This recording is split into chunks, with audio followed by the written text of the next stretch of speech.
Yeah, just chat. What's up? Soundless, Aris, Janzeno, Kyrier, Master, Recon, and Claret Socks. Happy Saturday. It's Saturday, and we stream, and we're here.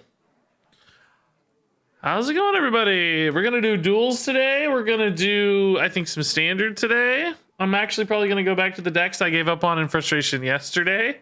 It's just really sour yesterday. I still feel a little sour. I don't know what it is. I don't have anything going on, but I'm a little more of a sour, I'm not taking any nonsense. I don't feel like taking any nonsense, I'm feeling like a little grouchy. I'm taking game nonsense, chat nonsense, nothing. I'm a grouch. Holy ham sandwiches, thanks for the prime sub, dude. Oh my god, one of you recognized me yesterday again. This has happened to me 3 times in the last few weeks. This hasn't happened in years. I guess I didn't leave the house for years, to be fair. Barely went anywhere. But yeah, so one of you kind folks spotted me yesterday and said, "Are you Regis?" And I was like, "Yeah. Hey, what's up?" They were, as again, always very nice. I always feel like I'm gonna disappoint them. Like, there's nothing about me that's remarkable in real life, I just say, "Oh, hey, thanks for supporting, well, yeah, I do indeed live in this town, yeah. I feel like I need some big memorable moment, but I'm just boring. I don't know. Hope they're not disappointed, but your mom just told me you look too old to be playing this game." I guarantee you my mom didn't say that. I'm actually on the younger side of, well, not younger, but I'm pretty much dead middle of my YouTube audience. Well, I don't know about middle. This keeps getting worse and worse every time I say something. The age brackets are, well, no, I'm not in the middle anymore. No, I take that back. Age brackets are 32% 18 to 24, so a third of you are college aged. 46% 25 to 34. That used to be me, but I'm now 35, so I'm actually older than 75% of you. You guys are like my kids. The 14% from 35 to 44, so about 14% of you are older than me. 4% 45 to 54. 1% is actually under 18. 13 to 17 is 1% of the audience. Surprised even that many people play Hearthstone that are that young. Children's card game, they say, but no children here. Female versus male, 2% female. So that tracks. That makes sense. What graph is that from? That's my YouTube stats. Hey, Katie Page. Thanks for the 14 months. We are actually going to play Elise. I had an idea. I want to play Nature Druid. I want to play Token Nature Druid. I think we take Elise's Might, maybe, but I don't know. Card draw is so good. It's kind of hard to pass up card draw. No, we don't. We take card draw. I want to play, oh my god, I finally unlocked Staff of Renewal. I hadn't had this in forever. We need to play that someday too. I want to play Token Druid with the new nature, like, tokeny card. I don't know, the new mini set card. I think Elise's Machete is perfect for that, actually, summoning some token minions here. That's awesome. I guess that is going to make everybody want me to run the Twig, but I don't actually know if I'm gonna run the Twig. So here's the card I wanted to run, though. Herald of Nature. If you've cast a nature spell while holding this, give your other minions +1/+2. Just seems perfect for like a token deck, of course, and like nature synergies and duels are also really, really cool to fit in with that. So I wanted basically nature spells that summon dudes and nature spells that buff dudes. RegisKillbin, what is up? Ow! Ow! You're strong. So strong. Soul of the Forest, Arbor up. Living Man is a nature spell, but makes me kind of nervous. Lady Anacondra's nature stuff, but a little late game, right? We want more wide board. I think we want... I actually don't hate Flipper Friends, I guess. That makes a lot of 1/1s. That can be good. We need more follow-ups, maybe. Is there like Savage Roar? It's not a nature spell, but might still be good. Elder Abuse? No, she's older than me. She's 6 months older than me. Innervate's pretty fun. Any other, like, oh, Priest, too, I guess. Priest doesn't really rock a lot of nature spells. Anything in Priest that's just, like, good at going wide or anything? Something like even a Priestess Valish is kind of a cool idea for, like, a Druid. Dude, Priestess Valish with the Moonfire deck is crazy, I bet. Did we try that? I think we did. Anything else you guys like that's a good token generator? Stuff that's good at making multiple minions, like Feral Gibberer, Gibberling, that sort of stuff. Anything that's sticky and...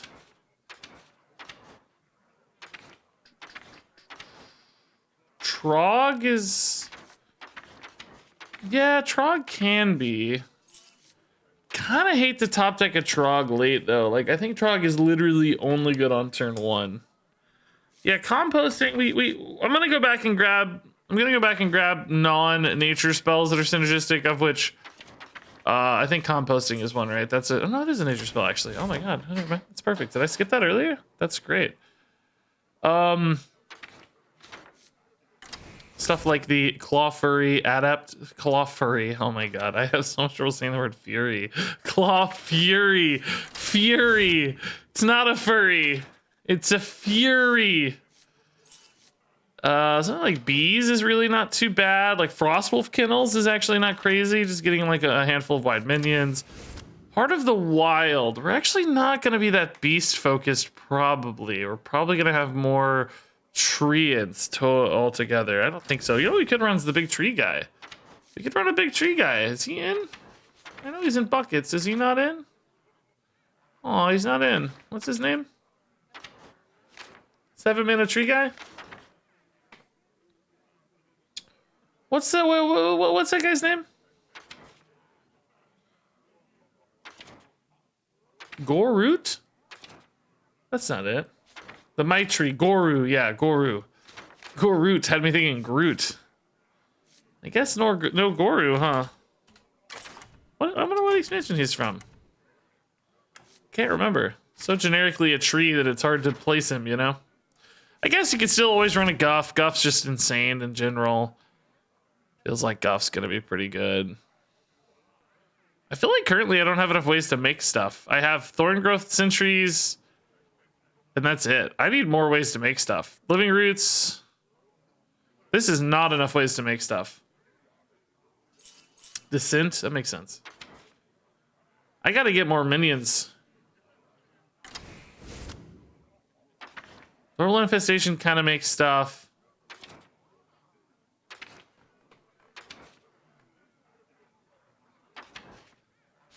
I might need to run like more actual units, like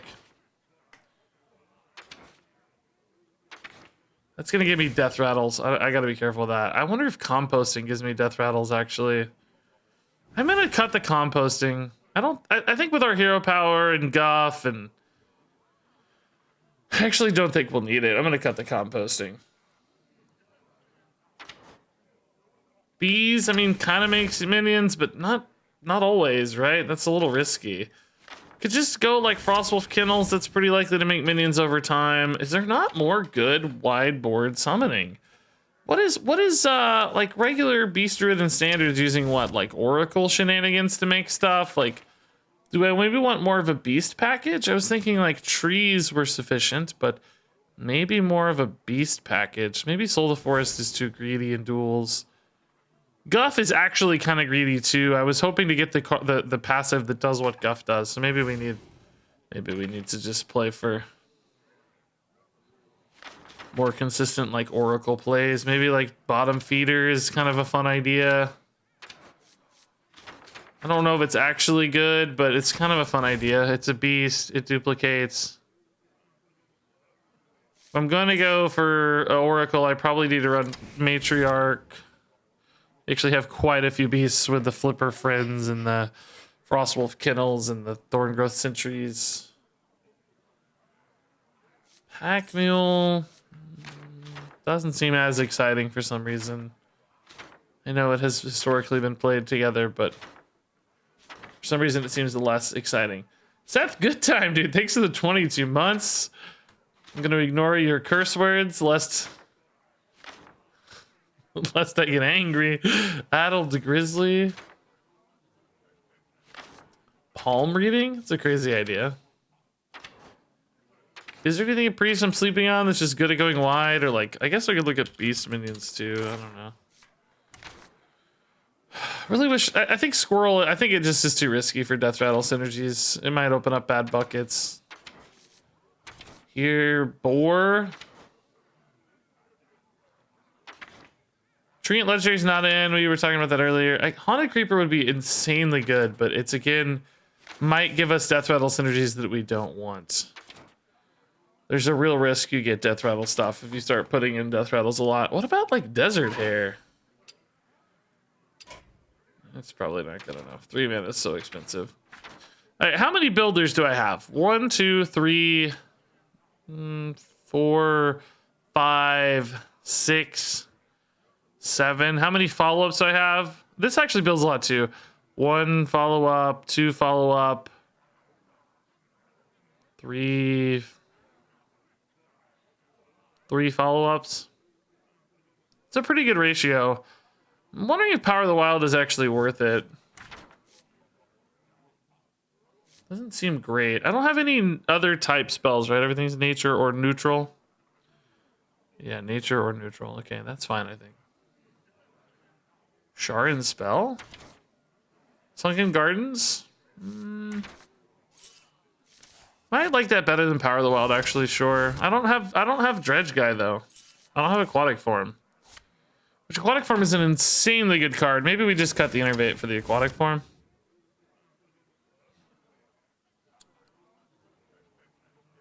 The hand buff part of this isn't really that good for us though. I mean, we have some minions in hand, but a lot of our minions get summoned out of spells. I don't know.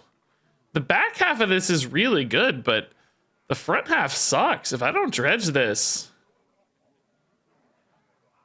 I don't know that this is actually going to be worth it. I don't love the Power of the Wild either, to be fair, so maybe it's fine. Maybe we just bank that for later, but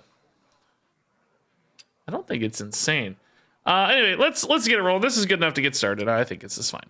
So, Herald of Nature, nature spell, token, druid. Excuse to play the new card, basically.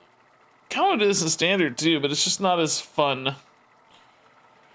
Like, it's not one of the more fun new archetypes. It's one that's kind of like you expect to be solid, but not super exciting. Hey, Darkar Druid with the 19 months. Hello, hello. I have 4 hours to play Hearthstone. I think I might try to stream Marvel Snap separately tonight. I think I'm going to need the full 4 hours of Hearthstone to make content. Is Bomb Warrior hipster again? I haven't seen one in a while, but I haven't been playing a ton of duels. All right, this is probably okay. Matriarch is going to get cheap fairly fast, but it's still going to take a little bit. Let's try to fix this curve if we can. Find a play on 2, maybe. No nature spell for that just yet, actually. Wow. Could get swarmed out here by Death Rattle stuff.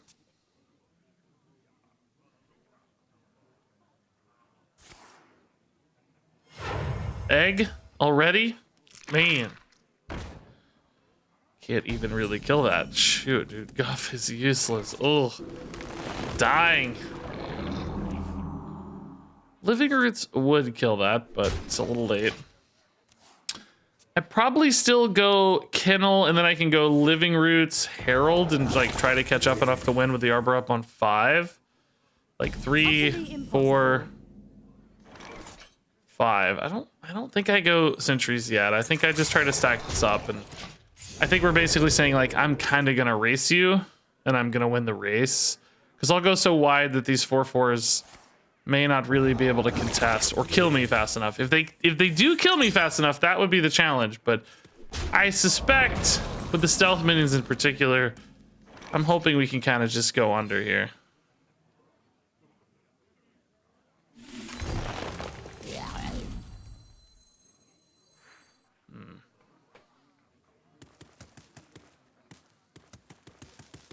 This will be 4 minions for the Arbor up if I play the taunts.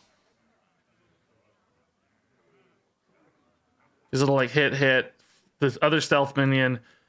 That would be 6 base damage, and this adds another 8. That's only 14. Not actually enough yet. I'm just wondering if I go for the buffs now, because these don't really do a lot. There's just not a lot left over, you know? But this is an awkward curve, too. This is kind of better against a 4/4, but only sort of and only barely. I really don't like either of these turns. Summon another wolf. Yeah, that's what I'm accounting for. These both die. There's 4 minions left. That's not enough. That's what I'm saying. Since it's not enough, I think we stick to the plan here. I actually think I go ahead and shin this phase too, since we're not quite set up for a lethal there yet. They may just trade both of these, but then I have pretty nice follow-up. 6 + 6 is 12. As long as they're trading and I can keep going wide enough, I'm eventually going to get there, I think. But, you know, they're, as you can see, they're kind of building up a net advantage, and soon I'll be dead on the return swing. So I have to be a little careful. I may need to go like Thorngrowth Sentries this turn instead of Arbor up, but it depends on what I draw. Oh, that challenges things too, because that could easily be an explosive trap. Oracle here is actually not useful for us just yet. Horrible Infestation's arguably a little more useful. Doesn't enable any value trades though. Oracle, we would not be drawing these two, so I wouldn't have like Oracle bottom feeder. I think Infestation's easier to play.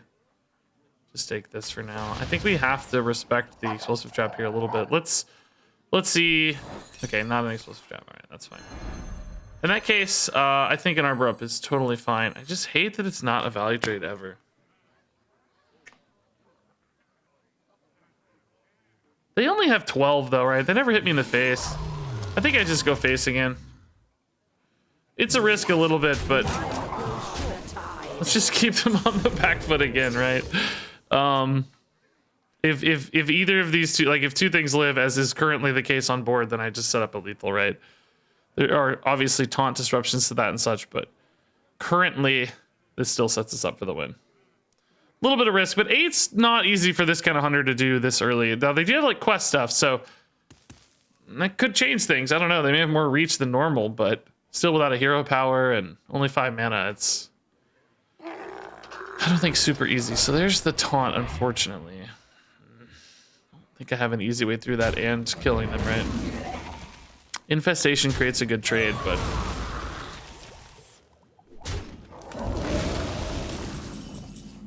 oh, Matriarch's very cheap. That's nice.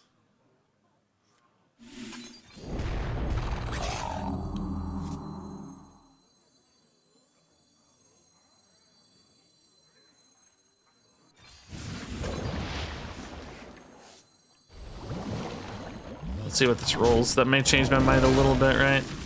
Okay, that's another just passive dude, not the biggest risk, really. Actually, in the scheme of things, pretty low damage, which is nice. Doesn't even contest a 1/2 here. Okay, so, yeah, I don't know, we're in. I mean, they can hero power freely here, no risk there that we can see. Still at 20 is great. That could be an explosive trap, which is a bit of a pickle. If the 5/6 is alive, though, explosive trap wouldn't matter. So I think I trade a 1/2 into a minion here. Because if it can't really be explosive and freezing, right? They never made a freezing, so it's got to be just explosive, right? Is there any other, like a bear trap? Could maybe attack face for bear trap.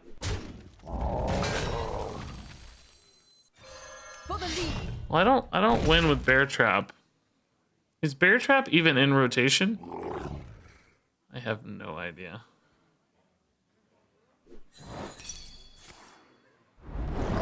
I mean, this should just be fine, right? Bear trap is fine. It's Wandering Monster that would beat me. Wandering Monster is not up here, but bear trap is. So we play around the... Oh, misdirection. Oh my god, dude. No, that's bad. Shoot. I should have went face first. Oh my god. Bear trap would have won that though. Well, okay. We'll just get him next turn. It's fine. Let's heal this up so it's annoying. Kill this. We'll get him next turn, I hope. God. Miss freaking direction, dude. Was I gonna kill my... I could have killed my saber, though, if I attacked face. So that would have not necessarily been a guaranteed lethal. Because it was at 3, right? I just healed it to 5. So yeah, I don't ever guess I had a fully guaranteed lethal based on a misdirection, did I? But it was certainly higher odds to attack this way first. Because I would have put some trees in.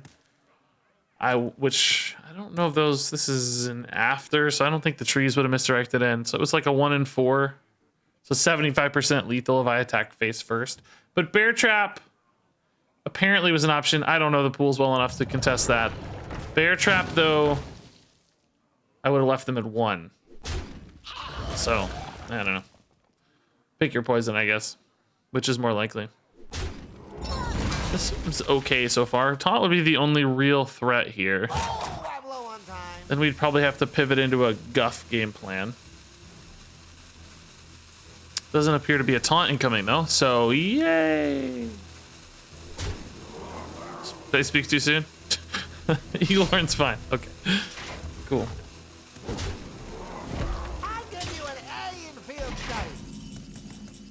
Oh, true. The trees do clear the bear on a bear trap. Yeah.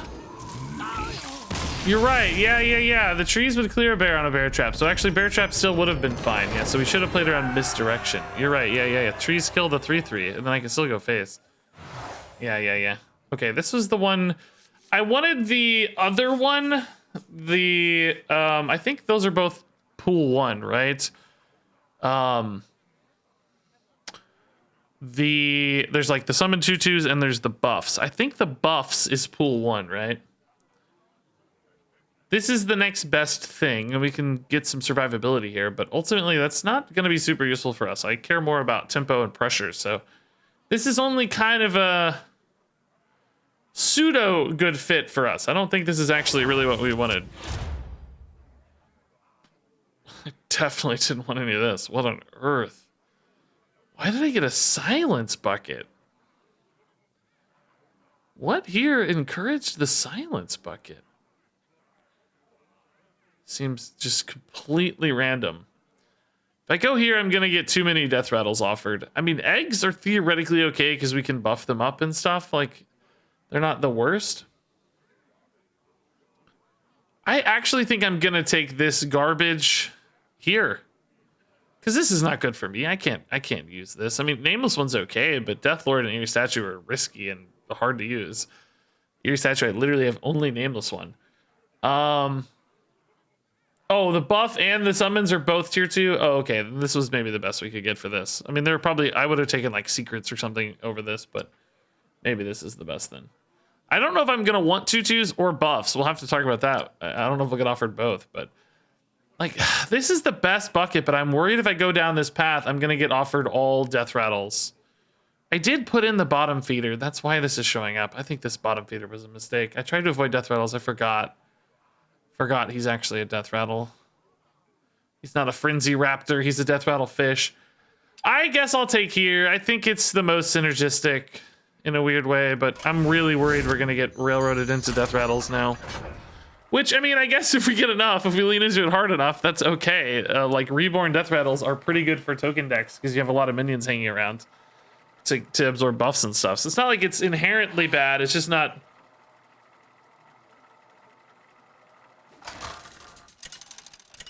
just not going to line up. Elise versus Elise. The League of Explorers cannot fail. Apparently, I am my own worst enemy. Okay, Serpent Egg's nice. Summons a beast, theoretically. Adorable Infestation could buff it so it can attack. Matriarch, I mean, we do honestly already have quite a few beasts for a Matriarch. I think we could almost keep this. Serpent Egg on 1, Adorable Infestation plus Minion on 2, Claw Furry on 3. I said Claw Furry again. Oh my god. I said Claw Furry again. Kennels is a better 3s. This is better land. I like this more. Rip Yeti. Sorry, guys. I know. Poor guy. Never got a chance. Never had a chance. Poor Yeti.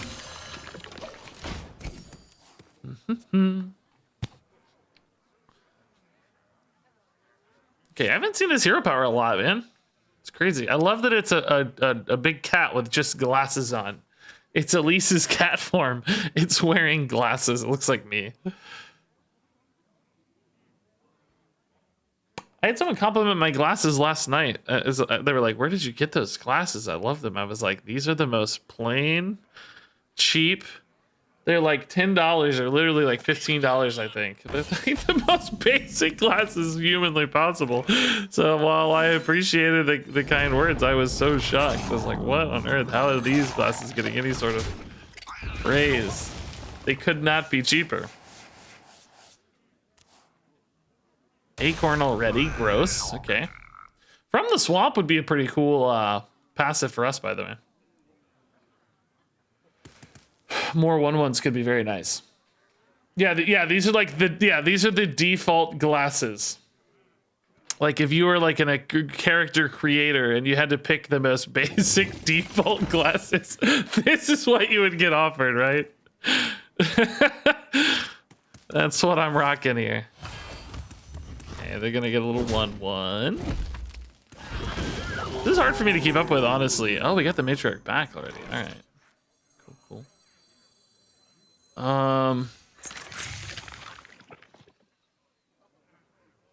Yeah, I don't know, man. This is tough. They're gonna get a lot of 1/1s, which are frankly quite good at contesting my board until I get to arbor up territory. But this is definitely gonna fuel some power plays. And, well, with this too, honestly, yeah. This if we can get this like on 5, although it doesn't look like we're gonna get it on 5. We're gonna get 1 more beast, 2 more beasts. That pushes this to 2 on 4. I'd only go to 1. Oh, actually, if I play Oracle Claw Fury, I can do it. They won't need the buff anyway, so that's fine. Yeah, I think we'll actually get it on 5. Yeah. Guaranteed. That'll be nice. That might be too much for this deck. Now, they do have access to priest cards. They may have some priestly shenanigans for removal and such.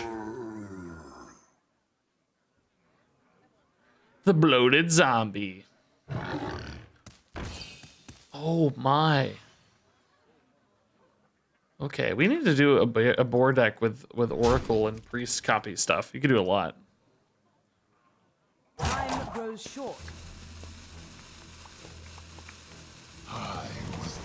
Wow, that's really good for a board deck to get that out of my deck. Wow. That's really good. Good news is I don't really have to kill that or anything yet. I can kind of just chill maybe. I don't want to summon a minion. This is a bit of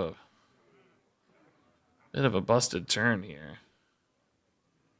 If I make Living Roots, I risk actually locking out my Oracle turn next turn.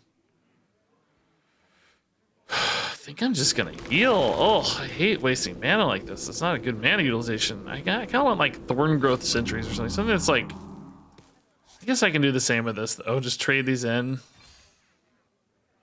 Dude, the art on this is sick! I've never seen this in my life! The Grasping Roots killing this demon looks awesome! Wow! That's really cool.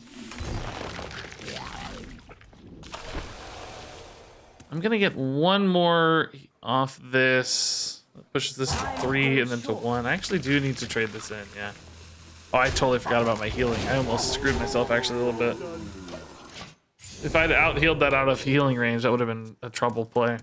So I actually sort of need them to clear this stuff off. They can't trade in the Terran. I mean, I guess if they don't trade this stuff off, I have Arbor up, which is awfully good as well. I don't have to railroad myself into Oracle Claw Fury. If they just, you know, if I have enough stuff left, an Arbor up's gonna be insane too. Okay.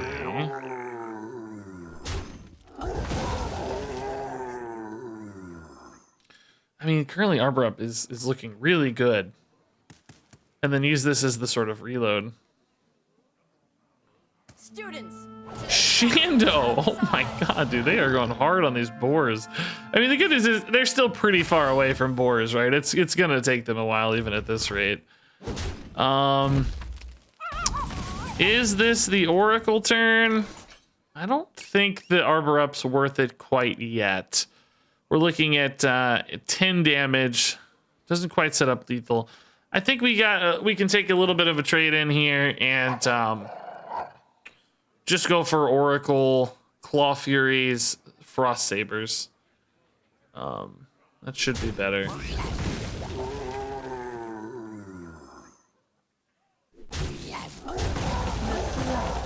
This also buffs my face, so I can clear another minion, right? That's a bonus. Okay. Oh, no, I can't. Never mind. I only get one. This is not Marvel Snap. These are not on reveal effects. These are battle cries. Bro. Bro, it's not Marvel Snap. You don't on reveal buff. Hey, Drools, man. Thanks for the 6 months. Thumbnail material from a 6-year-old card. Oh my god, dude. You read my brain. I was literally thinking that would be a sick thumbnail. And now I even have more credence to do it because I'm talking about it. So it'll be a reference in the video. Wow. You're thinking like a content creator, sir. Oh my god, why didn't I take the silence? Why didn't I take the silence? The good news is this really won't matter if I can just kill them this turn, which I need to because Amara is coming soon. They can kill one matriarch. Surely with the Arbor up, we'll have enough damage, right? Like, surely it's like 6, 10, 12 anyway. You have to send 6 of it here, though. So I'll have 6, 8 plus 8 is only 16. Oh, no. You're kidding me. It's actually not enough. It's not, right? I did the math right? It's, this goes here. I have 8 on the back end, plus another 8 is only 16. Can they both play and activate, like, can they activate and play Amara next turn?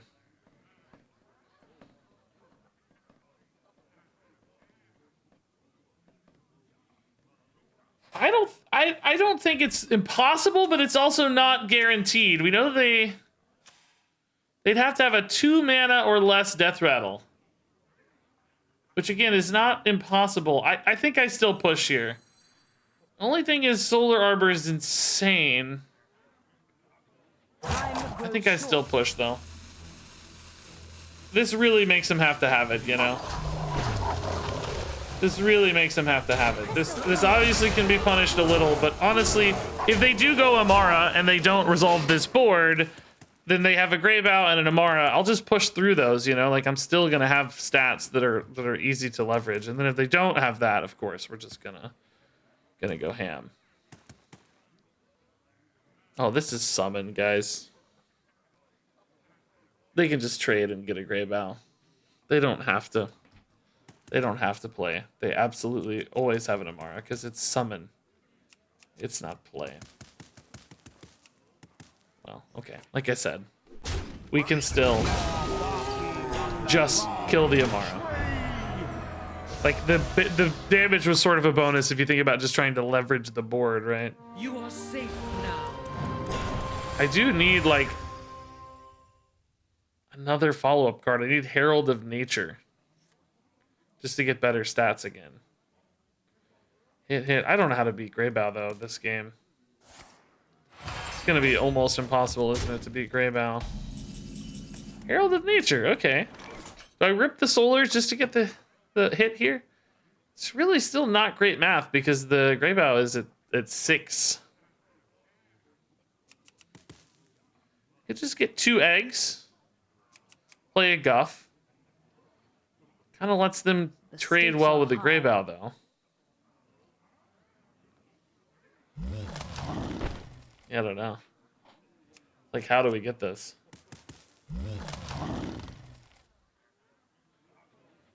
Really don't want to kill the Greybow again. Every time I attack it, it's gaining like twice as many stats, right? I mean, I guess this actually is preventing it from trading, except for maybe this plus a dude or one of these plus a dude. Yeah, I guess I'll play a solar. It's not great. Time grows short. But it's not terrible. It's doing something, right? I just wish this math were better. They might kill the Oracle here. That's sort of fine. It's not that important to us anymore, right? We kind of got our use case out of it. Okay. Rest. Oh my god, this deck has so much more greed than I expected when I first saw it, right? I was like thinking boars were the only relevant and important win condition, and in reality it's everything except boars that matter, you know? It's like the boars aren't relevant at all. Boars are doing basically nothing. Maida's gonna heal so much. Can I race a Maida? Bottom feeder's pretty dead. I don't have a good card though, to be frank. Like, I'm out of follow-ups, you know? This is theoretically interesting, but again, not probably that useful really. So I mean, I am hitting for like almost 20 here. Maida's only healing 4. It's not like we're completely out of the woods here. Or out of the game here, I should say.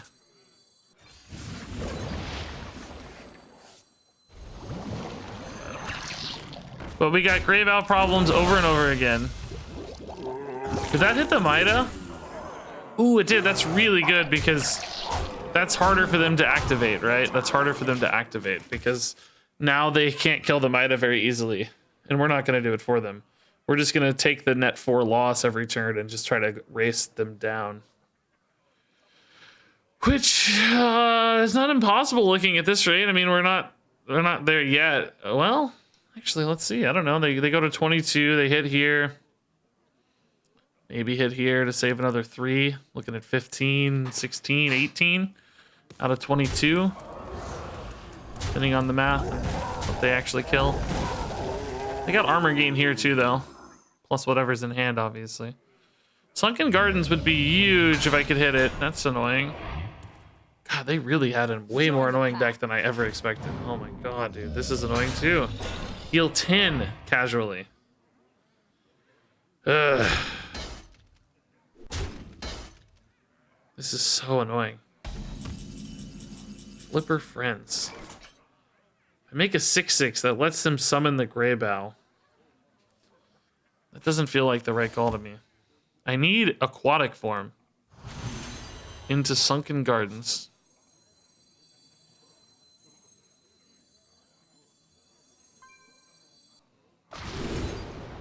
Is Machete ever better? 5, 5. I don't have space for the Machete at the moment. I don't think so. And Terran isolates my board down too much. I think I might go ahead and give them the Maida trade here just to get a really monster board. Because even if they summon the Greybow, they can just push through it again. Because I'm going to push this to 6 anyway, right? So kind of doesn't make a difference.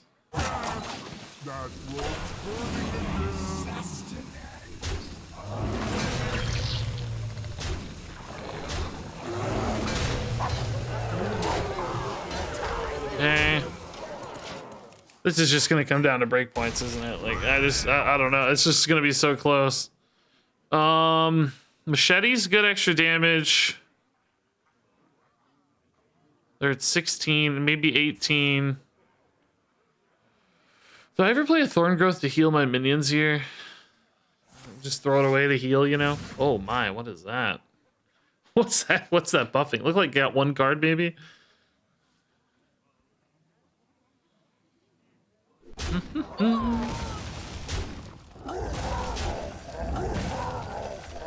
Okay. So I'm gonna Grave Owl.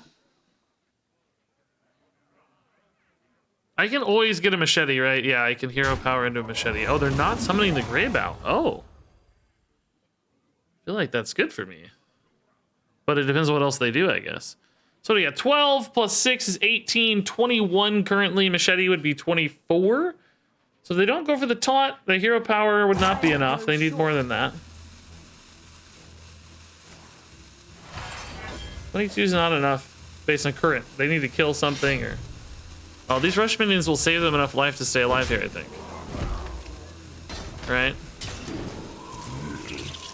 Bladed Beetle as well. Gross. Yeah, I think this means I don't have a lethal, right? I think I'm a little off.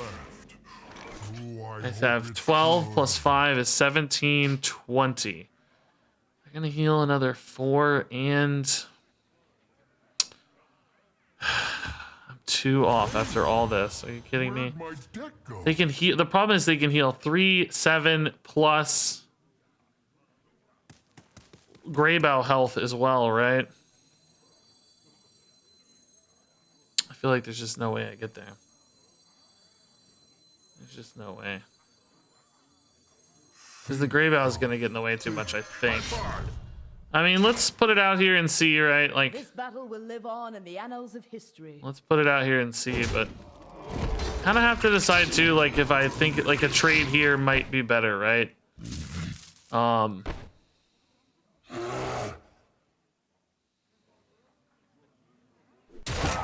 I could also kill this guy off too, but I don't think that's better. I think this is too much damage to give up. I don't know. This one's actually very debatable.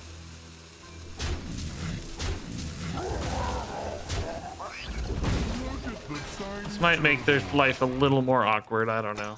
And I heal a little too on my board.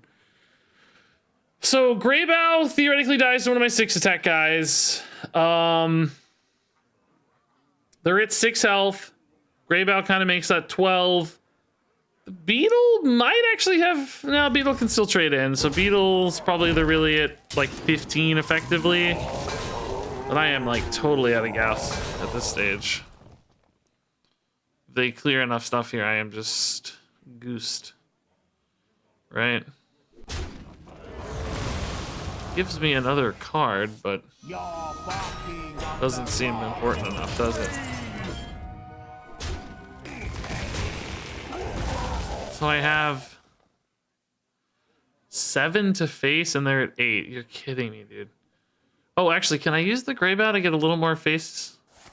Like use the rush minions? Wait, is this enough? Hold up. Oh my god, they didn't hit a Greybow. That's a big deal. Time grows short. They're 10?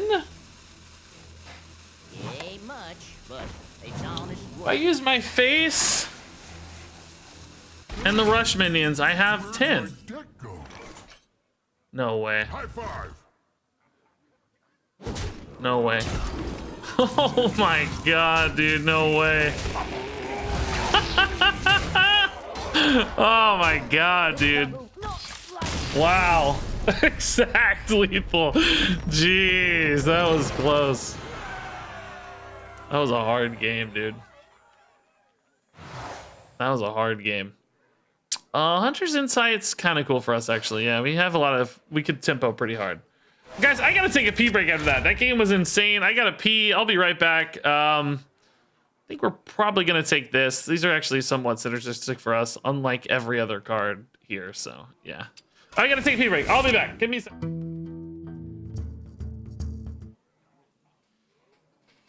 Alright, that game was actually crazy, dude. Crazy. It's what's actually wild is how long that first board I built with the arbor up, you know? Like that's that Claw Fury Adept was there from turn 5. That's the one we buffed with the Arbor up on turn 5. And the game went to turn 11. Oh, well, no, he died, I guess, that last turn right beforehand. But that cub was up too forever. That cub got summoned on turn 6. Well, at the end of turn 5 is when that cub got summoned. So that Claw Fury and that cub were up for 6 turns. That's insane, dude. Yeah, the cub was buffed by the Arbor up. I played on turn 6. That is so wild. Versus Mozaki. That's so crazy. Spells be the Hey, Bionic Nun, thanks for the 1 year sub. I don't know if I saw that earlier, but Explorers cannot fail. that's incredible. Let's look for... I like the start with this, but I need better cards for it, you know? You know, like aquatic form. Aquatic form. Yeah, they did. They value traded their Mida instead of killing it off. Yeah, you're right. Wasn't that felt a little weird, didn't it? That felt a little odd. Okay, I need some crazy thing to play with this Oracle after I hand buff everything again. Could have greeted that even more, I guess, but I like filling the mana as well, you know?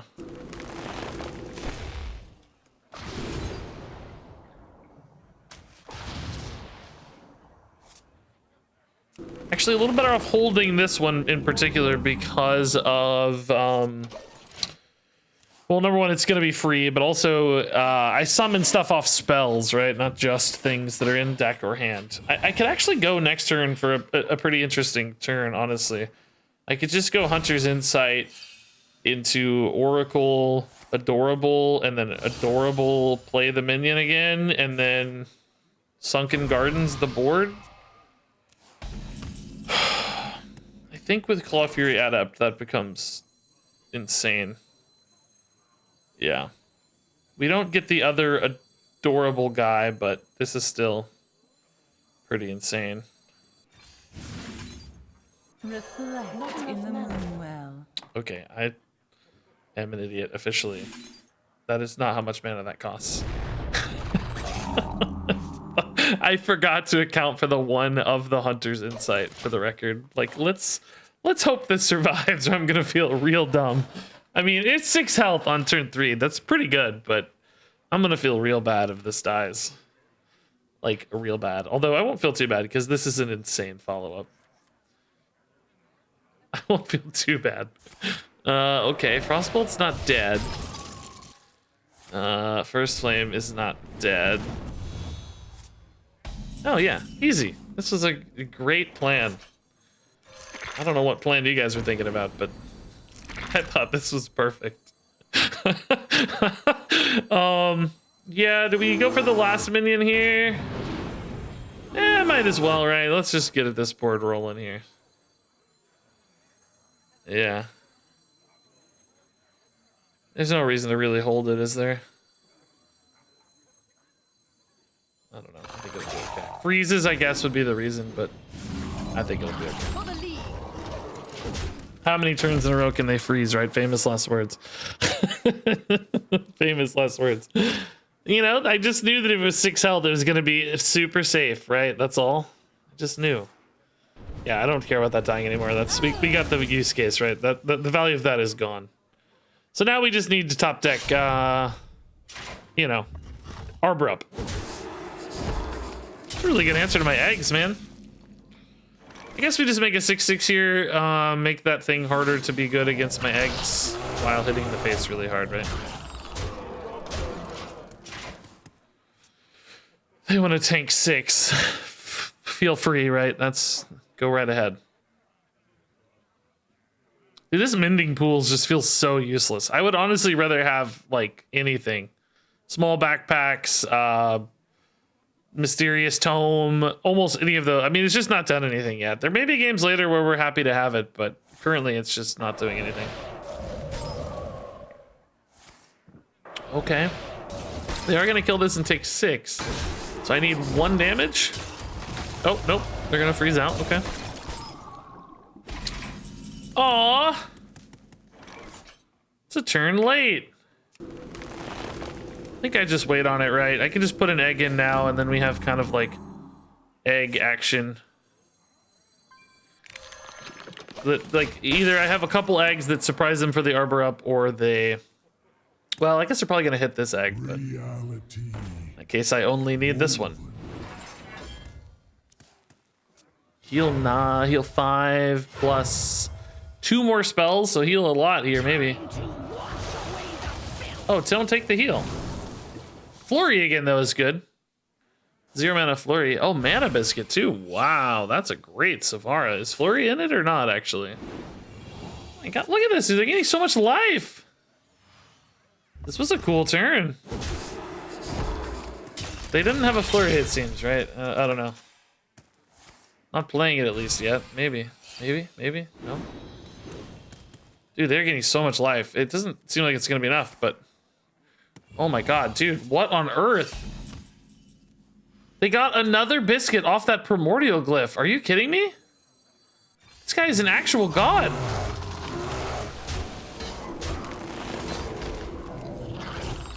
That was impressive. That was really impressive. Hey, Avaricious, dude, thanks for the Prime sub, 4 months. Okay, 3-0, that's a good start. That second game took a minute, but we got there. Okay. I think it's always Iron Roots. It's pretty much exactly what we were looking for. Wasn't sure we liked this better or the 2/2 better, but you know, it's good. There, you know, I think Cloak of Emerald Dreams is an interesting card. Like, it's pretty cool, but this is just too synergistic. So, Band of Bees is also kind of interesting, but not really something we need. Dude, we are getting the worst. It's giving me like all priest buckets, even though I had almost no priest cards. We started with like literally 0 priest cards, I think. This is awful. I mean, this is again kind of synergistic, but not really. I think I almost like this better just because it's 2 card draw cards. Like this I can use for my hero power, and this just draws a card. Because I've been kind of light on resources a little bit. This just doesn't, I don't know, my hand's too small for the Void Flayers and the Fortitudes, really. Yeah. These suck though, man. Not a single nature spell offered. Despite starting the deck with exclusively nature spells. Now we did get 2 passives. It knew that we like natures for the passives, but the buckets, man, the buckets. I tell you. Q-Mail, man, thanks for the Prime sub. Welcome back. 22 months is crazy. It's gonna be hard to keep this going with bad buckets.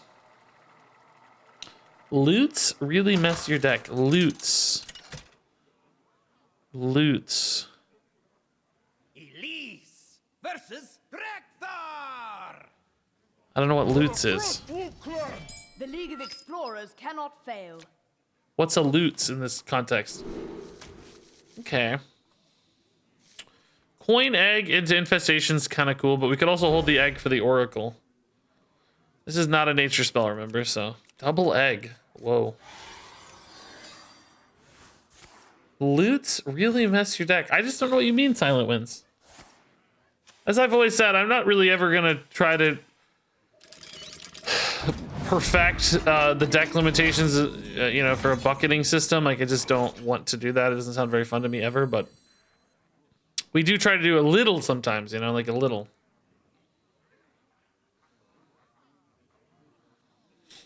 I think Coin Elune is just going to be too good here to do anything else. Must not fail. Is it going to be good with the Ruby and Egg, though? Like, these, I just don't currently have a way to activate these other than exactly Adorable Infestation. Am I willing to tempo a bottom feeder here? Or do I need to save that for the Oracle? I think I'll tempo it. It's fine. This feels like we're going to lose, though. This is a very good hero power for tempo. They already got a good start on us. Polarity and Meek Mastery are both insane tempo cards. And often they feed each other. Because that 1/1 Skater bot is neutral. So it's going to be a 2/2 magnetic rush every time. Wow, Enhanso Mechano. It gave it Divine Shield, or no, what did it? I guess it did. Yeah, I don't know. Nothing changed, so it must be right. Okay. I mean, I can put an egg in. It's just not really great. Might get a surprise at Orbital Infestation. Might hang around for who knows, an Arbor up later. This is a nature spell, so that's something we need to keep in mind for Iron Roots. I guess, does it after you cast an nature spell? So this should buff the 6/6, for instance, right? It should be like a big 6/6. Oh my god, this start is so gross. So gross. Hunter's Insight. Oh my. Now that is interesting.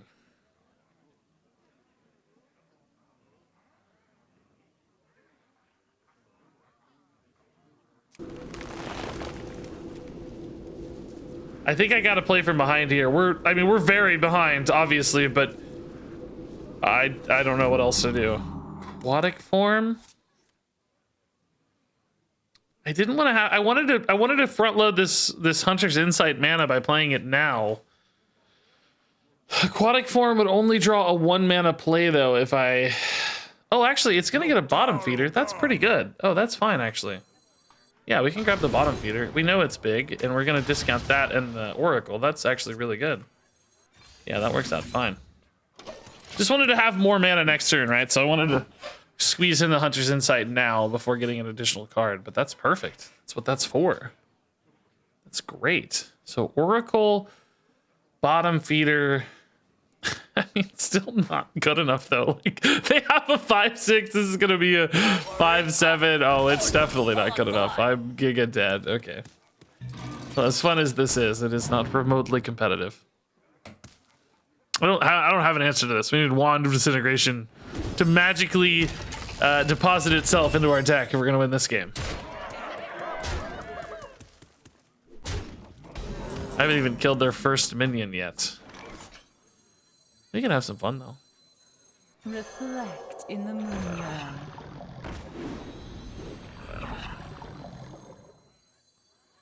I don't even have a nature spell is what's really frustrating.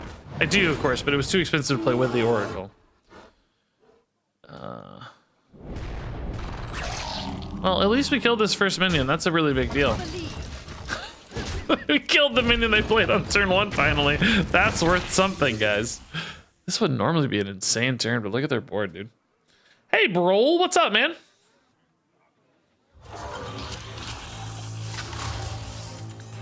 The card buckets are called loot in game.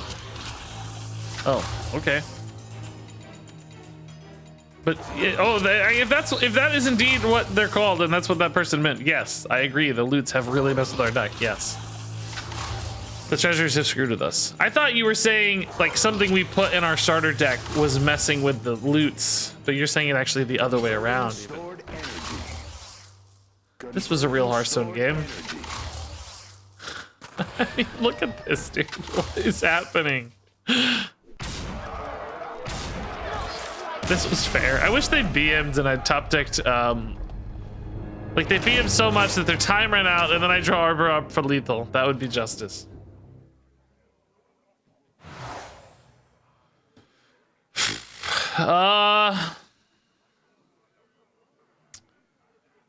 Well, I think I like Bag better. Bag is pretty good. Staff is kind of like Bag, but only good probably if I get it very much on turn 1. I think Bag is good any stage of the game. So I think I like Bag a little more. It also helps me find nature spells, which in Fuel here, whereas this does not help me find nature spells, so I think it's got to be this. Hyper Blaster is not bad, by the way. Would have helped me last game a lot, but ultimately I think Bag contributes the most to our deck's game plan. Hey, actual nature spells. Holy crap. And I think they're worth taking too. I think they actually do make my deck notably stronger. Aeroponics in particular can be a really nice cheap card draw sometimes, although I didn't get to summon a 2/2 Treant, so I don't really have cheap Treant summoners, do I?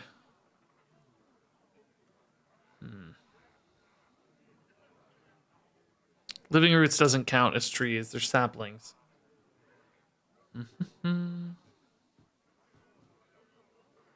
Three nature spells make me notably strong enough. I mean, it does. This increases the... this is actually opposite of normal. Normally, you take no more please because it makes your deck more densely packed with high-quality cards. But frankly, my deck is about half garbage right now. It's a bunch of stuff I don't actually want that's not nature spells because we got terrible loots. Choose your loot. That's indeed what they meant, I think. I think this actually increases the density of high-quality cards in my deck. It's very unusual to not take no more please, but... this is one of those rare instances where I think our deck gets stronger from it. Stronger deck.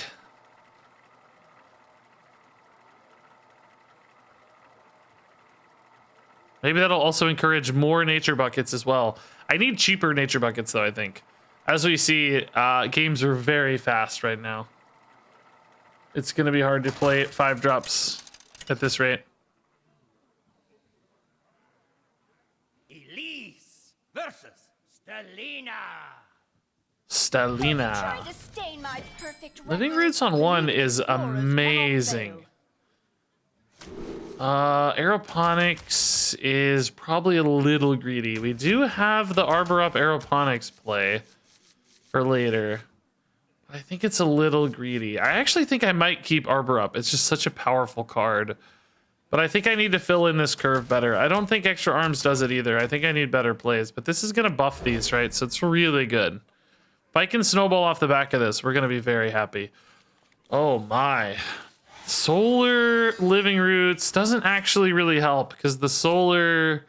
I mean, I get extra 1/1s, obviously. That's cool. But the solar doesn't result in a buff in that case. So I think we're better off just using this later. Terran Gorfiend is kind of bad. Kind of bad. Yes, healing and buffing. Dude, they have Cannibalism and Corrupted Fellstone. So they might have some big old boys soon. I clicked through that. What was that? Twin Slice already. Oh my god, dude.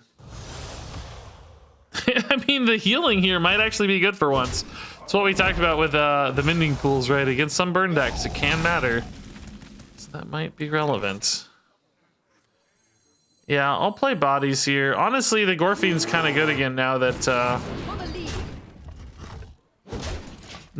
we've lost that buff. It's just a tempo play that gets me more dudes later, potentially.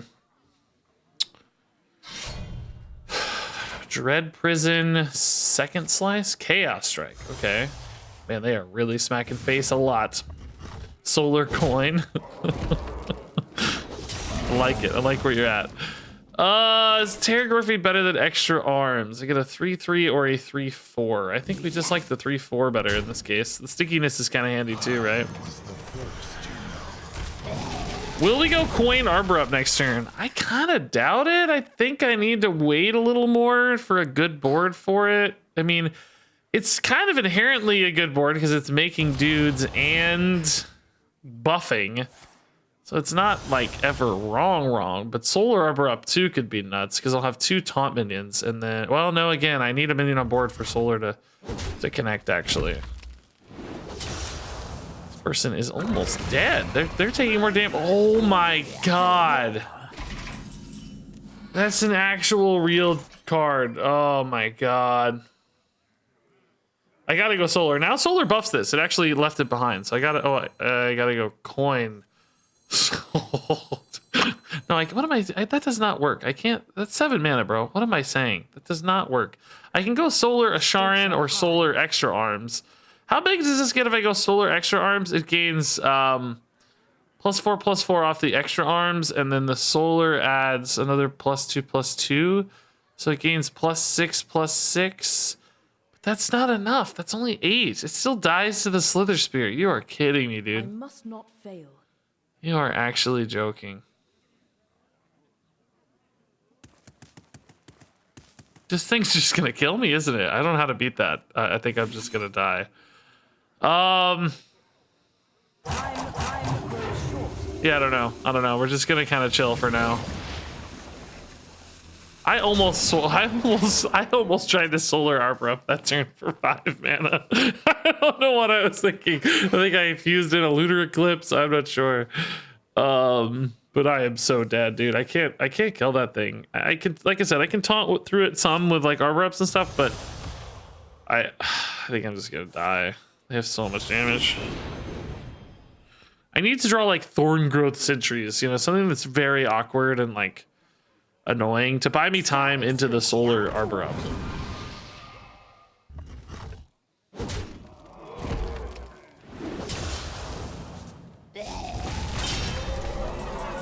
Aeroponics, huh? I can play the aeroponics for another buff. It's 1 mana after, right? 2 cards, 2 for each. Yeah, okay. I gotta do this. This is early, but I'm just gonna. They've got 13 damage showing, so even more. They've got like second slice and everything or something. Bunch of second slices actually. So I have to do this, but.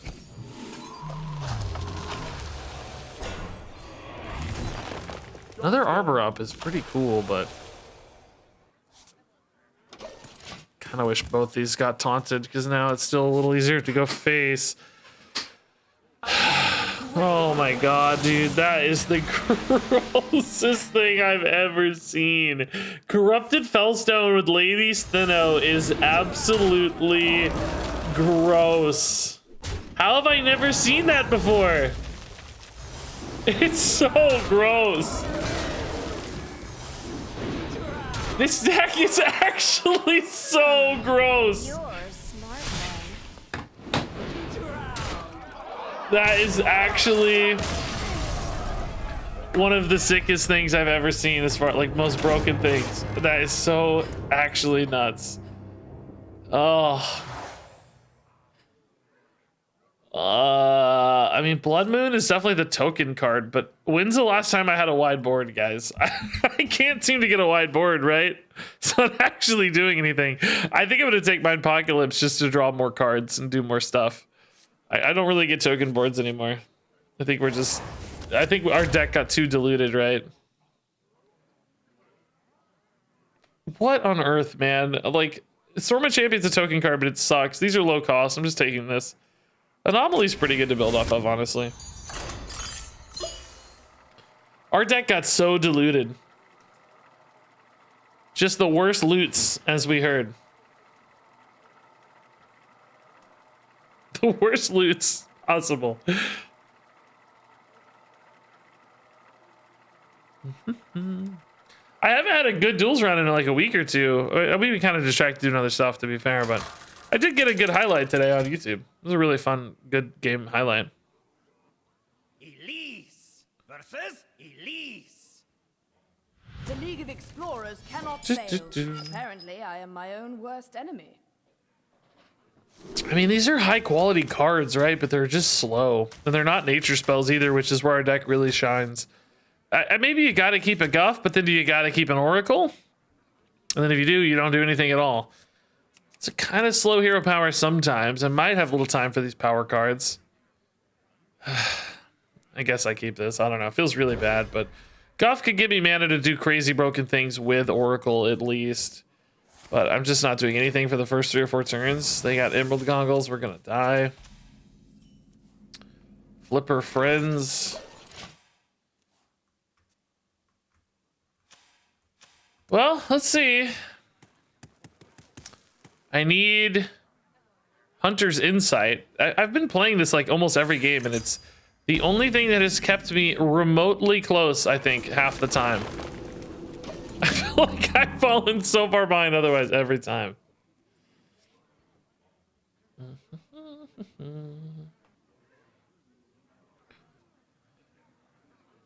Wandmaker's awesome. If I could hit like a... What's a good spell off that? Sharn Gardens is not great. We don't have a lot of cards in hand. Kind of still regret running that, honestly. We did get some work out of the Sunken Half, I guess, but... Okay, that's slow. I don't mind that. That's fine. Just give me time. Like, I am going to lose to their quest line eventually, so I don't have forever, but, you know... I'd rather lose on turn 10 to their quest line than lose on turn 4 to their aggro. It's at least... I have some hope, right? That they whiff and don't find it. And... Time grows grows short. I could maybe build a board that kills them in the meantime, that sort of stuff. Now they obviously might have some good removal. It's going to be hard for us to guess. I have things you never knew you wanted. Silence of friendly is not really very useful. This might be handy. This could summon things sometimes.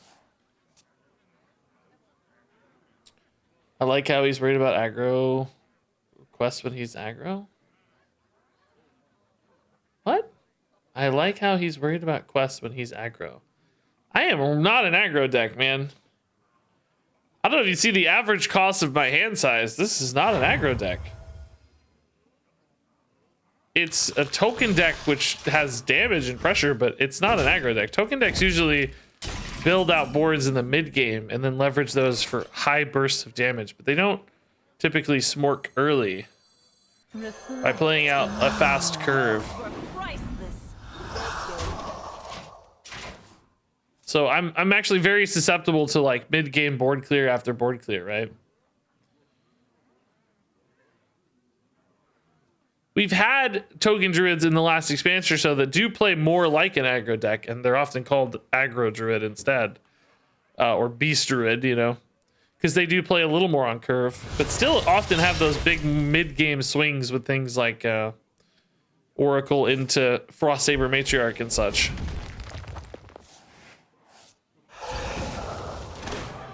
Do we go guff here, or do we just leverage the board? Like, I don't really need the guff yet. I think I just go Force of Nature and try to build a big board, right?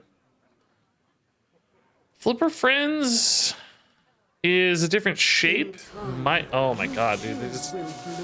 They're not actually ever gonna run out of mana. Oh my god, dude. Oh, this is so annoying.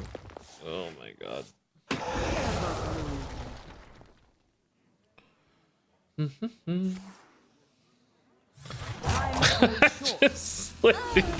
Oh my god, dude. Oh my god.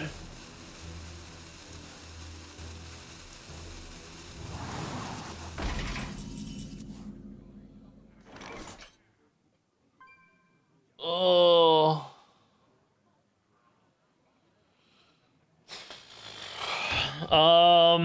I don't even know. I'm just tilted now, honestly. I guess I need to kill that party portal at the very least. What's gonna get buffed here? My little guy got buffed. Cool. I actually don't think I kill the Omu, right? I need to be able to.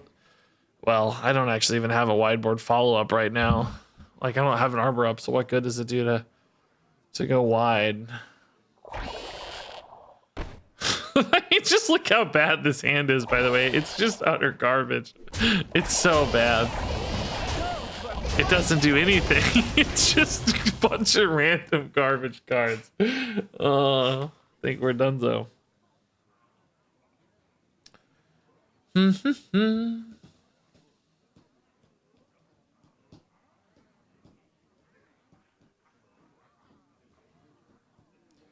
Well, it's otter garbage. Wow.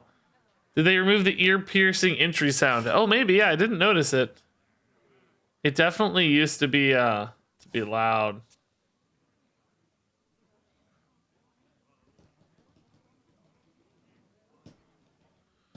I just can't figure out why we got so many priest buckets. Like, what in our starter deck triggered all those like weird power word fortitude void flare priest buckets? I guess spells in general trigger that. We had a lot of spells. It's just no priest cards, and I don't know. It's so weird. Really threw off our first 2 or 3 buckets though. Our deck has gotten so much worse over time. I mean, sometimes duels like get worse over time. That's not that atypical in and of itself. Ours just got way worse, like super worse. It got worse very, very quickly.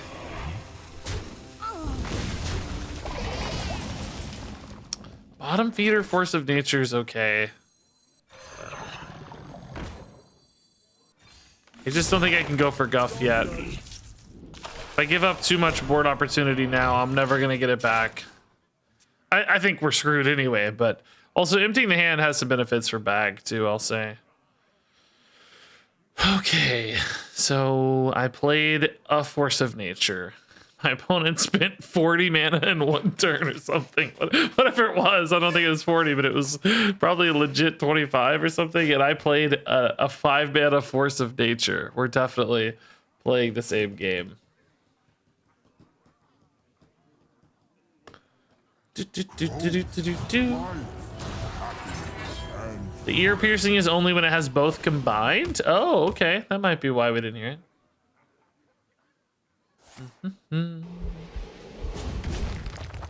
I am so sick of these freaking mobs, man.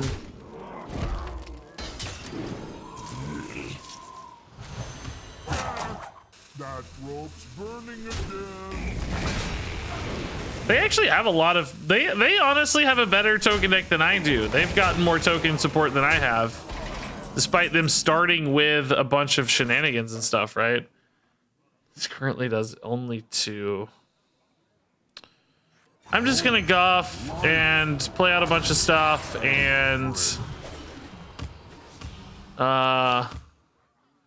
get enough mana basically to stuffing and everything later.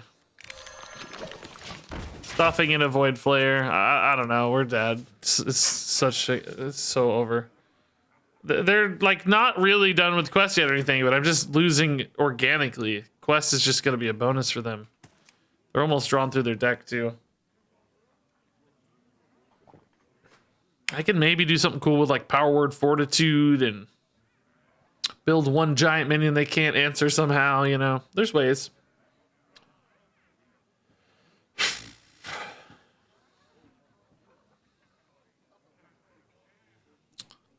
My deck is very low cost at the moment. Like all my cheap cards are still in there, right? Could be good for a big swing turn, maybe. Get some guff mana, start swinging. Is there anything good here? We will feed on this world.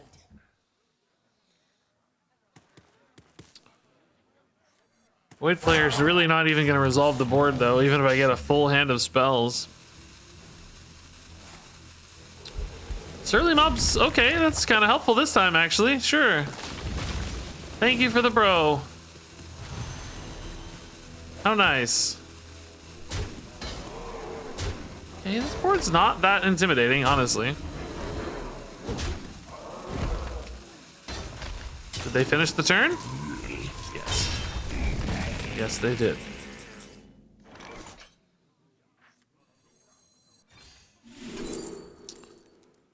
Tyrion? Draws me a Matriarch, maybe? This doesn't reduce. This just draws a big minion? Yeah, it's okay, I guess. Where is it? I don't even have a way to heal right now. Okay. In the dark, the light shines bright. Oh my god! Clutch draw! Feel the sun bear down upon you. Solar Eclipse is kind of cool. Just take the Kennels though to get on board better. Want a hero power too this turn. This is all a little too expensive for that. I think Solar's the power play, right?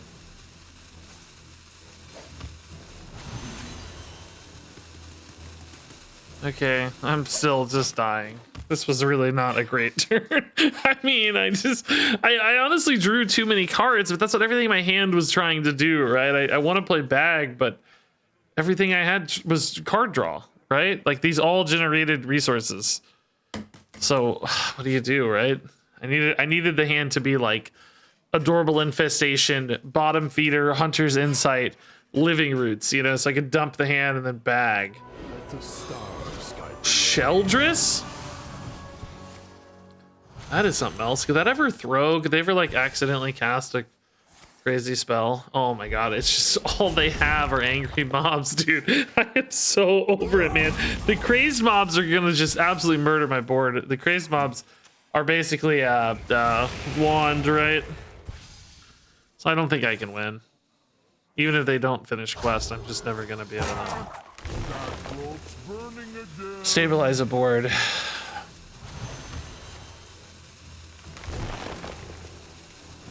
Oh my, dude, they just won't stop drawing cards. Like they just won't. How are they not hitting more casts when drawing spells? Are those all minions? He didn't go off again, did he? Oh, this actually makes them burn stuff. That's kind of fun. But again, not good bag support. Can actually make them empty their deck. Is fatigue ever a reliable win condition for me? The problem is killing their board, right? I'm gonna die soon. I kind of like it in theory, though. I don't know, like something. Maybe I burn their last 6-drop. I don't know. Maybe I burn the mobs too. Yeah, I do burn the mobs. Yeah. Oh my god, I burn the mobs. That's actually insane, right? Let's see what Void Flayer does here. I have so much in Keep me alive for a turn or two, maybe. This buffs this guy. Can I kill that easily? Not really, right?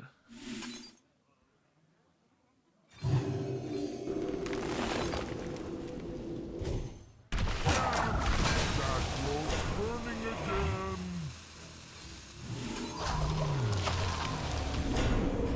I mean, if they don't like, obviously emptying their deck gives them the shard immediately if they get it, but if they can't get it, it gives me a fatigue win condition. And they could empty their deck pretty easily anyway, right? Like they're gonna get to the shard by the time they finish it, regardless if I do it or not. So I might as well burn all their resources in the meantime, and then just hope they can't get there, or maybe that they get there too slow, right? They actually had another insane removal card.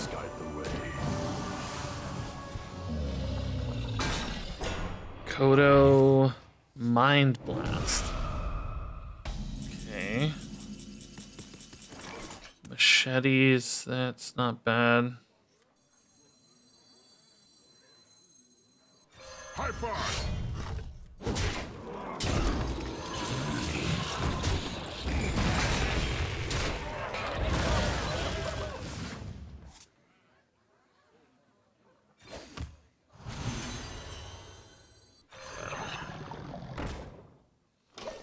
Yeah, they're down to 6 cards. 3 of those would have to be the exact right mana cost, and they didn't seem to be playing any that would suggest that they have a, like, they're not trying to advance it, you know what I mean? They're not like, oh, I gotta play my 6 right away.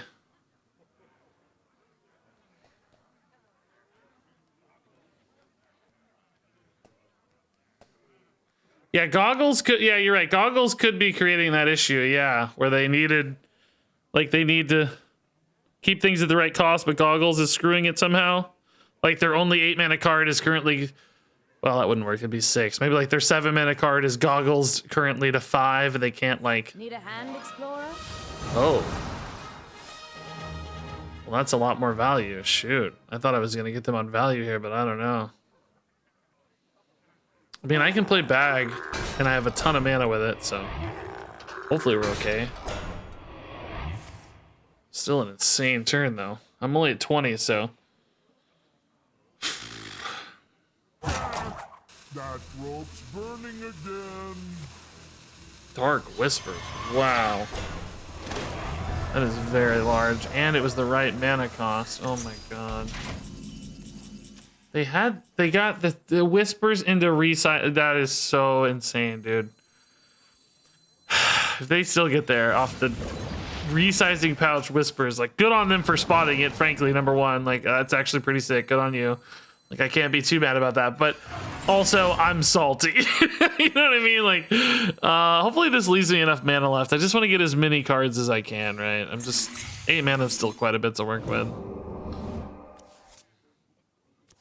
Arbor Up's pretty insane. Thorn Growth also is a buff.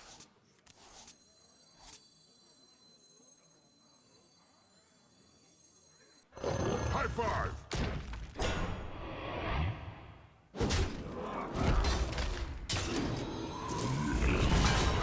Do I need...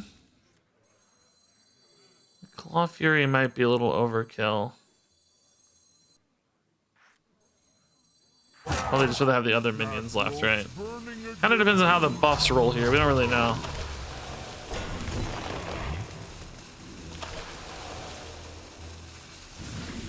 They're not good math, actually. Wow, the math was terrible. I don't know. It's fine. That could have gone cleaner if I'd played for another round of buffs and like could have played a Claw Furry after trading one. You know, there was cleaner math for sure to be done, but I also saved resources, like saved a Claw Fury, you know, so maybe it works out okay in the scheme of things. Your wish is Oh my god. suggestion. That's gonna give them a Twisting Nether for 8. Dude, they're actually gonna get there on the shard. Like, dude, I am tilted right now. They're actually gonna get there. Just for randomly generated garbage at the end of their deck. Like, oh my god. That's actually not an issue in and of itself. Can they get to 7? This is their 7? Oh my god, they got to 7. You're kidding me, dude. Winds of the sun Oh, to my aid. dude, they are actually a genius, honestly. They can kill me next turn. They just draw Zyrella into the thing. Like, that's so gross. Can I, like, lock out their board or anything so that they can't play the Zyrella? No, I'll just die. I don't have any way to disrupt it, right? No, just dead. They can play it and draw it next turn. At 20 mana. Honestly, I'm not even that mad. Like, to figure out all the ways to get to the right increments of math. I'm actually a little curious why it took them so long. Like, it feels like they could have maybe done this earlier, but they sorted it out, so who cares? They had time. The Zaf Twisting Nether is just so clutch. There's nothing left for me, right? I'm just always dead. I can't kill them in time, obviously. I can't interrupt. Can't eat. I can't. Yeah, it's just game over. We don't have anything that interacts with us in a meaningful way. Ropes burning again. I have so much in store for you. We will feed on this way. The strong GG, they earned it, man. is only natural. They earned it, dude. Not even mad. We got one more board faster. Like, the Twisting Nether was bad both because of course it activated the quest line, but it also killed my board that would have won. Think I like you. Honestly, though, I mean, I thought we were gonna lose the game for like what 80% of the game, and then there was a window for about 5% of the game where I thought we were gonna win the game, and then they stole it right back. So I can't be too mad since we stabilized pretty dang well. Like, we stabilized hard.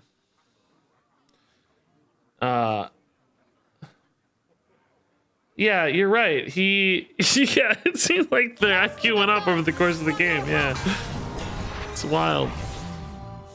I don't think I like Wild. Where'd my deck go? We needed a way to eat mana, eat a card. There's nothing left. Yeah, both pouches getting perfectly 6 and 7 was ideal. Like, ugh. Crazy game.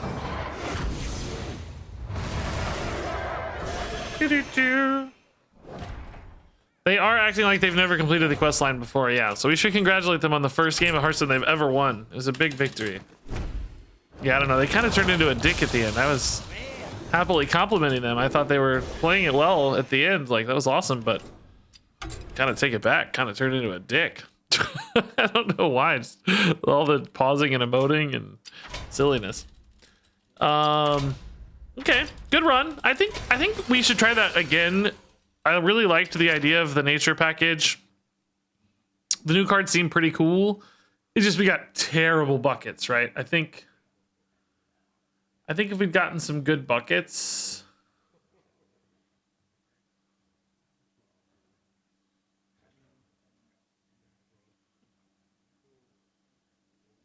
We would have been much happier campers.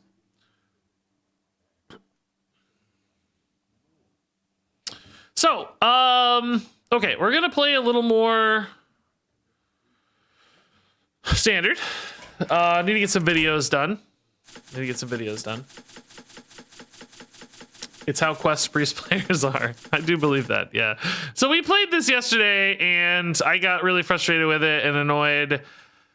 Well, not really, I guess, that annoyed, but we're gonna play it again today. I think I can get a video out of this still. Basically, this is a deck that currently is pretty much the best Control Warrior list on HS Replay by the data. It's really debatable with one of the Kazakhstan Dragon lists of old that you know from before, but this has a higher sample size right now, so we'll see. But it's really good nonetheless. And Tidal Revenant and Lava Gorger are both new cards, and they're both looking pretty good in this list, so I wanted to spotlight more control. This is like an elemental Control Warrior because of the two new elemental cards. Elemental Control Warrior is a funny name, but kind of appropriate. So the first person who says, well, why don't you add dragons in this is going to get banned. They're not going to ever know why. Magni versus They're not going to ever know why, but they will get banned. Ooh, add amalgams for the elementals. Oh my god, I like that so much more, because then I can actually call it an elemental warrior. You're a genius. You're a genius. I have 40 to 50 games with Warrior the last 2 days. The version with Kazakhstan is slightly better. I don't know if you're memeing or not. I don't want to have to ban you, but I'm just going to tell you, memes or not, 40 to 50 games is not a large enough sample size for you to personally identify which deck is stronger. Number one, it would always be a biased sample anyway because of your personal play style and preferences and so on. But beyond that, it's just not enough data. Really, I think in Hearthstone these days, we kind of have to look for at least 1,000 games. There's, you know, depending on the size of the difference, obviously you could reach statistical significance before 1,000 sample size, but 1,000, you know, gets us in the clear for fairly minor win rate percentage differences. Yeah, I like amalgams though. I think if I add amalgams to this, I can legitimately call it an elemental warrior, and we'll try to copy, and then I'll make it my own too, so I'll feel better about playing it. That'll have me so much more excited to play this. What do we cut though? I mean, all these cards seem so fundamental.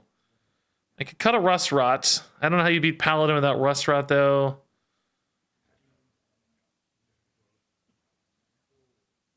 Frozen Bran. I mean, Bran is really a school teacher. And all these damage cards. What on earth do you cut? There's nothing to cut. Everything here feels so fundamental. Finley, I mean, I think you gotta have Finley for From the Depths. You need the armor gain. Oh my god.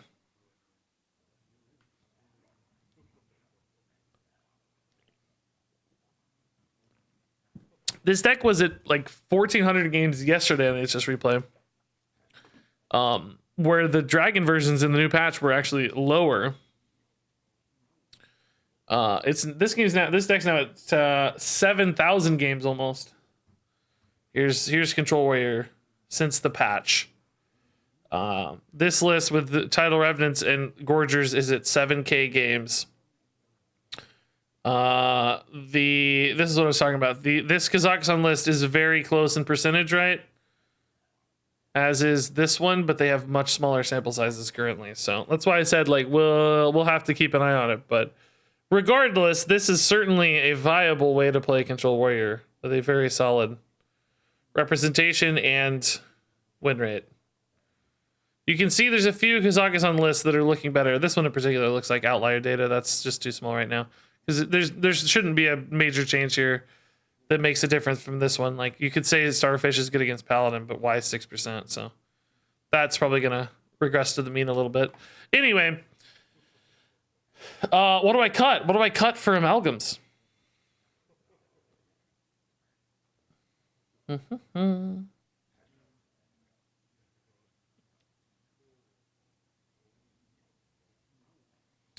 plays 1,000 games? Nobody, but we're not talking about what deck is best for anyone individually. We're talking about what deck is best in the meta. What good would it do for us to try to guess what deck is best for an individual person, as opposed to say this deck is better across the largest amount of games on average? This deck has a higher win rate. I can't individually suggest to each of you which deck is better, so of course I'm going to default to saying that this deck has the highest win rate data. Like, yeah, if you play a lot of games and you find a personal experience for a deck that's better for you, of course. Beyond that, play the one that's more fun for you. Like, I don't, of course. But when we're speaking generally about metas, we can't defer to anecdote as opposed to data. We have to defer to data. As referring to the guy who said play 50 games. Yeah, I know, but that guy who played 50 games said the version with Kazakhstan is better. He didn't say, I have a higher win rate with the Kazakhstan version. That would be relevant anecdotal personal experience. He said one is better, and I'm saying that his 50 game sample size is not enough to suggest that one is objectively better. I don't know why this is so debatable.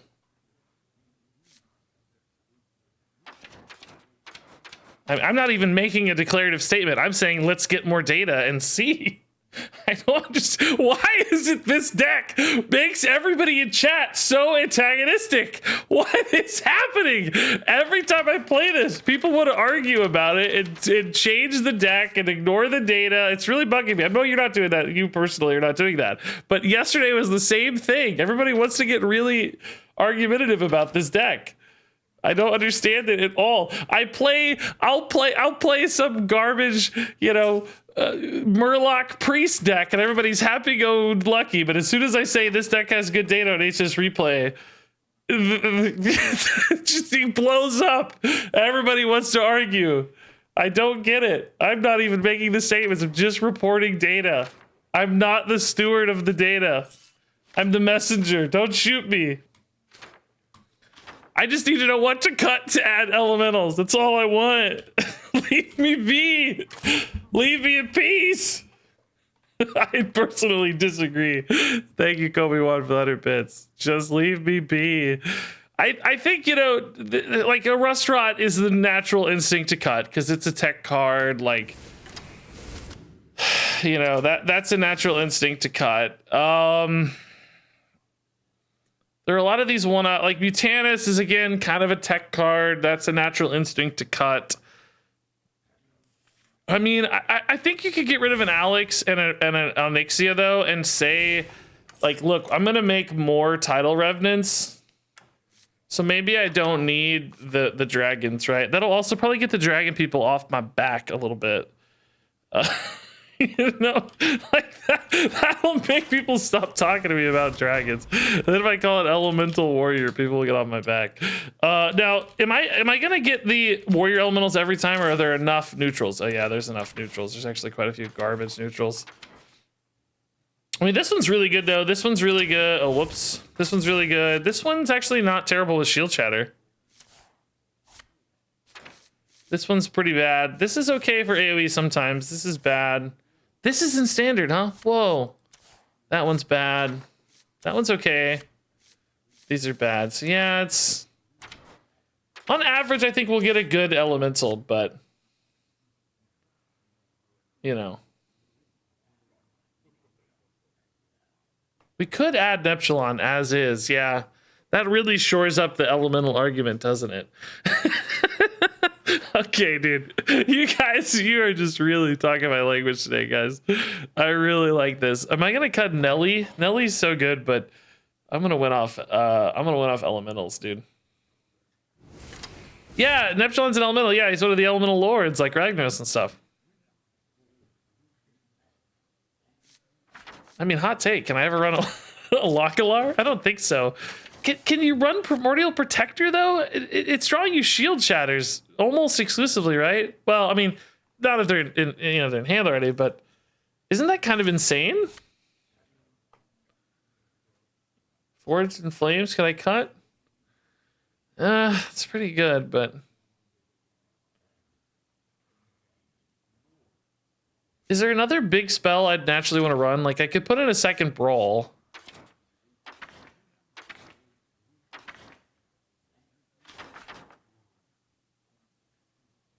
I love the idea of creating a deck you're sick of before the first game. Wait, what do you mean? I'm not sick of Elemental Warrior. I was sick of old Control Warrior. I'm hoping this saves that. Like, I hated the kind of just boring version. I'm really up in the ante here a little bit. We could go Brawl. You know, we could cut the school teachers and the Bran. I think that actually cuts a lot of power out of the deck, but I just want to play the fun stuff. I want to play the fun stuff. Okay, I mean, God, the point of doing this was going to be to showcase a good deck and be like, hey guys, look, these mini set cards are good. You can play these in Control Warrior. And now what I've done is create a monstrosity. Like, what is this? I made an Elemental Warrior. I mean, perhaps there's still a good storyline there, though. I could do the whole, like, you know, the deck intro at the beginning. I'll basically say, you know, we've seen that Tidal Revenant and Igneous Lava Gorger are actually good cards in Control Warrior, and give that spiel, and probably even include a deck list in the description for it.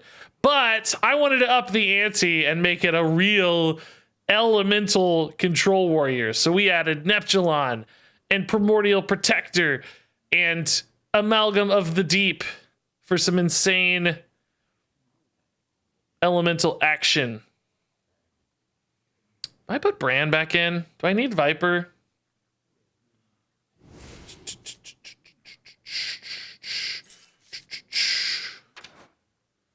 Bran better. Bran's good with Gorger, great with Amalgam, great with Tidal Revenant. Well, it's expensive, I guess, but discounts can happen. Yeah, this is fine. Okay, I like it. I like it. Oh, dude, grats. Stumps, thanks to the 500 bits. Yes, that can be tough if you're only board based. All right, Elemental Control Warrior. Here we go. I'm actually going to enjoy this so much more because every win's going to be meaningful. I love it. Okay, Elemental Control Warrior. This is going to be fun. This is going to be a good video. I will also play Holy Paladin later, but the real version, the Light Ray Myrmidon version, that will be my real deck. I know how to play Holy Paladin a lot. We'll get some quick wins on that one. Although I haven't actually played it with Light Ray, so maybe I don't know how to play it. It may change it a little bit at least. All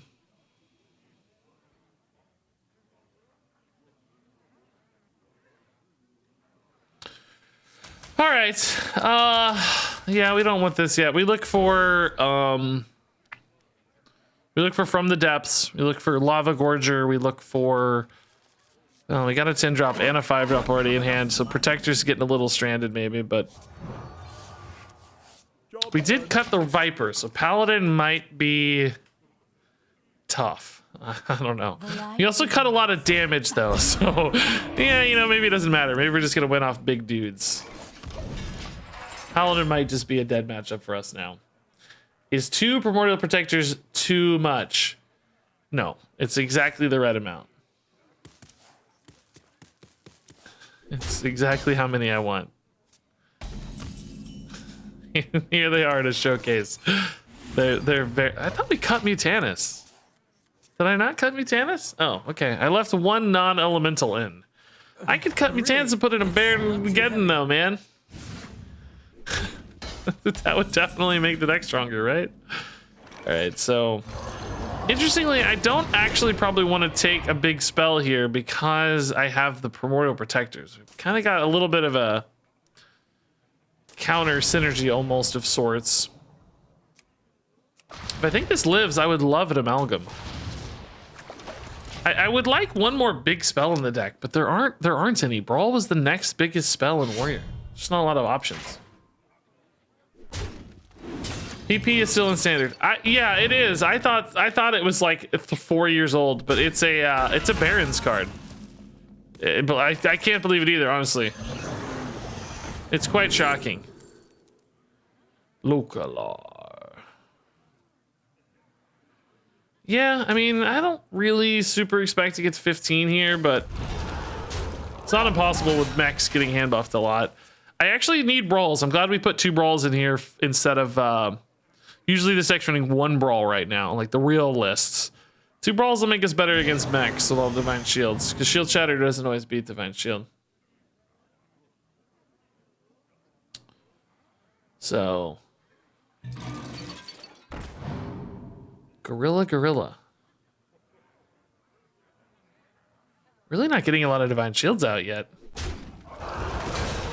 I mean, everything's still mega stacked anyway, stat-wise, but need to dodge the shield shatter. Oh my god. Okay, well, we'll just use one instead. It's not going to be a lot of boards where shield shatter is good, so that's one of the better options probably. Yeah, so now the protectors suck. They're drawing brawl and then shield block, dude. Like that's not good. That's not good. Don't let this experience sour you on the protectors though, okay? They still have a chance to be good. Oh, we could put, well, it doesn't really help because that'll be so late in the game that gets drawn. Nah, let's just be Tannis. I don't know. There's big stuff. I don't think I'll eat anything key, but there's just big units up there, right? Okay, I'm so... Dude, his whole hand has been buffed 75 times. It's really only twice, I think, but still. God. Okay, so I get a 5-drop off the protector. I draw a brawl, which in and of itself is actually pretty useful. We know the brawl's on the bottom too, so I will actually be drawing it. 5 drops are on average not good. I don't think there's anything that's really gonna stand out, is there? Yes, we're gonna snap, baby. Need to take some hits for this to recover some.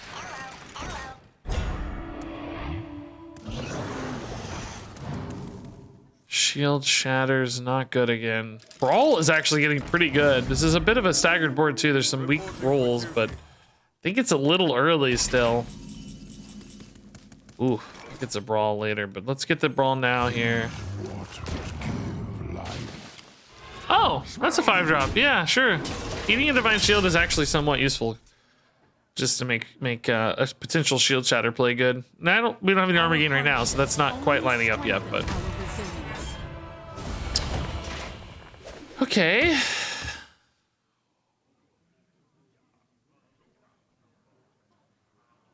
Do we ever have enough value / removal to beat this deck? Double brawl, Neptulon removes some stuff. Double shield shatter, we got shield slams. It just doesn't really feel to me like we're gonna have enough, but guess we need to try. Is this a brawl? It's kind of a better shield shatter in some ways, but it's leaving out 3 units, so that doesn't feel very good. Shield slam. That's pretty good post Finley, because that's 0 and this is 5, so I could hit 5 here, I guess, and then shield slam that.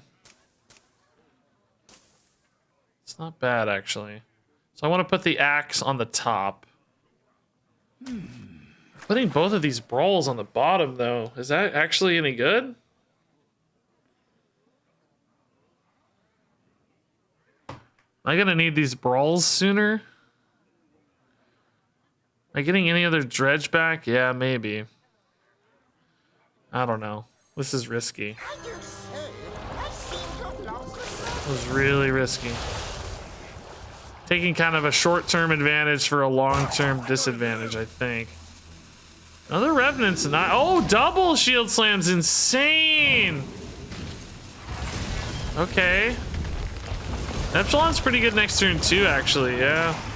I still don't know if this is gonna feel worth it or not. Those brawls are stuffed down there, dude. I don't have any card draw right now either, really. It's just shield block. If they go really big here, I'm gonna be regretting this a lot, but it's at least fun. From the depths could pull up a PP now. Yeah, I think. I don't know the positioning exactly, but maybe.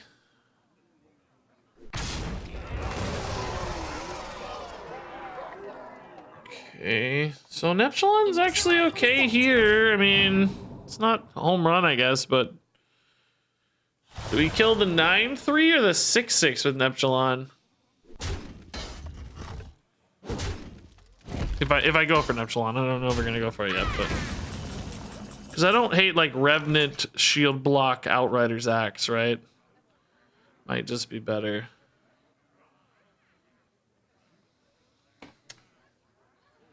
I definitely want to start drawing cards to get back to those brawls ASAP, but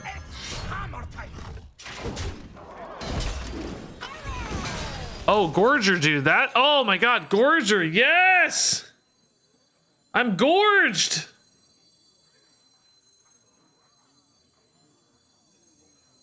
This Tidal Revenant, yeah, I guess it's still gotta get some other stuff, yeah. So we gotta decide here, do we take big armor or do we just take brawl? I think we just take brawl, right? I think we're gonna be in trouble if we don't take a brawl. Feels very, very important to get. Don't be a Mecha Shark. Oh, that's actually really good for me. Yeah, that actually helps eat their board. Nice, okay. All right, the Elemental Boys got this. Localar. 6-6? I don't kill the 6-6 though, so doesn't help me get through this any faster, right? It would be a 6-1, and then I'd have a 9-3 on board as well. It'd be a lot of potential threat there. I think I like this better. Just piece through stuff. We gotta get through that dude anyway. Thankfully, they low rolled hard here. Barely any damage out of that, so netted 7. It's really nice. Okay, this is a really weak board. It's really not like a brawl board, I don't think. I'd like to try to get through this one organically if we can. Actually, maybe a good Neptulon board. How hard are they playing into the sheep?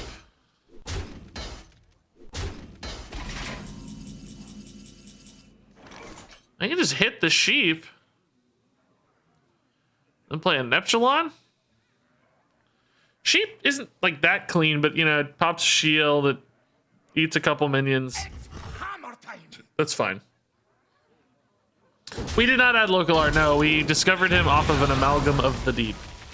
So, not exactly, don't worry. Do we take the freeze here?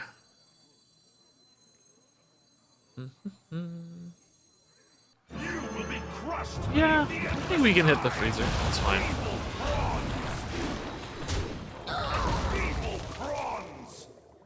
Let's eat this first, right?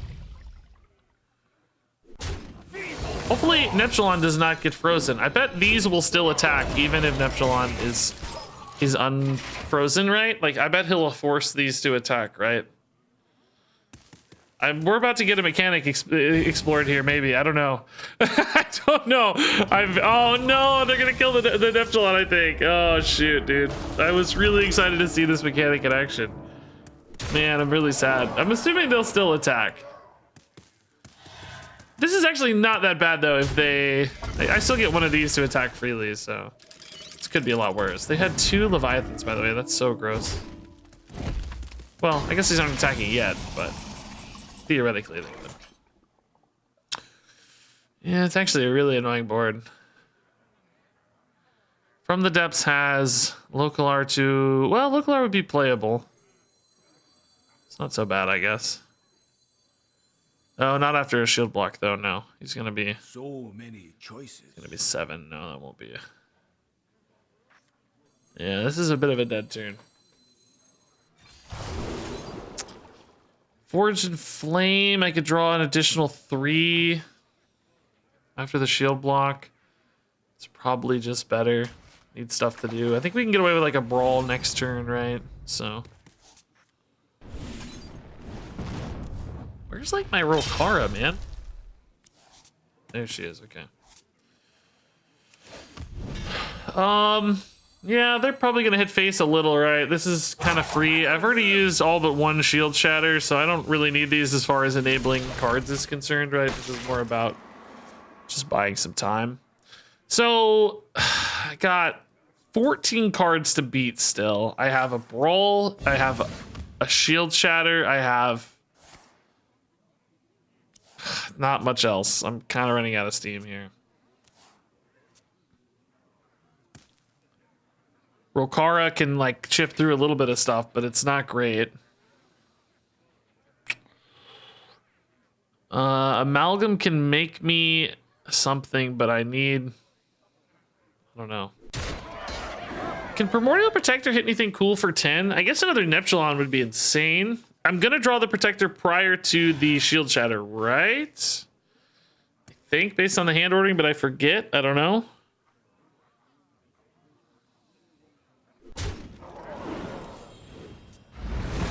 I don't see how you ever kill through the shield. You mean their weapon? I don't really need to. If I just remove all their stuff, we'll just win. I can just armor through that, right? Like through the weapon. If we get to a state where they're out of things, is how I beat that. Now, that's the challenge, right? That's what I'm asking. Like, do we have enough removal to do that? That's easier said than done, of course.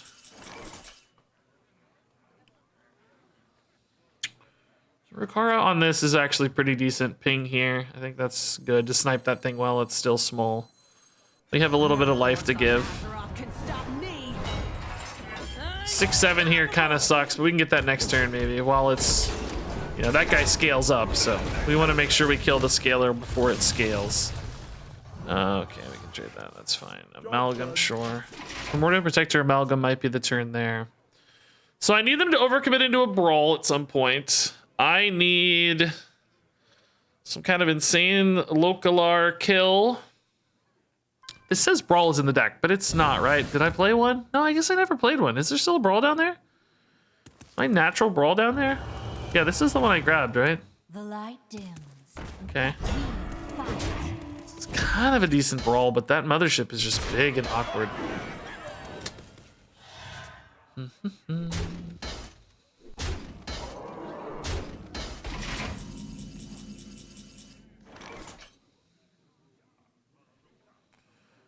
Shield Shatter ping is just not good. I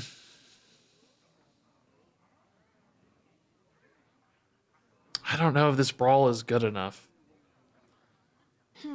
Leaves behind 2 minions, number 1, but can I just get any time? Like, can I buy a turn ever? I guess I have to ask myself, is a Shield Shatter ever going to be better? Because if I could get away with a Shield Shatter here and just ping the Leviathan... Not in a terrible spot. Yeah, potentially 3 minions. Usually 3 minions, actually, for the brawl, yeah. But I could Shield Shatter after, so that's not a bad thing. As long as the mothership dies, I'm kind of okay, I think. They have 9 cards left. Do we have any idea what they are? We know there's a Bannerman, another Automaton, a couple of the Sunken guys here. I gotta see this. Yeah, I don't know. This is pretty risky, but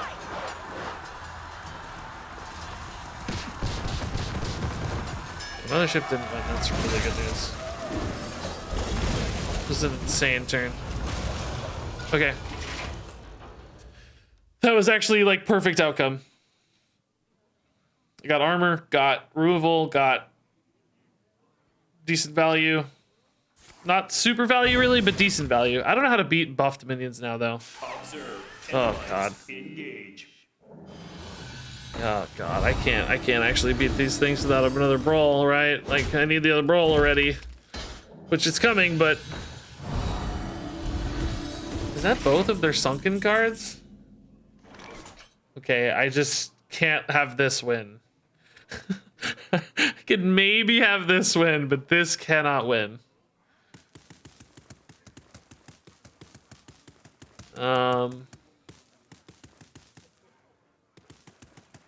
Let's see. Yeah, I mean, do I throw in an amalgam, I guess, right? Just increase my odds here a little bit. I think so. I think I'm desperate, so I think so. This isn't going to get a lot of value anyway, because I'm kind of out of ways to proc it. Yeah, I don't know. Let's just win, right? A 4-2 would be ideal, obviously. Okay, that's... Oh my god, I won the brawl. Oh my god, dude. They have a rust... Oh! Elemental Warrior takes its first victory. I love it, dude. Oh my god, dude. The Elemental Warrior was too much. That is unreal. Let's freaking go. I gotta pee, guys. I gotta pee. I'll be right back. This is too good, dude. Too good.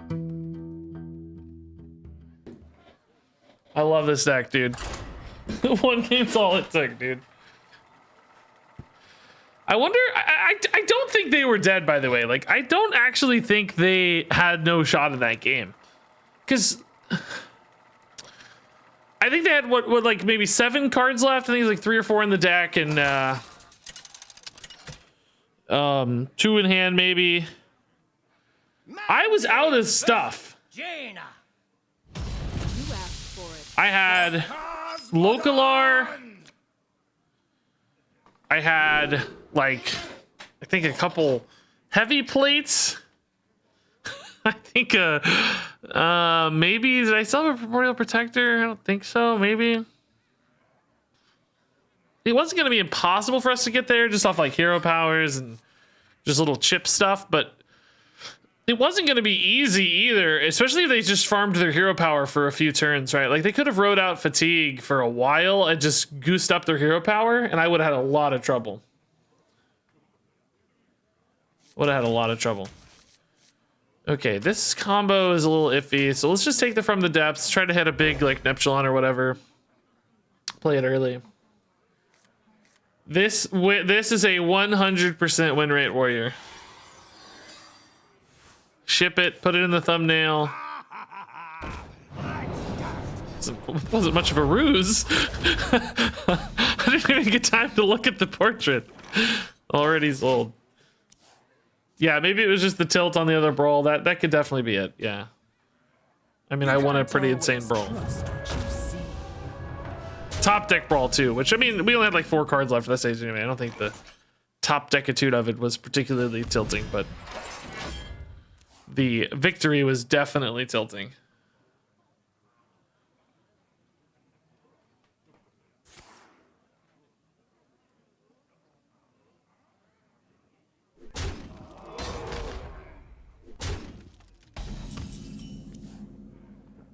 Okay. Yeah, Revenant next turn actually is pretty nuts. Sure. Brawl and Bruckler. Okay, so Primordial's got a Brawl down there at least. Of course, we want to hit the Shield Shatter if we can. Am I ever saving coin for like Primordial? Not under like a ton of heat here. Could actually just like Shield Slam a 3-2. Heard this was a hot tub stream? Yeah. I'm in a hot tub. You guys can't see it, but from the bottom down, I'm Winnie the Pooh in it with his red shirt sitting in a hot tub. It's green screen. You can't see it.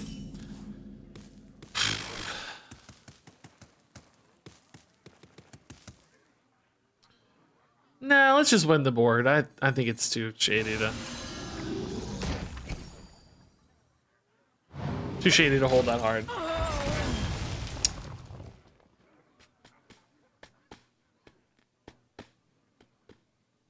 Porky Pig in it? No, I look like Winnie the Pooh though.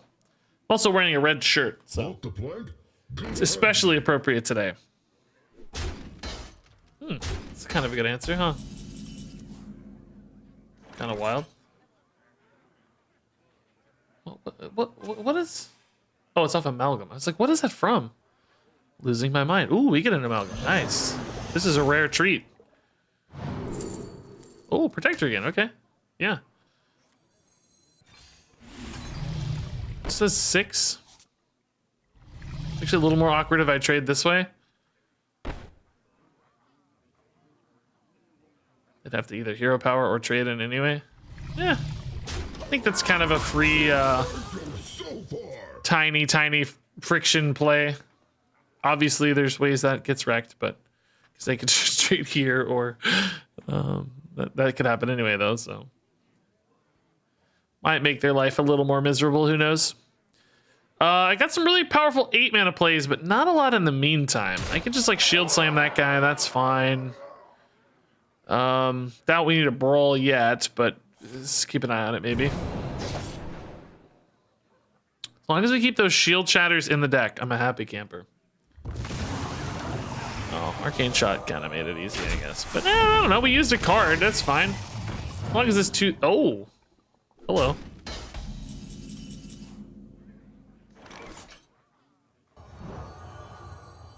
Don't want to draw Shield Shatter, or do I? Because it's not bad removal here. Ran Primordial, dude. Oh my god. I don't know if that's any good, but it's really fun. I don't know, dude. It's really fun. That's all I care about. I got nothing to do next turn. I guess I'm brawling next turn, eh? I mean, there's not a lot of pressure at the moment, so might not be too bad. We're going on a Is that brawl worthy for you win. one extra minion here? I mean, it's not a great brawl, obviously, but I don't want to be too far behind when I play the... Oh, that's definitely brawl worthy. Yeah, okay. For sure, no. I don't want to be too far behind when I go for this, right? So, brawling here is pretty good. And we're going to get some tin drops, I think. This works how I suspect it does. I guess we might only get one if I get wrecked by my draw here, because I don't know, there could be a Shield Shatter at the top. So that might be an Neptulon. Could be a lot of other garbage too, though. There's that 5/4. I mean, I guess that wouldn't be too bad in the scheme of things. But I really want a Neptulon. Neptulon me, bro.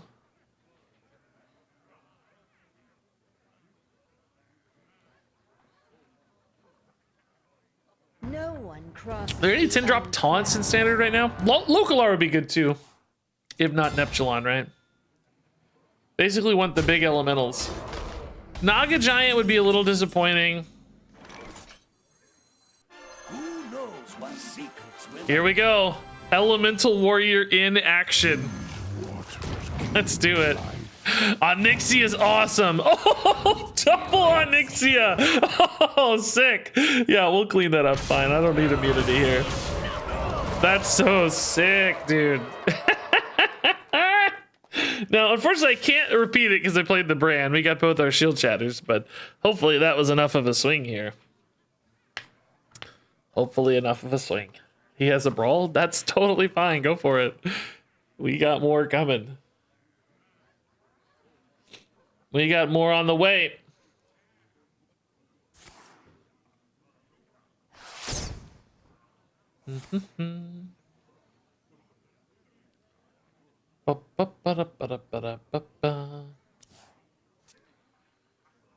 I love it, dude. Double Onyxia. The 10 drop pool is actually got a lot of rush minions. Oh, Naga Giant's 20. It actually can't be pulled even. But Neptulon's got rush. Onyxia's got rush. Local R's got rush. Goldshire Knoll's got rush. In fact, the only cards that don't have rush are Sea Giant and Deathwing the Destroyer. You have a pretty good chance to roll rush minions.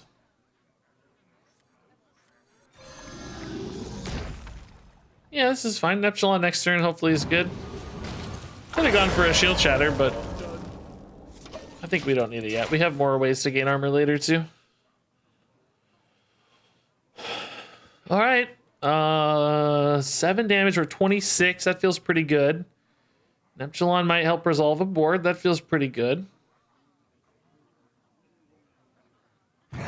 More meat. Is Knoll just trading in?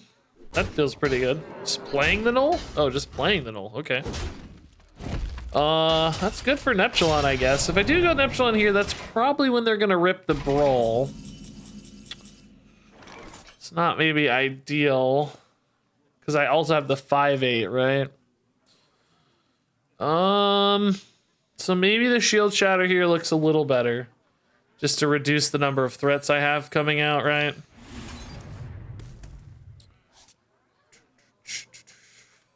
Forger is not good there. Yeah, we'll just chill here. It's not bad at all. Back to 26. We've gotten through double Knoll, a Krakatoa, but I guess, was that a bonus Krakatoa? It says it was created. I didn't look. Was that off of Phelan? Trust no one. Not even me. Did they dredge post? Rest easy. Oh, wow. That is a bit of a problem. Safe now. That's sort of a sick value grinder there. Jeez. How on earth do I deal with that guy? Ugh. don't want to have to kill that. That's a pain.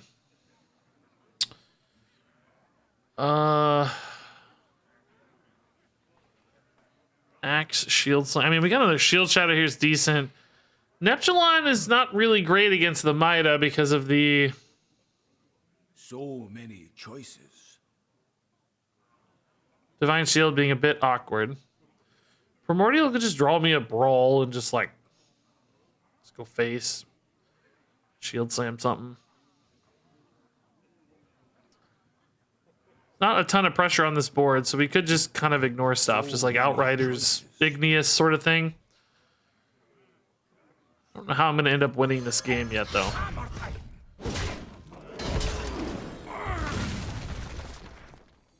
I think I'm just going to hit face a little more.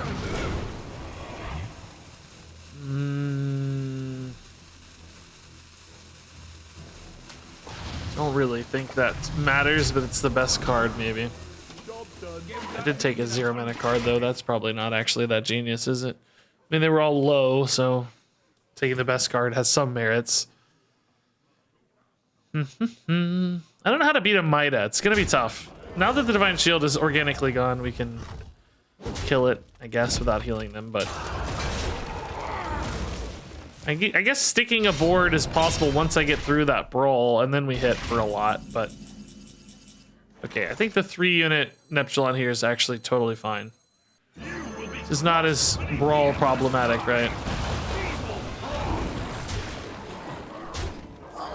Will I ever hit 3 to face? I have so much more. Yeah, I do. I have plenty of cards. I need to start whittling them down. Oh my god, they got the Mida immediately. Oh my god! Rest easy, child.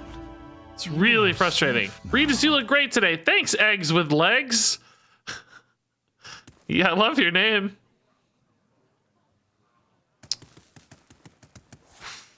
Okay. I guess the bonus minion here might just kill it for me, right?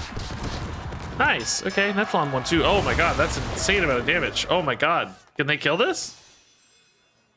Can they kill this? It's just 14.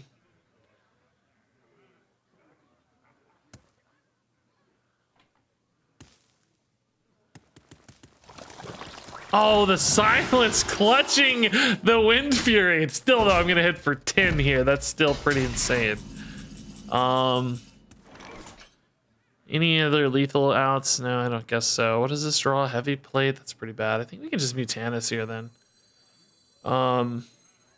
Just develop another giant thing, right? Hopefully, anyway. I guess we'll see how giant. Oh. Not giant, but a good unit, I guess. Good quality kill. Problem right now is I don't actually have lethal in hand with an axe, but guess we'll get there.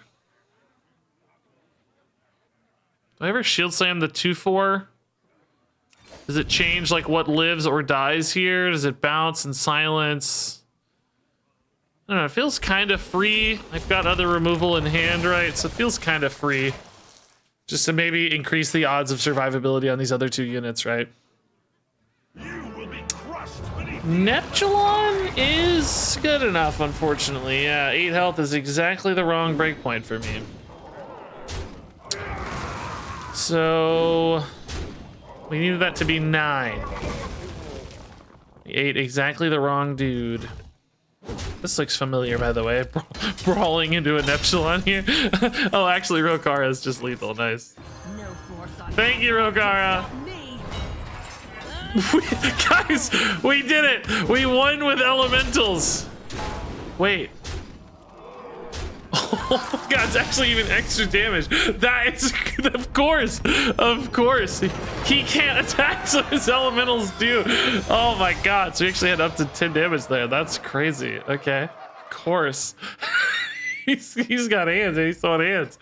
All right, guys. Elemental Warrior is so much fun, and it's winning, dude. Like, this is crazy. It's actually winning.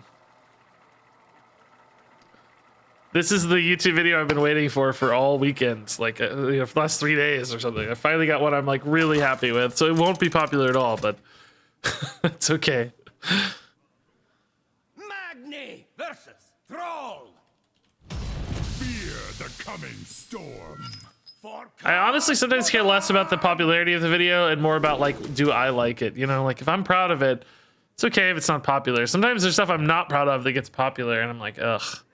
I'd actually almost rather people didn't watch it because I'm ashamed of it, you know? But this one, I'm going to be proud of this one. I can tell. Alrighty. Man, that video I put out the other night, the Neptulon is the best, Frontlines is the worst. It was like a low roll highlight video. That garbage game that has 75,000 views. It just went absolutely gangbusters. That is a video I wasn't particularly proud of, but just performed exceptionally well. That's what I mean by those I'm not that happy with that do well, you know?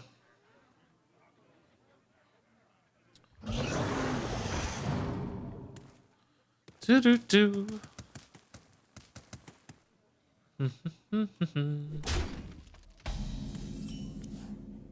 Frontlines is a hot topic. I've been to a hot topic before. I never shopped at a hot topic, but I've been inside one. I never really had the hot topic aesthetic as a young man. I did not go through like an emo or goth phase as a kid, as many folks do. I dodged any sort of phase like that. Axe is probably my best bet here, but it's tough. I mean, I could take Sir Finley and just try to roll into all of that next turn, right? Putting some high quality cards on the bottom of my deck, putting some discounted stuff in hand at least. so many Shield Slam might be hard to use, but we might get a good discount. Yeah, I don't know. Let's just play for that. I need some tempo back somehow, right? Might even coin pre-Finley just to ensure that I have more mana this turn to play stuff and that I don't put a coin down there. I don't particularly want to draw a coin later. Oh, actually, I'm just dead, so I better hit a Brawl off this Finley, eh? Brawl has been what's saved us lately, so it would be fitting. I can even play a full cost Brawl if it's the non-discounted one. Bran? From the Depths? Mutanus? Lava Bro. So Lava Bro actually does have some big armor gains here.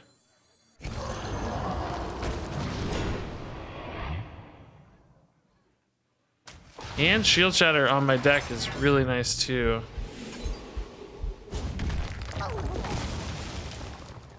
I should have went Bran. Why didn't I play Bran? Because I'm dumb. That's why. Oh, I'm actually overriding the Shield Shatter. Oh god, my armor's gonna be gone anyway though, so that's actually right. I'm not gonna have any armor. I guess the brand doesn't really do anything in reality, does it? No. So the Shield Shatter is actually coming with Rokari here. So this was actually the perfect play. I just didn't realize it at the time.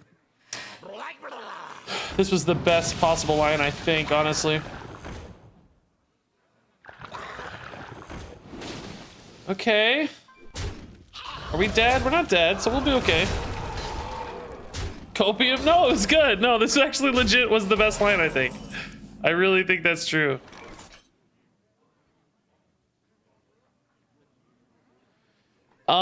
Do I kill a 3/4 first here? I guess so, yeah. I don't really need to use the Rokara weapon or anything, so let's just kill a 3/4 first here. Draw a card that way. Do I still Shield Shatter?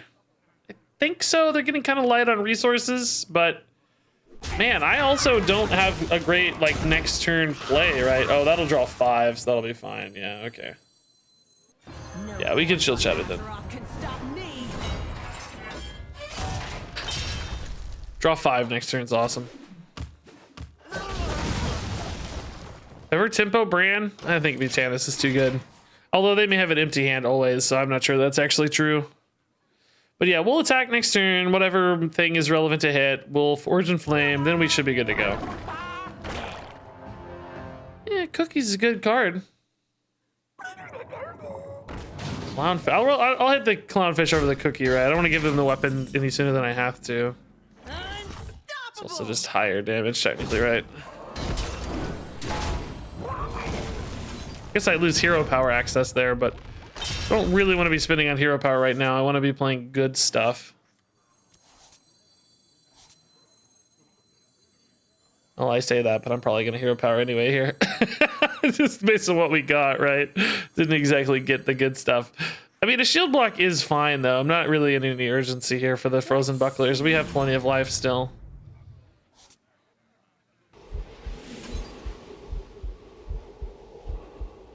Yeah. Okay, so they're probably unlikely to play into Bran Mutanus. We'll probably just go Bran, Gorger, get some armor. We'll gorge ourselves, and then are they holding cards in hand? It's probably buffs then, right? There's no way this is actually the... Oh, Bran Protector's gonna be nuts.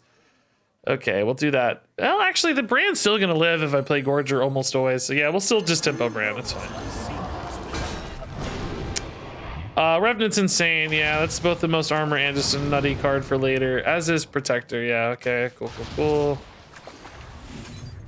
Great stuff. We're back up to 34. We've got a board advantage. We've got a Bran. Yeah, cool. Excellent. Yeah, From the Depths is a good card. We're finding out. Like, just insane.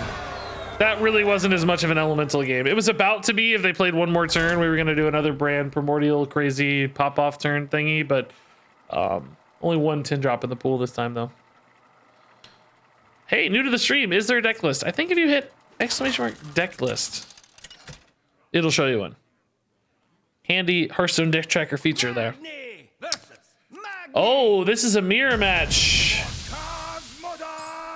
Will we be able to win the mirror match? Almost certainly not. We have worse win conditions than a real warrior. Like whether it's Kazakhstan or Charge Galvangar stuff, whatever the case it is, they are very likely to have much better win conditions than I do. My deck is still good at being, you know, control warrior against non-control warriors. We can still beat a lot of aggro decks, but we might have trouble beating a real control warrior. In fact, I think it'll be almost impossible.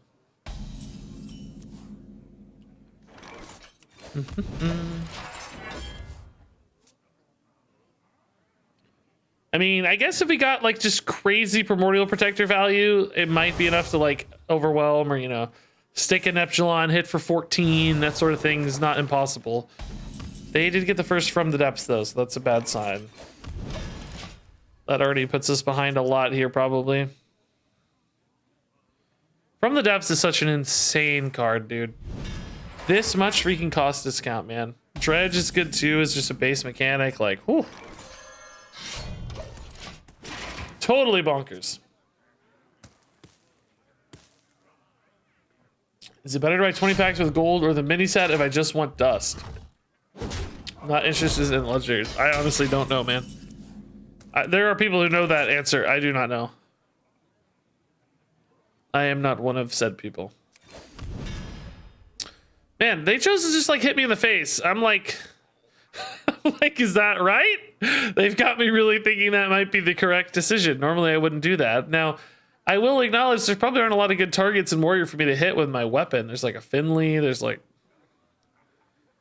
Amalgam. They don't have a, well, they might have Amalgam if they're Kazakhstan, I guess. I'm gonna hold. I mean, I have a Rokaris that feels like a little urgent, but not really. I don't need Rokara up that particularly early either. This is what I'm looking at right now as a win condition, right? Eat a Kazakhstan, that sort of thing.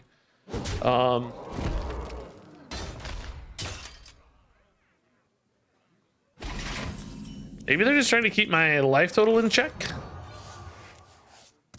That might be one reason.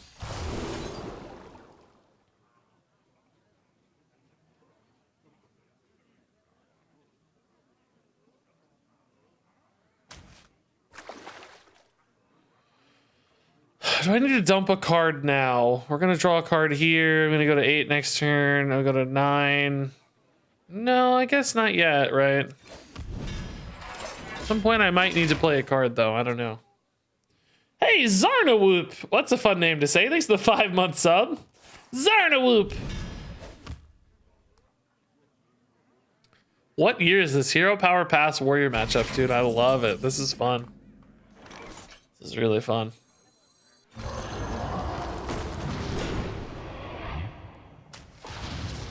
Yeah, Primordial is actually insane for us, yeah. I guess we probably play the full cost Primordial, although I could go Brand Primordial already, but I think that's too premature. I don't think that's right. I think Brand Mutanus is a higher likelihood to increase our odds to win the game than Brand Primordial. Brand Primordial plays into their removal. Brand Mutanus plays into their win condition sometimes, right? So let's see, that's still fine. Yeah, okay. Give me a good 10 drop.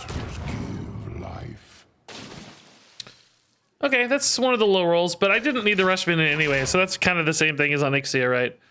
I guess actually, yeah, Neptulon still would have been the best bet here, but I think the next best would have been like Localar, Deathwing, that sort of stuff. They did just shield slam a tiny dude, so man, this might actually be like pretty relevant here. They're gonna take 8? They're gonna double shield shatter? Huh. I'm stunned how effective that seemed to be. I'm still scared to commit the Brand Primordial though. I just don't think that's right. Brand Mutanus has to be better.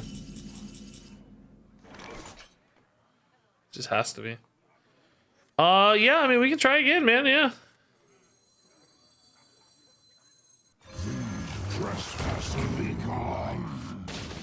Another Sea Giant, okay. Sure. 9 cards, that's still not really relevant though, right? It doesn't really matter. I'm dumping 2 next turn, so yeah. Okay. I mean, this is a little more brawl worthy if they had the brawl chilling.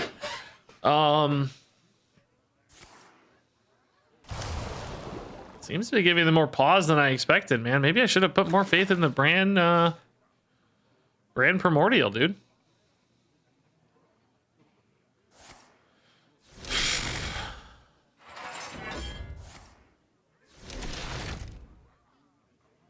Bucklers? Wow, this is actually gonna connect. You are kidding me, dude. Brand Mutanus feels a little bit overcommitted now in some weird way. I might just go Tidal instead. Because this actually becomes really big as well, right?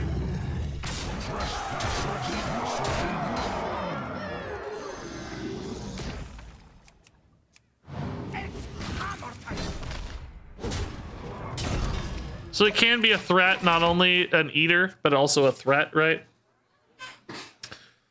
Okay. I mean, deal with the board, I guess. They didn't last turn. They might have been trying to bait into removal. We don't know, but they kind of just healed up a lot. Okay, NXTs are pretty good. Not enough to clear everything, but pretty good. So this will be Brand Mutanus. Brand Mutanus turn.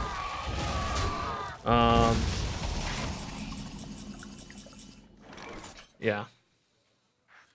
Rokara actually is really close to lethal, right? 8 plus 6 is 4. Oh my god, wait, is Rokara lethal? 8. Oh, can I hit that? Am I allowed to hit that? I can't hit it, right? I can't actually target it. But then if I go Shield Shatter, I can. Many choices. 6 and 8 is 14. Rokara. Oh, that's not lethal. I only have 16. I'm counting Rokara and the Rokara damage, so never mind. No. Yeah, you can't hit it, but it won't let you. But it's not lethal anyway. I was counting the Rokara damage twice. Obviously, I can't do that. I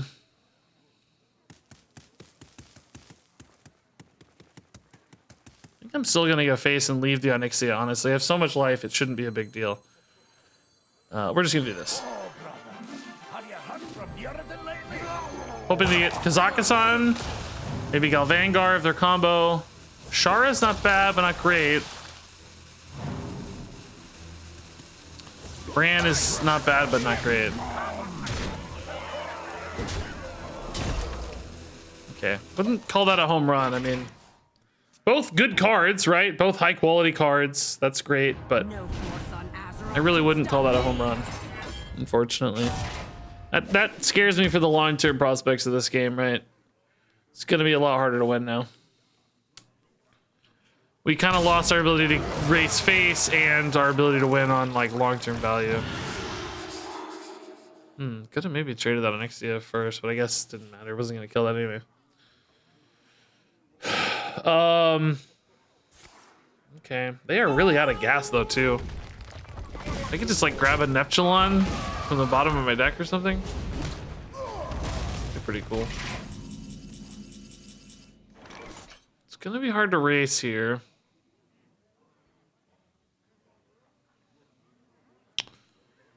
You know, I could almost get another Mutanus with Finley Amalgam, but it's hard to do.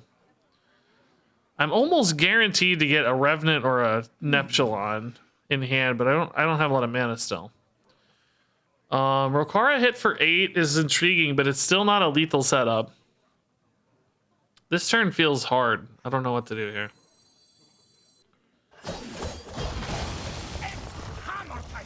I'm gonna revert to being a control warrior until I know better, right? Until I know otherwise. This is really good draw.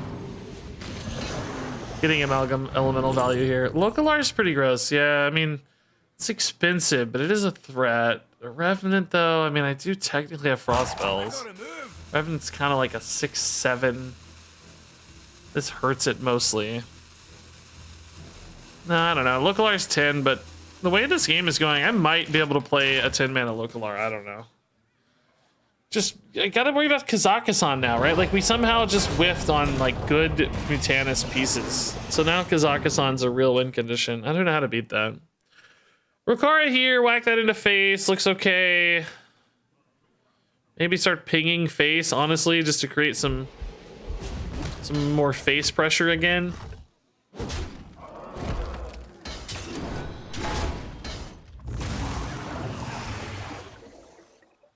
Epsilon's not ideal into this hero power, you know?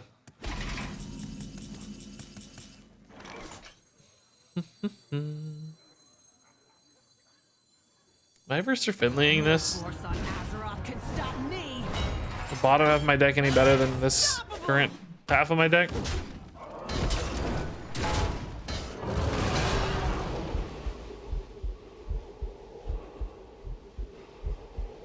I don't think so.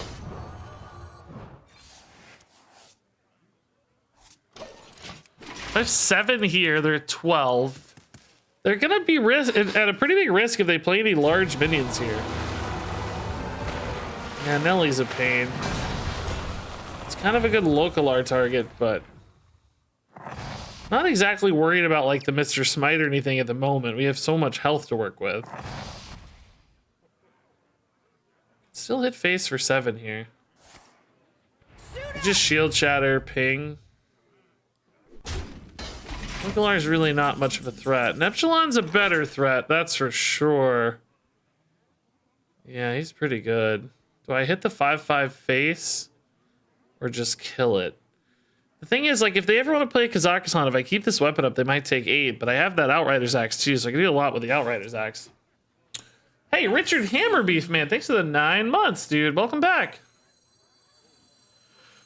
I hate that these 2 health dudes play into that hero power so much.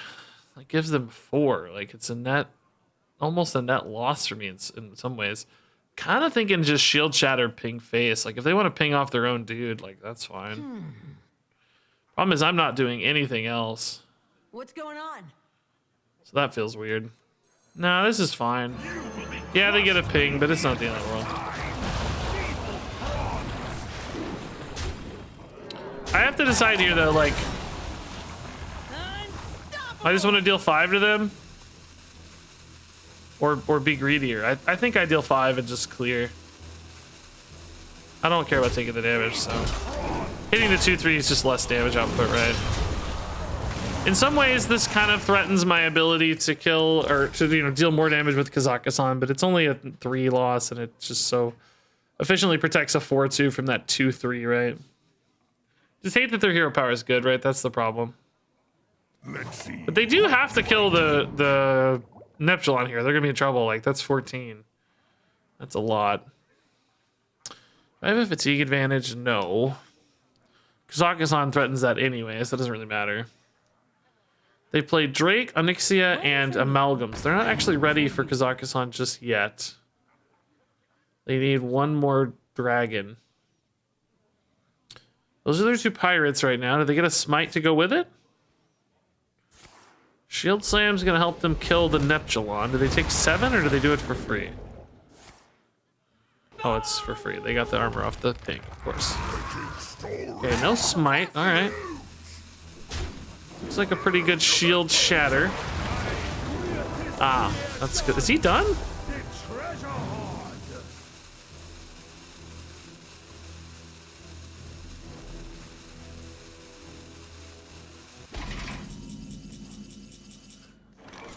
Did I just get the gift of the century?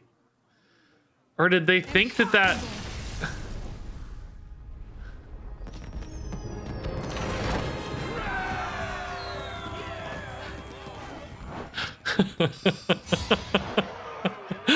Oh man, that was gonna be hard to beat legit, but I don't know, man. We were still pretty close. Like, we were gonna clear that board and develop a Localar there. Because they wouldn't normally play the Exoxon, right? So normally I'd clear for 0, develop my Localar. They may have been dead anyway. They were in a... Oh, actually, I don't know if I'm gonna play another game. They might have been in a tough spot. I don't know what was in hand, of course, but they were pretty light on cards. Okay, apparently we knew that was a heavy plate somehow. I don't know how we knew that, but so like this traded.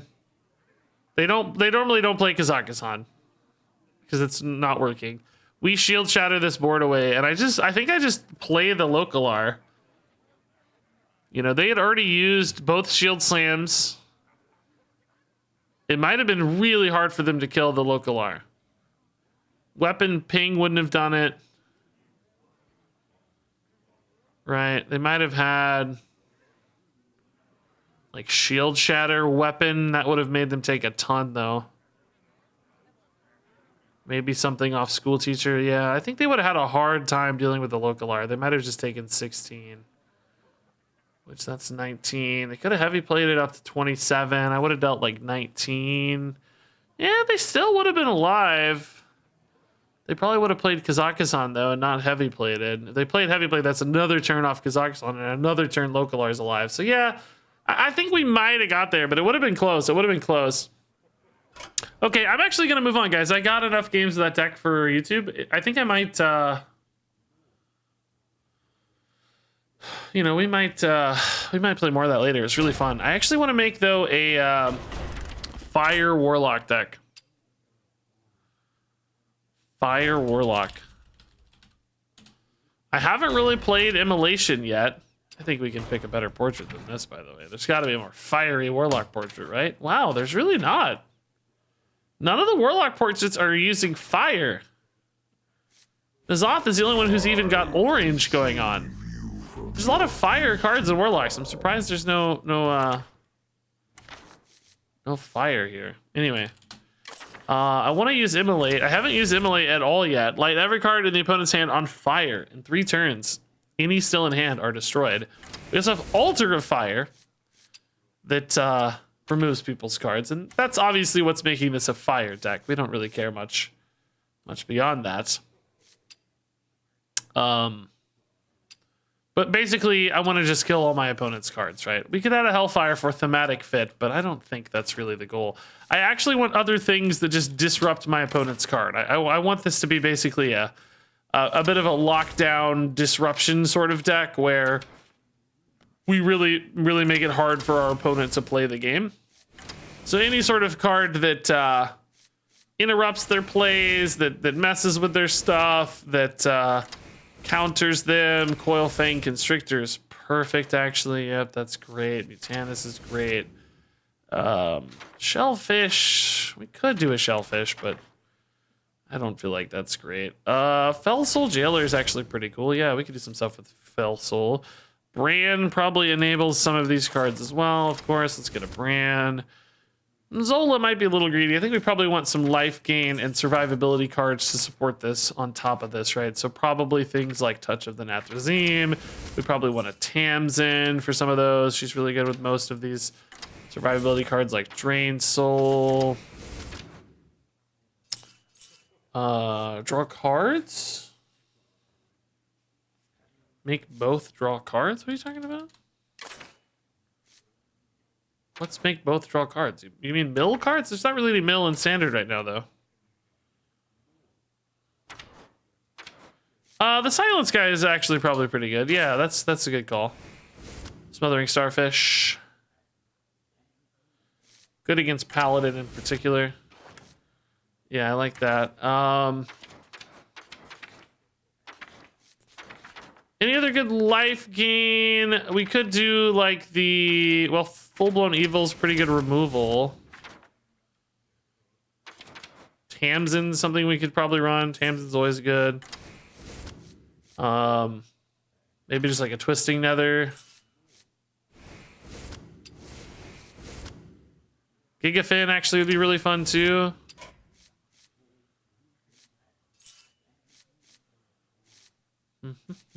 So something's got to get cut here.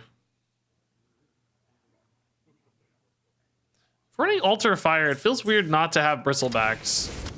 I don't know if we commit all the way to the Scavengers, but Bristlebacks are really good life gain, right?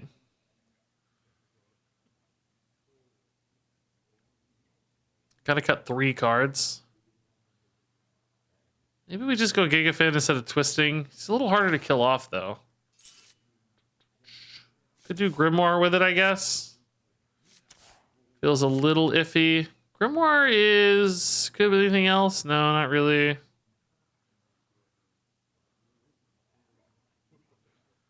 Maybe I could cut the Full-Blown Evils and go for the, like this package instead so that I have... Like, I'm playing stuff kind of in the mid-game. Maybe just 1 silence, right? I don't really love the Morshan watch posts. Those could be cut. I don't think that's that good. I'm not going to have any way to utilize the 2/2s in an especially exciting way. This looks a little better, yeah. This actually looks pretty good. Fire Warlock. Let's give it a shot. This is going to suck. It's too... There's too... like, it's good against control decks, potentially, right? If we can find a control warrior, which there are a lot of those hanging around. This could be pretty good, actually. This could be pretty good.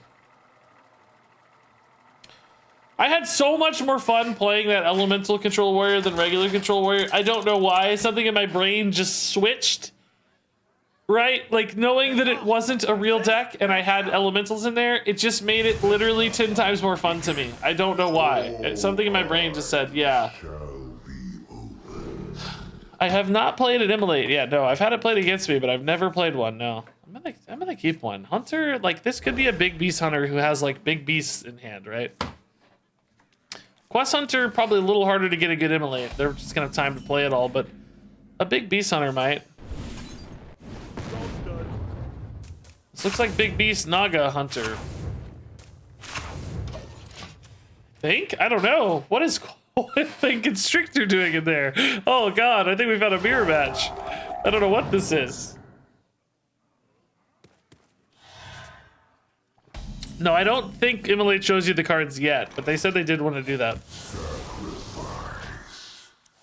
Yeah, medium Beast Hunter. Could be Reno, that's a good thought. Yeah, maybe it's Highlander. Sorry, Squishy, Highlander, Naga, Face, Coil Fang, Hunter.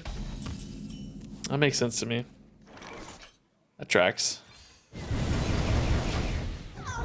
Oh, guys, we're gonna do a Regis Talks About Things later, by the way. I've got murdered cards from the mini set we gotta do. Don't let me forget. I want to get that video out soon, so. Feels like a pretty bad time to play Immolate, right? I think I need to contest the board more. How does this work? Look at 3 cards in your hand and choose one. It can't be played next turn. Well, Doggy Biscuit gives them a really good trade without any downside. Harpoon Gun, of course, does as well, but they have to take some hits at least. Raj is a good card, but I'm not expecting that to be a problem right now.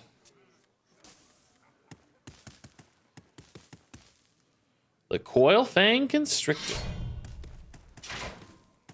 Oh, they're just going hard face. Oh boy. I need a Drain Soul ASAP, please. Drain Soul Tamsin here would be perfect. Oh, they can still trade it. That's actually really funny. Of course. The trading doesn't count as playing. I got ripped off, dude. Dude, I got absolutely ripped off, man. Screw you guys. That sucked. Oh, man. They go for the Raj here. They're like kind of already turning the corner a little bit. I think they might try to go for the Raj. Yeah, they're like they got 6-8 damage showing. Raj might help them get towards the lethal. So I'll go for minion here. Oh, peasant. No. Tamsin's a good reset. Give me some heals maybe for other Tamsin. And just the 5 armor immediately is not bad. Because I am absolutely dying otherwise. You don't think I can win this one? Everybody write it down. We all heard it right here. If I end up winning, you're gonna be in the YouTube video, so congratulations. You've done it. You've made your way into a YouTube video. Touch? Okay. Can we do it? We got it. It's really touch is not that good against Rash is the problem. Oh, that's a good touch target if I trade here. They're gonna hit the touch though, man, or the Tamsin won. Yeah, they got the touch. Wow, they actually got to pick the touch. Like, screw them, dude. That sucks. That is really annoying. They actually hit the touch, bro. This is like always, dude, but I can't. They hit the touch. I'm so tilted, dude. They actually, like, this giant hand. They got the one card I needed, right? They got the one card I needed. Taking so long. Problem with like qualifying is they're just hitting me for 5, right? I kind of have to kill this. So I'm thinking about, I need to tap, but what do I even hit? Drain Soul's pretty good. But that's it. There's these Drain Soul. Another touch, I guess, is pretty good. Altar Fire doesn't quite get me there for the Blood Shard. Probably just dead here, but... Did I get another Fail Soul Jailer, really? That is the worst card in my deck, dude.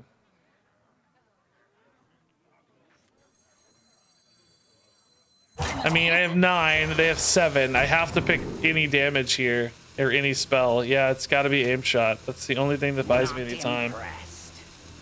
If they get another spell here, they have lethal off the top. Raj, hero power, cheap spell, right? That's lethal. So I need them to get a minion, basically.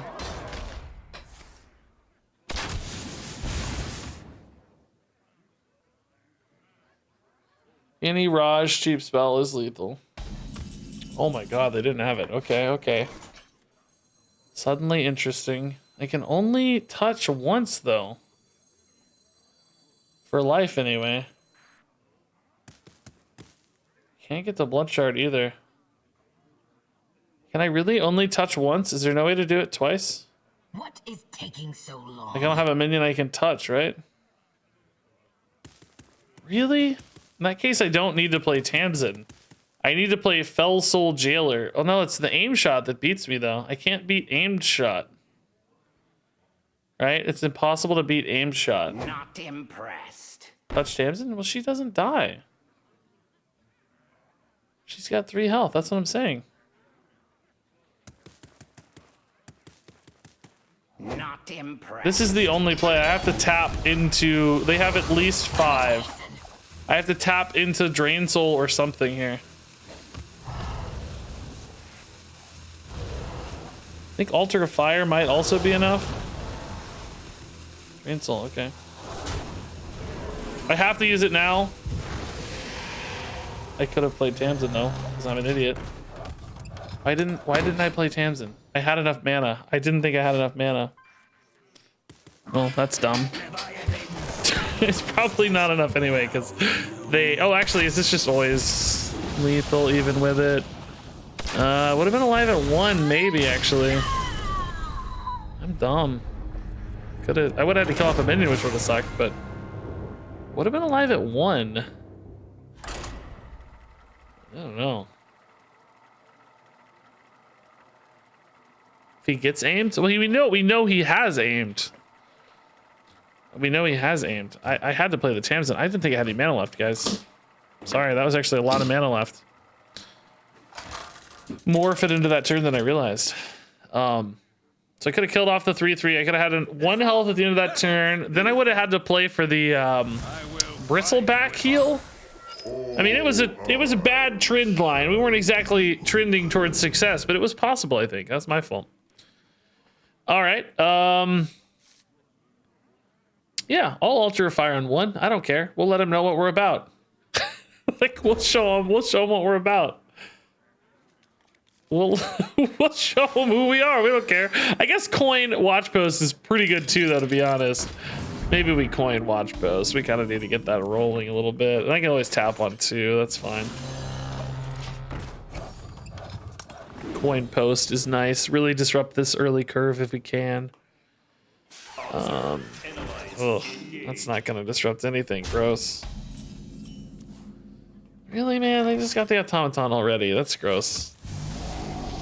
That's probably honestly game over. I don't know. I don't think I got enough post value.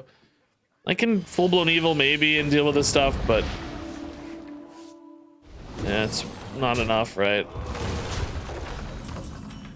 Do I need to smothering already?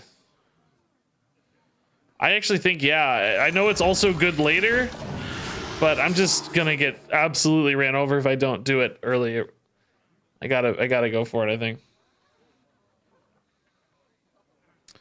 We gotta get to like Gigafin this game to win. Even that's gonna be pretty tough though.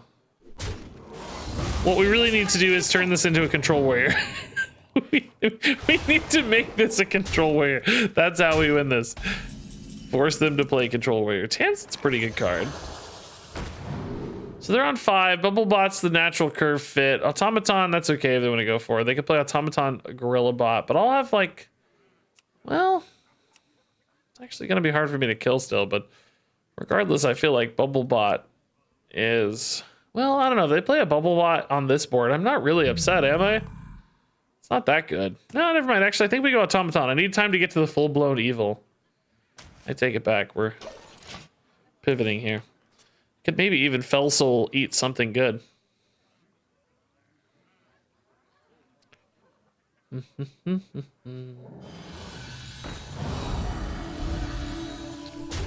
That's big. Reporting for duty. Restaurant is not especially useful. Job's done. Thank you. They get it back right away. They don't care at all. Tamsin's not great here. Not great. Their hand is full again, so that's not great.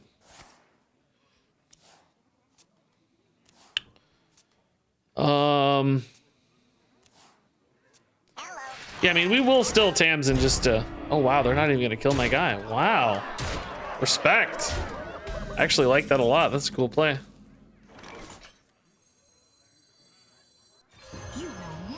I gotta try to hope for like a full-blown evil recovery here. I don't know. Just need good cards, good plays. I need like all 3 imps right away. Immolate's fun, but not good. These do trade up now, but taking 12, I'm at 17. This is only 10 damage. They already have 8. It's not gonna keep up, is it? This is a mile away. Yeah, we're not gonna win. That's for sure.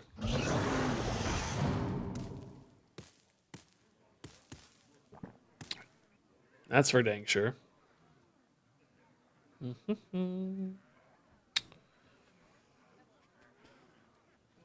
2x would have been a better play. Yeah, but then I don't have Tamsin, guys. You're only looking at this one turn and one board where you're not getting closer to imps. Number 1, like if I summoned imps that turn, I would have had an excellent counter pressure play. Number 2 is I get closer to twisting nethers, removal cards, right? Like there's a lot of reasons to rip the Tamsin. Like getting better for one turn is not better than getting better for the rest of the game. What is taking so long? 8, 10, 14, 18. Almost never lines up right. One of these plus a Drain Soul could actually end up being better depending on how it goes. Because I need the life gain. see how it goes. It's Okay. mine now.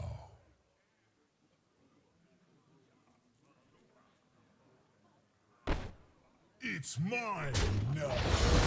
Can't trust this, right? I have to drain soul that to be alive. As far as we know, anyway. Have to tap last for hand size, I think, right? Or at least after the drain soul, anyway. Okay. Twisting Nether and Gigafin are our outs now, but it's pretty slim outs, right? 2 out of 16, really. 2 out of 15, maybe with Fell Rift. We're not close on Bristlebacks. We immolate, it doesn't matter. I mean, I guess there's a world where these minions contest a little. I don't need maybe a full Twisting Nether, but it sure would be nice. Have I played a good immolate yet? I haven't even played an immolate yet. Don't even. Yeah. Hey, sore bones, man. Thanks. Yeah, I don't feel like I'm doing a lot of holding people responsible. I just say when things suck sometimes. That's not exactly a big ask.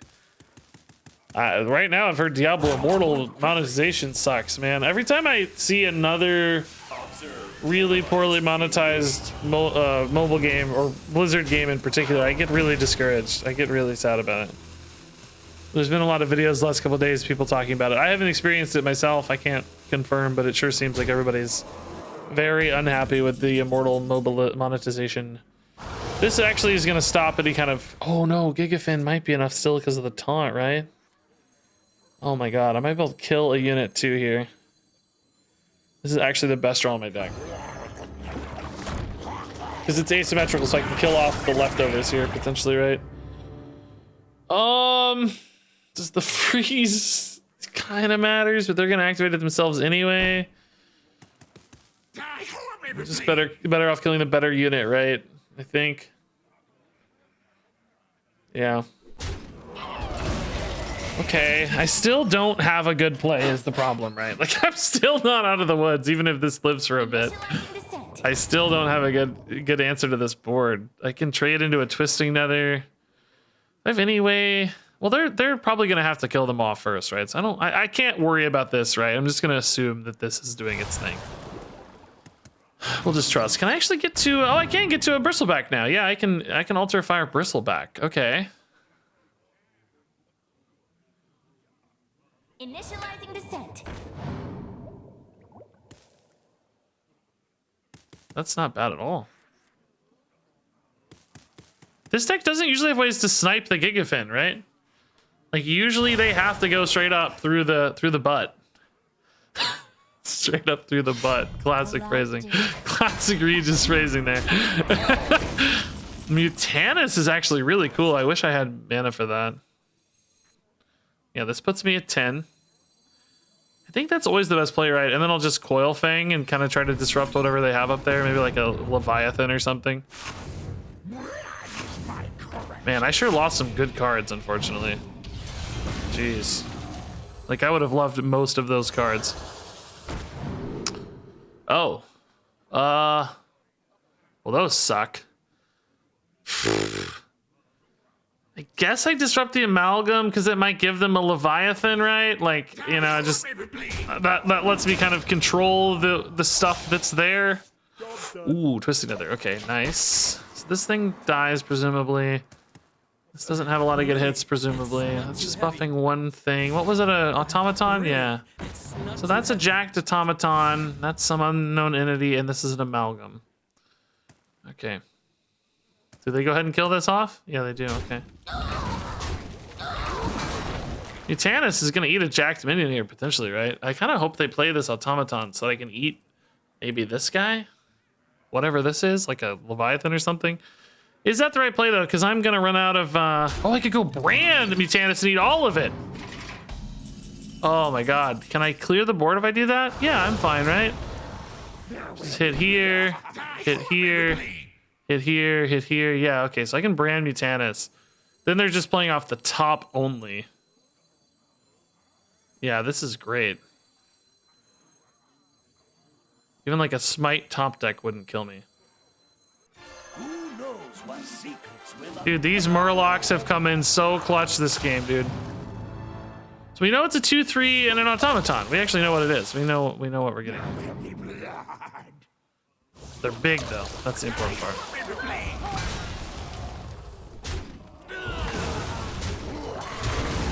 Okay. So we're back to 10. They have 1 card. I have a monster board. I have a brand. Mooncatcher does not feel like enough. How much damage do I actually have? 28? Is that right? 26, 28. Okay. Weirdly though, I feel like I still need to trade, right? I'm 7 moves ahead of you. So this just literally does both, doesn't it? Can I get it to minion counter twice? I don't think so. Yeah, it won't let me do any shenanigans. I should have tapped too. I forgot about tapping. Oh, Rust Rot. I could actually still save that for Cariel, right? That's probably more important. Do I trade it off right now? What's good for me? Trog is good, but that's about it. No, I don't think I need this brand. Let's not get fancy. Hasten.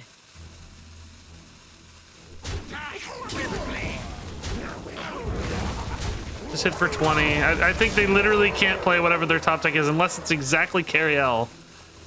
But then I'd have lethal, so that's fine. Immolate for dominance. I don't think it matters. I'm just gonna immolate. Oh my god, they actually top decked Cariel. Wow, that's fine though, because that's just lethal. Well, actually, is it? I have 15. Yeah, it is lethal. Yeah, okay. They are actual gods, but I prepped for it, so. Okay. Cool. Not impressed. They drew the 1 card in their entire deck that wasn't a spell. Dude, that was a good win. That was actually a crazy win, guys. That was a really, really good Hearthstone win.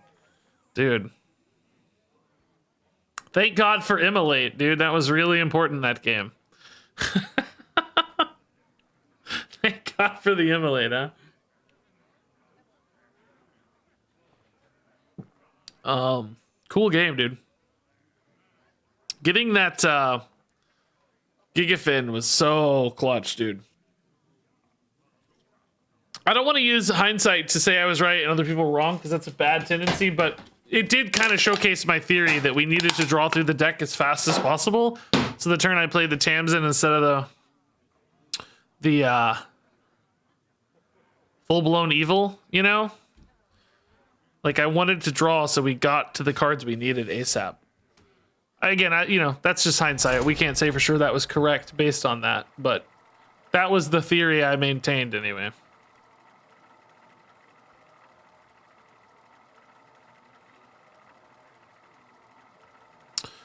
Salem, dude, thanks for the 7 months. Welcome back. Off versus Mage. Queen Ashara Mage. Swept away. Ooh, Trog seems very good. I mean, these are kind of good, I guess. 2 4s feels weird. Okani's hard to predict. I mean, we might get like a Spite Lash Siren if we're good about it, but they're gonna never play into that, right? So, I don't know. I think Constrictor's probably more sensible. Their whole deck is literally built around cycling between spells and minions, so I don't think the Okani ever really causes them too much grief. It could be Mech Mage, by the way, but I haven't seen a Mech Mage in like a long time. Weeks, honestly. I feel like it's been at least like 2 weeks. Okay, well, that makes me sad. Immolate here could be important, but sometimes they can just play their hands out. If I had coin, I would feel really good about coin Immolate this game, but on 4, I feel like it may be too late. They might just get their pop-off turn going before I get a chance to disrupt, right? But we'll try.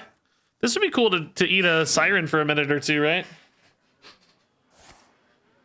Okay, Intellect is actually more cards for the Immolate. That's cool. I'll play the top deck one for fun. Have fun! I mean, I think that, you know, 3 turns is a long time. I think they're gonna be okay. I don't see a big problem here. They're gonna just dump all those cards anyway. King? Runed Orb, okay. So I guess I go here and try to get the Spite Lash right. Or maybe a non-immolated, or maybe an immolated card. So they can't play an immolated card. Yeah, unfortunately, I don't know which ones are immolated. They don't show. Cheap Naga or cheap spell or card draw. I don't think any of this matters. This could be one of the only cheap Naga they have for a Spite Lash, so I guess I'm gonna take this on a just complete... You know, I don't know. It's really hard to say what's right there. School teacher burned, okay. That's kind of a bonus, I guess. Shame we didn't hit the siren, man. Looked like they were trying to play that cheap Naga right there, but they didn't have it. They had to coin into this one. Yeah, okay. So that may have actually disrupted a little. I don't know how many cheap Naga they have.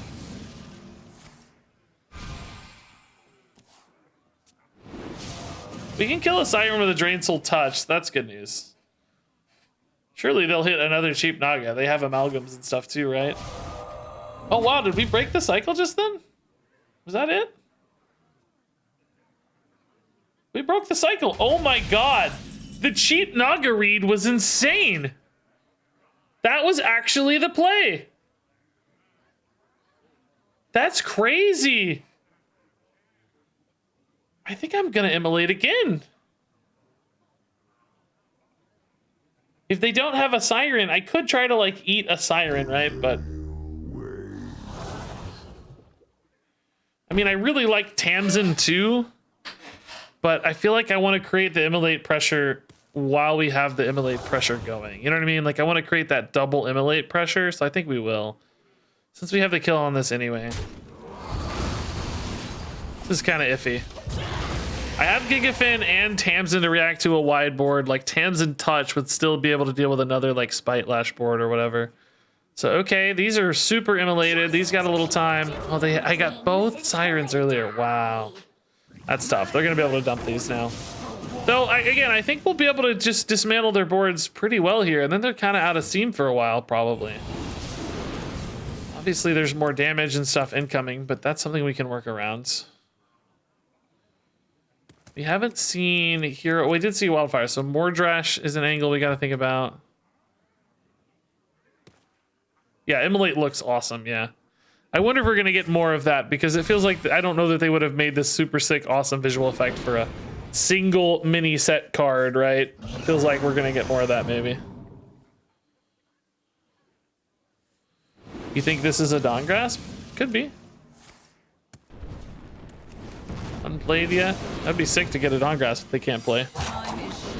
We don't see what gets burned, right? We just don't know. Yeah, they said they're gonna change that, by the way. They said they're gonna show us later. What are the spells they usually run here? Is he ever counterspell? Oh god, do I need to... What is this usually, guys? Runes? Counterspell? Barrier? I don't know. What do they run? Oh, it was discovered. Oh yeah, it's from Ruined Orb. We don't know. We don't know. We don't know. We have no way to know. Well, this is the best I can do then. I didn't have a way to kill this anyway otherwise, so I don't have a lot of choice in the matter. Job's done. Not that scary anyway. Right now. Like if they commit again, we just Gigafin, so it's fine. Let's counterspell. Okay.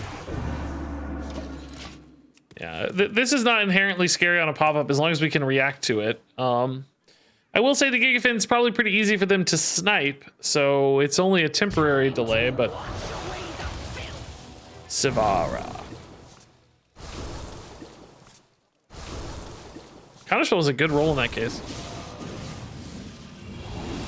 Bristleback's not even close yet because of the stupid fell rifts.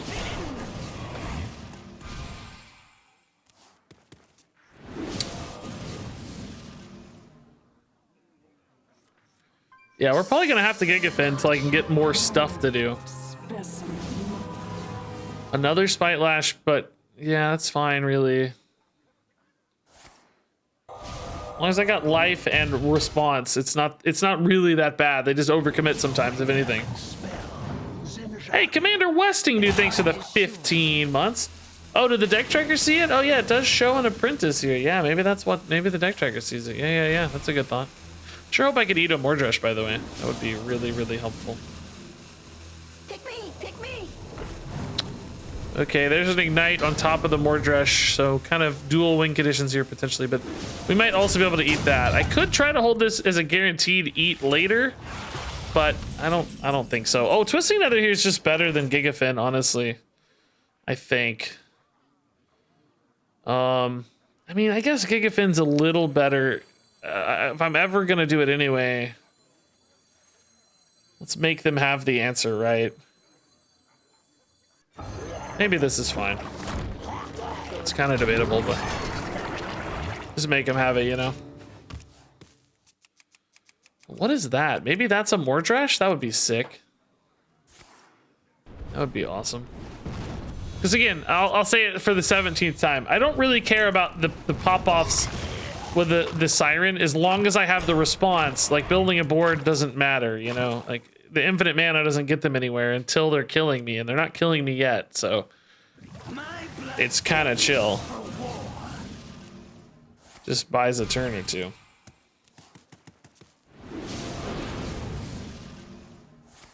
That was a flurry.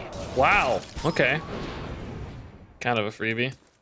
Yeah, see, it's just like, what do you do now? They're just like, they're just capped out on this turn almost. I guess they're getting down to Ignite territory, so that will be my Altar of Fire. Mordresh is something I still have to beat. Dawngrasp hero power scaling is also a threat to that sometimes, but can they put the Ignite in here? Oh, we don't know where the Ignite is. So yeah, we can't really commit to the Altar of Fire just yet, I don't think. Yeah, let's just trade here. I think this is 100% always Twisting Nether, but oh shoot, punished a little. Goodbye forever. Yeah, I think actually that's wrong since I have Fell Rifts, right? I could just have a 3/3 on board. I mean, theoretically, the 3/3 enables some of their spells, but I mean, not really. Just keep doing things until they Yeah, they just keep doing things here, but there's just not a lot to be done. I mean, as long as they end this turn with an Ignite in deck, we know we can get the Ignite, but now Mordresh is seemingly gone. I mean, I can eat a Mordresh technically with like a Fell Soul Jailer, but it's pretty hard. To be fair, this is a monster board again. There's the Ignite in deck, okay. Is that the end of the turn, or are they drawing? It's the end of the turn, okay. So we can go Altar of Fire to get the dude. We're gonna have a Blood Shard after I tap. God, if we got the... Oh, I need to test for Counterspell here, though.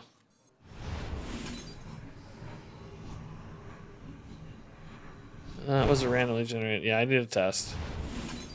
Throwing this away, basically, but that's okay. I just need to test. Yeah. Whew, that was close. Scary. Oh! Mordresh, Reckless, and Ignite all gone. Oh, that's so sick, dude. Oh my god, that's so sick, dude. I kind of need like a Drain Soul here still. I mean, I think I'm alive usually, but I would sure love like a Drain Soul.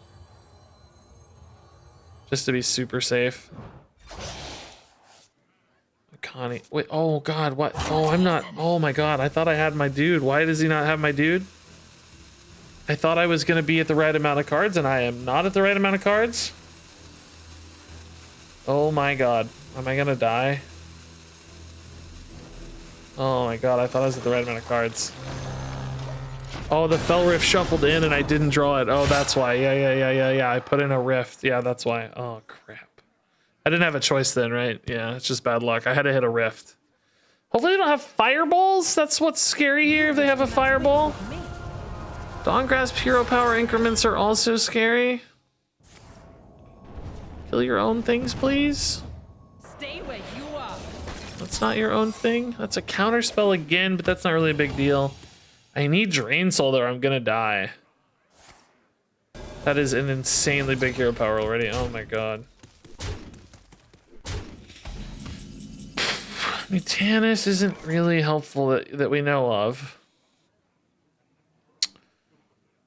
Okani, I mean, like, they've got 5 here. I'm going to 10. That's 8 visible. Okani to interrupt a spell might be nice, but, like, what spell do they have? I'm not getting any younger. They have another Runed Orb? No. Gifts are gone. Wildfires are gone. What is in their hand?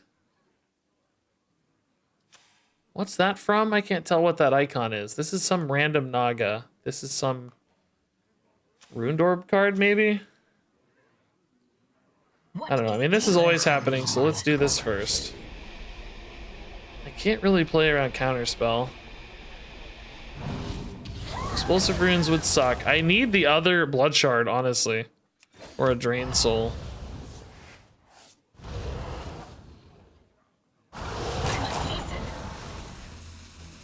Doesn't seem relevant. I'm 7 moves ahead of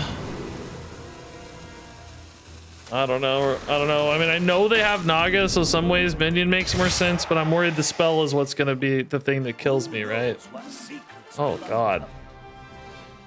Is that a Nagaling for something?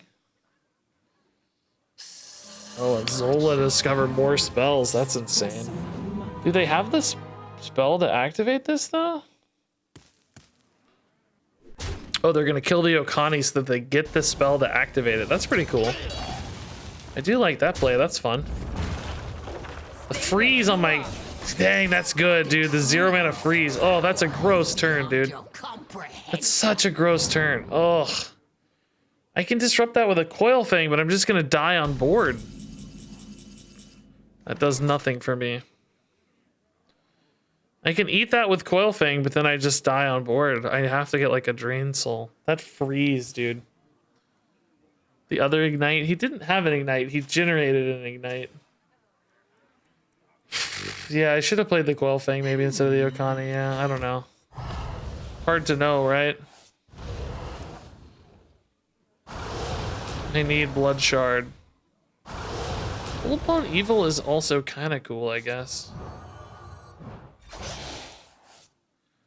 Blood Boy, okay. Blood is my currency. I guess Bran, I mean, he's the most damage and the most threatening dude, so. Okay.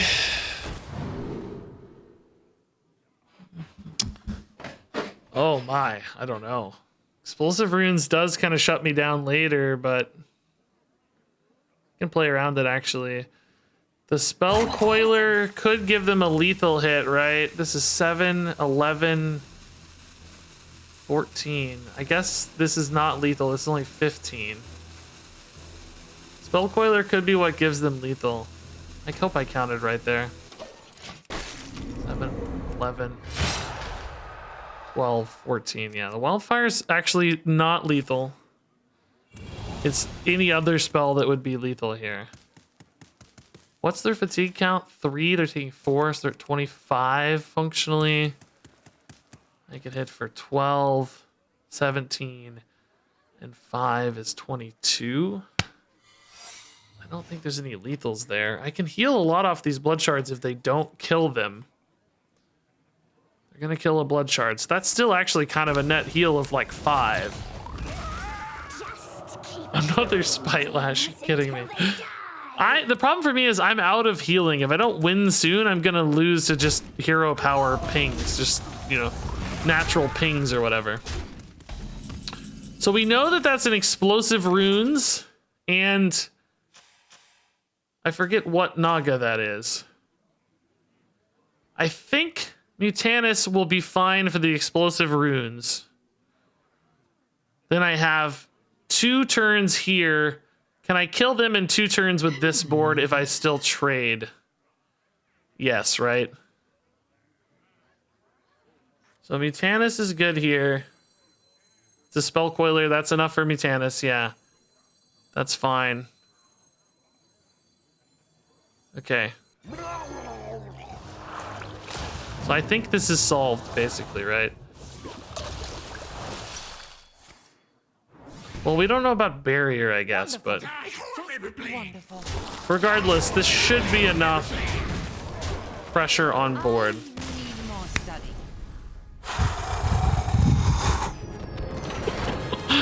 Dude. Dude, why is every game so insane, dude? Like the last 5 games I've played have all been so insane. Espresso Rat, dude, thanks for the 27 months. I don't need the Drain Soul yet, so the trade doesn't really do anything. Like, we know their damage is fixed at 8 per turn, and I'm at 18, so we know we have 2 turns. Like, I could get a Drain Soul later and play a Tamsin, whatever. Like, once we resolve those minions, it's over, right? We know it was a solved state there. Oh my god, I gotta pee again. These games are like making me have to pee a lot. I swear to God. I'll be right back. Hey, J-Strap with 5 gifted subs. Oh my god. J-Strap, dude. Thank you. Congrats to BJ Martin. Hip hip hooray. Army, Tekka, and Shark. That's amazing. Thank you, everybody. So, guys, I think I might concede if we don't find a warrior. We're at a ranked floor now, which is nice, so can kind of concede freely. I really want to try this immolation against Control Warrior. I mean, maybe if this is a big Beast Hunter, we got a chance. Point immolation in particular is pretty cool. Rustrot's really good against Harpoon dude, maybe. If I always had perfect hair? No, I used to have ugly hair. I didn't know what to do with it for the longest time. I had like just ugly hair. Just unstyled ugly hair. Yeah, I don't really want to deal with this, but we'll try.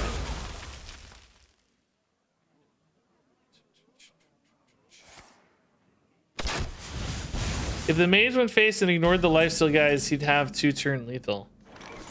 Would he?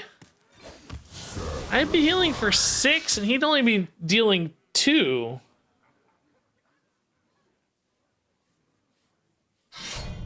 I obviously don't know the breakpoints like over a turn or 2 turns or whatever there, but it does feel a little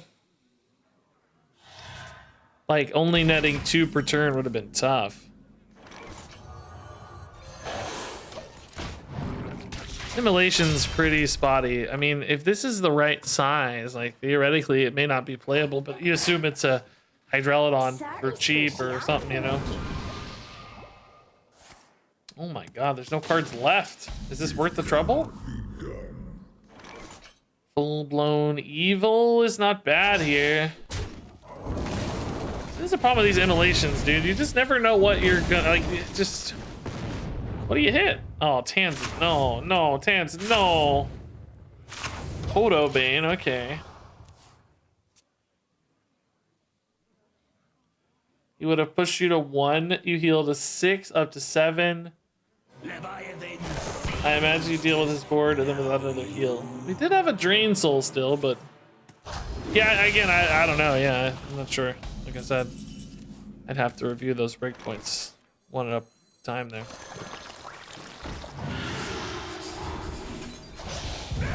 Okay, so this isn't exactly going to plan from an immolation standpoint, but it's looking okay from a just straight up standpoint.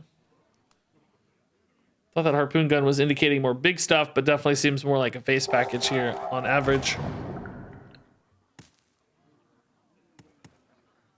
Which means immolation's garbage, but Mutanus could be cool, I guess. I don't know. They got anything big in this deck? Is Mutanus just totally whiff? It feels like it might be like a Tavish in hand or something. Do they run like a big minion? Can I coin a Mutanus? Like, is that ever right? I have literally nothing else to do. Could tap. I mean, let's see. I don't know. It's a 4/4, right? Whatever. It looks like it got it. What is it? Okay. Okay. Yep, that's pretty good. That's pretty good. This is still not full face. This is like Naga Beast, I think. Like Naga Big Beast stuff. Okay. You like to see those. I love it, man. This deck, dude. This deck has no business winning any game we've won. We are 3-1, and not a single game has had any business being won. And Immolate has made almost zero difference. Off versus Samson. Stormwind will tremble before. Okay, Immolate might actually be really good against Warlock. Okay, I wish we had coin, but we'll try this. I really wanted Warrior, Control Warrior, but we'll do what we can. Farwatch Post can definitely help set up a good Immolate. Yeah. I'm embracing chaos. I don't care. Embrace chaos. Oh, hero card gone. That's not bad. Okay. I know that feeling. Embrace chaos. Oh, whoa! Quest Warlock. All right, that's weird. You don't see that every day. All right.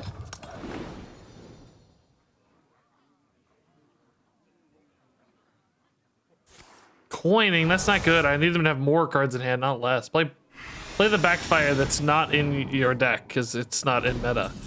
That's what I need you to play here. It's backfire. This is a total throwaway, but the Trog is like never useful to me, so just maybe it protects the Farwatch Post. If not, it hits face for 1, so whatever.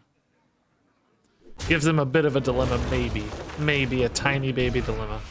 Tap! Please tap! There we go. 5 cards, is that ever enough? I mean, I'm not waiting to play this later, so. Let's see. Even the animation for Immolation's cool. Or Immolate. The artwork's sick.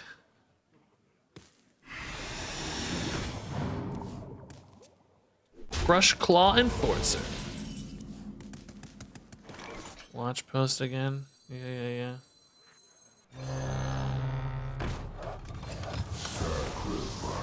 Cool. So only 5 cards burned. They burnt their lemonade, man. Can you burn lemonade? I don't know.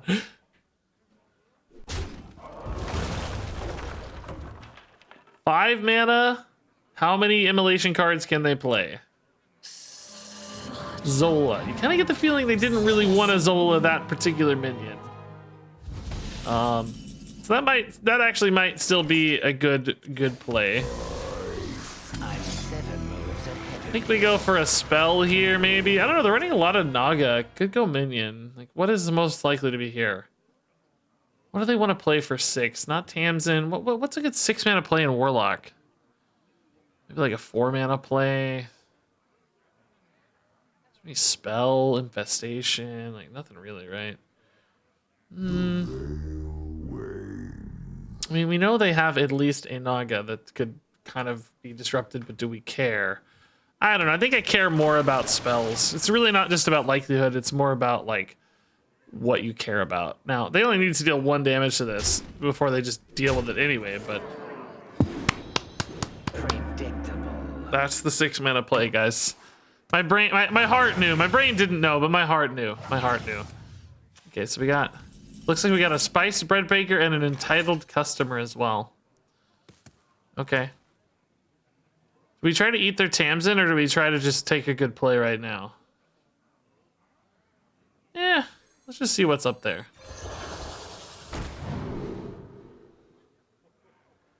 This would be good to eat.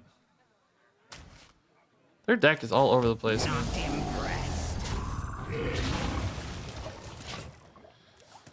I mean, they've definitely got more like defined win conditions than I do, right? They've got curses and quest. I don't really have a win condition. Just stay alive really is my win condition. So I like, as much as I want to disrupt all day, I still don't actually think we ever win this, right? I don't know how we actually end the game. I think actually we just don't, honestly.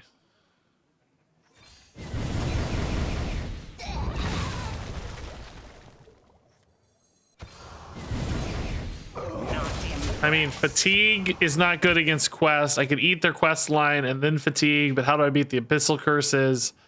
I don't have that much healing, right? I just don't.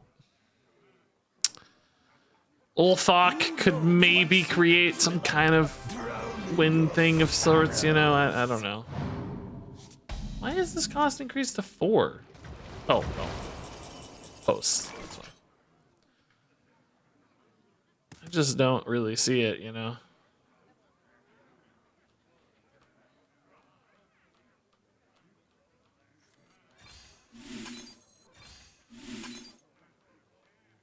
Not impressed. Not impressed.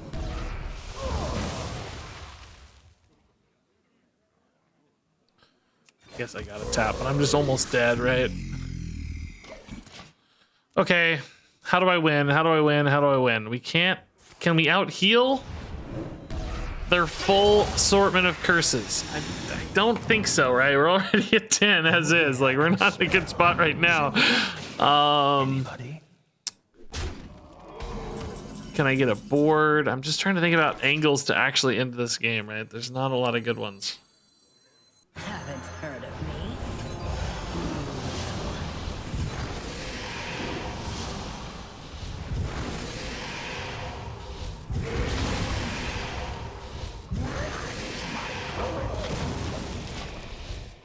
And that's a big heal turn. How many actual curses do they have left? Another wave, Azera cools. That's 2. Another cultist is 3. 2 dragged belows? Like, God, man, they actually have like an insane amount left. Good God. Way more. Yeah, they played a brand. Yeah. I don't think I'm able to heal through that. I'm basically almost out of healing as is. I used all my healing already. I have Tamsin to heal 5. Theoretically on the Bristleback for 6. Like, there's no way we're gonna heal enough. Hey, Tremudius. Way to end the game. Mutanus, Starfish, Big Braining, Insane Synergies. Yeah, this is how we're gonna end it here. This big 10 mana play right here. Glad you spotted it. It takes a real heads up player to spot it. Good. Well done. Well done. Coil Fang Bro. I mean, if they get a Tamsin, I'm absolutely always dead, right? Like that ain't doing it. Do I need to twist another this to save a little life? I actually think yes. I think I do. As miserable and terrible as that is, I think that's a twisting netherboard. I don't know what else to do to beat that. All right, so we got 21 to go. They've got a 5 curse, a 6 curse, a 7 curse, an 8 curse, and a 9 curse, I think, left, which is mind-boggling to me. I don't know how they did all their damage. I'm looking, and I don't know when we took all this damage. We're at 18. I don't know, but this deck is so greedy, dude. So greedy. Tan is actually a really good draw here. Wow. 3/3s could be a way to win the game, I guess. If I can stay alive against curses and just build a board of 3/3s, like that's a thing, perhaps. Perhaps a thing. Gigafin sticking a board could be a thing. Actually have a bit of a fatigue advantage, but that's only relevant. Yeah, we don't want them getting that guy. Yeah, we need to stall that out. That's only relevant as long as they don't have quest completed. As soon as they complete quest, that's, you know, fatigue is irrelevant. It's actually a harmful trait. Haven't heard of me. You will. Bonus dragged below is more damage I can't avoid. That's gotta be game. It's just too much. I don't even have any healing here. I mean, I guess technically I'm not dead here. They're gonna have like an abyssal wave. This is cool silence play, but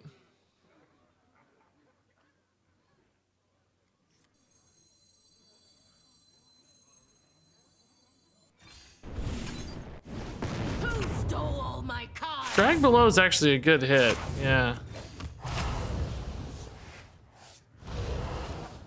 I am fatigue actually. That might have been a mistake. What am I gonna do? No. Okay. So they got an abyssal wave. I can't really get to 10 cards. Even if I do, though, the quest line beats me probably, right?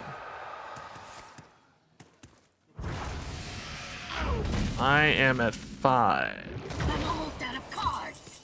And I think they have Who stole all my a cards? Zakul. But I can actually eat the Zakul potentially.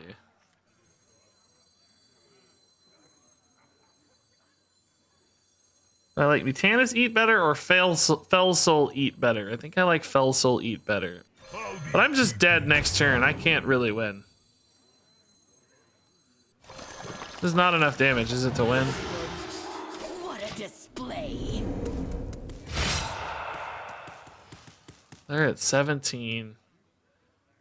I have Are you 12. gonna clean that up?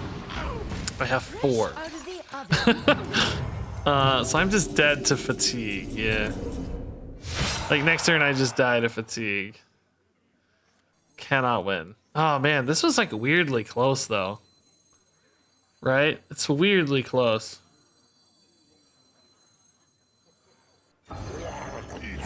Shockingly close game. I actually kind of gave it a go by eating their Zakul and stuff, you know? Like, look at that. If they hadn't been able to clear that board, like, man, actually pretty close. Oh, awesome, Treant. That's a cool little thing to be at, man. Bodybuilding competition. That they invited me to be like the star of the show, but I didn't want to show off too much, you know. Didn't want to show off too much. Nah, not really that close. Couldn't pressure him, so he's gonna hold on to clear and heal. Oh, but it was still very close, man. What a weird thing to say. Like, what a oddly just contrarian thing to say. You do that a lot in chat, actually. Some of you are just more contrarian than others. I don't know. There's a lot of contrarians out there.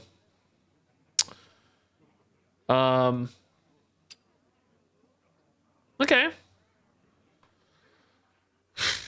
What am I gonna do? I got 20 minutes. I think we're gonna have a chat. No, there aren't. No, there aren't. What an insane. I think you're memeing, but we were literally one turn off from killing them, guys. What a weird thing to say that it's not close. I don't know what you guys have. I don't know what your threshold is for something being close, but literally being one turn away from killing them is pretty dang close. So weird. It's like so strange. Like 15 health, yeah, but I was gonna have that board. That's what I mean. Like I had the board right till the end, right? And he barely cleared it because his dude was so small. If I'd actually played for the brand, like the Bran Fell Soul line, right? I might have been able to win instead of the Starfish line. I think I had Bran at the end, right? I was scared to do it. Like right here, Bran Fell Soul, right? Like we could have ate the customer and the Zakul if we'd gotten lucky. Like I went for the Zakul. They may have not had the ability to clear it. We'd already eaten one customer. Their hand is probably Dream Soul Mistress, so they can't kill the Fell Soul. I eat their only removal card. They're stuck with this board because they can heal a little. They can heal, I don't know what they have. 3 cards in hand. They heal 3, but I'm sitting on 7, 10, 12 damage. They're at 17, 20, but I have 12 damage. So they go to, after their quest line, they go to, or after fatigue, I mean, they go to 3. So basically we had it to 3 points. Right? We had it for 3. Subquest completion? Do they have a subquest completion though? That's what I mean. Like they don't have anything left other than fatigue tick. But anyway, whether it was winnable or not, to suggest it wasn't close is like totally insane. Like, which is it's absurd to say that it wasn't close. It's very close. Like actually ridiculously close.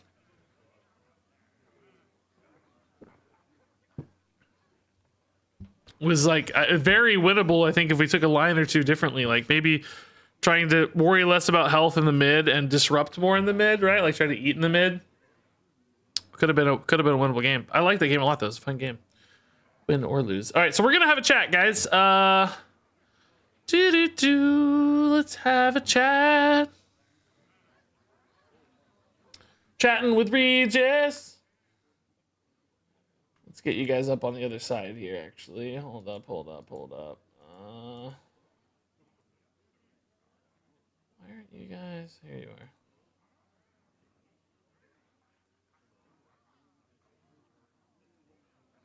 Alrighty. You guys are chilling behind my head. YouTube time indeed. YouTube time indeed. So I want you guys to chime in with some good chats here. You're going to be in the YouTube video, so make it good, make it insightful. Make fun of me if you want a little. Say this guy below me is an idiot. Stuff like that's great. I love it. That's a highlight for sure. So what we're going to talk about are murdered cards. Which is not really ever a fitting name, but I wanted to take a look specifically. At cards from the new mini set, the Throne of the Tides mini set, that have in one way or another sort of eclipsed cards of old. So either maybe look more powerful, but usually it's not really about power level so much as sort of a design evolution. Often cards get like more advanced designs, more clever designs, sometimes just better designs over time, and I like comparing cards of new to cards of old. So for instance, here we have Drown for Priest. It's basically Entomb of old. Entomb is from the League of Explorers set, which is, I don't know, when is that, like 2015, 2016 or something?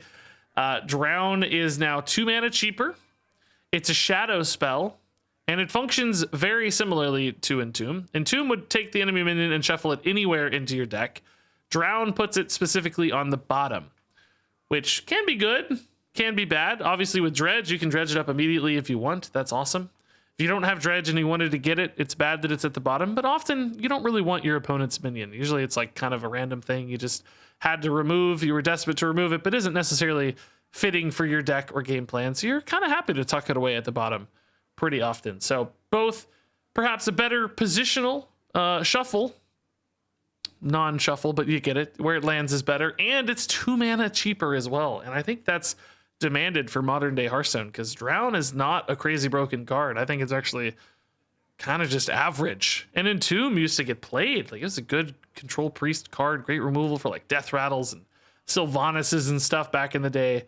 But Drown just doesn't keep up. Boards tend to be like faster and wider and have multi threats on them. Like, you know, you might have 3 or 4 important things to kill on a given board these days. A singular big threat is just not really how we play Hearthstone as much. So Drown being 2 mana cheaper, totally fair. Completely fine card. So, you know, this looks like power creep, as some would put it at a first glance, but I think it's a healthy evolution of the design. And not at all too powerful for modern day Hearthstone. So if there's a power creep problem, it's probably the stuff this is responding to more than the card itself. But both pretty cool cards, actually. You like the Entomb art better than the Drown art? Really?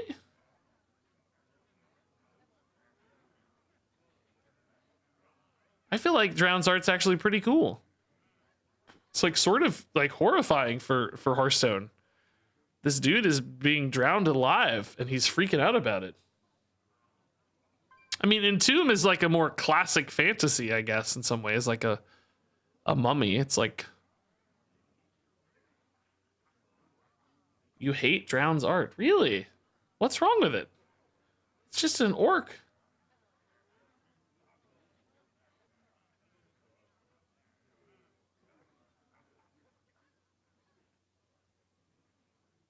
I'm shocked you guys hate the art so much.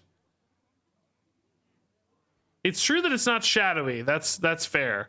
I think the reason it's a shadow spell is because it's like a mind control. I think they're mind controlling him to drown. I don't know if you guys remember this back in the days of World of Warcraft. There was the boat that you would take to Booty Bay, and if you were a priest, you could mind control people off the boat as it was taking off. Like the boat was like a teleport across regions, basically. You could mind control people off the boat as a priest. I was a priest. I did this so that they fell in the ocean and missed the boat ride. And then they'd have to swim all the way back to shore. It might literally take them like 5 or 10 minutes to swim back and get back on the next boat.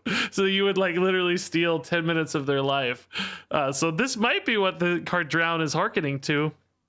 Mind control being a shadow type spell, I guess, and then drowning people off the boat in Booty Bay.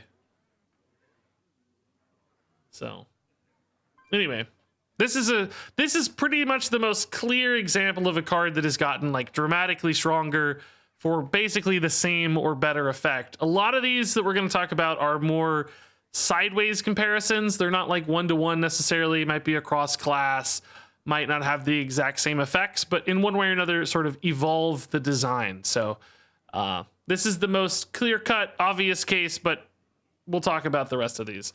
So next up is the K9otron compared to the Desert Camel. Do you guys remember Desert Camel? Another League of Explorers card, actually. A 3-mana 2/4 beast. Now that's some bad artwork. Like, it's not bad, but it's ugly. It's goofy artwork for sure. Battlecry put a 1-cost minion from each deck into the battlefield. So 3 mana, by the way. Note that the mana cost is higher. It only gains 1 health. It has a symmetrical effect, so it gives your opponent a free minion in many cases. It didn't always back then, but this really didn't get played a lot either back then. So, you know, there's some real downside here that your opponent gets a better unit than you, or at the very least just, you know, a symmetrical unit. The K9otron, on the other hand, can also summon you a 1-cost minion, but you don't give one to your opponent. It's 1 mana cheaper, and you get to dredge. So, of course, the dredge could miss a minion. It's not as consistent as the camel. The camel's going to hit you a 1-drop minion very often, as long as you had enough in your deck to make that reliable by turn 3. The K9otron might be more likely to miss, but of course the dredge is an additional upside on top of that. So you can occasionally hit the 1-drop and be super happy. Other times you might just be happy to dredge because you put a good card on top of your deck to fix your curve or get your high value thing. So the free extra choice bundled into the K9otron, I think, certainly makes this look like a much, much higher power card that is certainly in the same family here for Hunter, cheesing out 1-drops. You've played the dog 5 times. You never hit 1-cost minions. You may not have enough. I haven't played the K9otron yet. I've seen people running it. I don't know that the 2/3 dredge pirate trawler guy is a good card in Face Hunter, because that's what the K9otron is some of the time. It's just a 2/3 dredge, but it's probably not terrible. And then the extra 1-drop summon can definitely be good if you hit like the Slither Spear and stuff. So, yeah. Camel was a bad card. It was, yeah. Camel was. I don't remember Camel ever getting played in a real deck. So this is another example of, I think, a totally fine evolution. This isn't some disastrously power crept evil, as far as I'm concerned. I think this is a just more consistent, more fun, more efficient, more good version of Desert Camel. So this is one I readily welcome as an evolution of the design. Desert Camel was more random, awkward, feel bad. So I think this is a great change. It's not, like I said, this is not a 1-to-1 design by any means. Like, these have some obvious differences, but the same theme and family, but this is the card we like better. He's a good boy. Yeah, that's the main thing. Okay, so this is a cool comparison. And we just got done playing Immolate. I don't almost ever compare minions to spells, because obviously there's a big gap there. Minions have stats and spells do not. But I just wanted to take a look at these two cards. I wouldn't even say Immolate is better here by any means. Usually I think the new cards are often better. I don't know if that's even true. The Chaos Gazer does something a little different, but they're in the same theme again. The Chaos Gazer, if you don't remember, is from the Descent of Dragons mini set, Galakron's Awakening. It was a 3-mana 4/3 battlecry. Curse a playable card in your opponent's hand. They have 1 turn to play it. And I think that's a really important distinction, is that they have 1 turn to play it, whereas the Immolate, they have 3 turns, basically, to play out the cards. Or do they have 2, or do they actually have 3? They have 3 full turns, right? It's not that they have 2 turns and then it gets burned. You have 3 full turns to play the Immolate cards. I just did this. I just watched this happen. I think you have 3 full turns, right?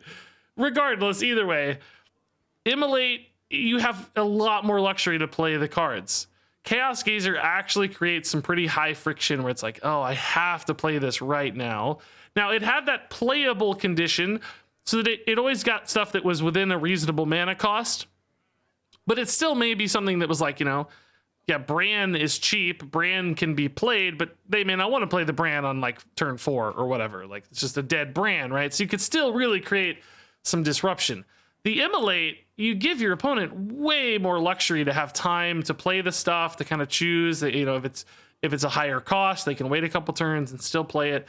So the odds of the Immolate hitting like a key thing or creating some really high friction, I think are actually weirdly lower, despite it hitting the entire hand. Whereas Chaos Gazer only hits 1 card.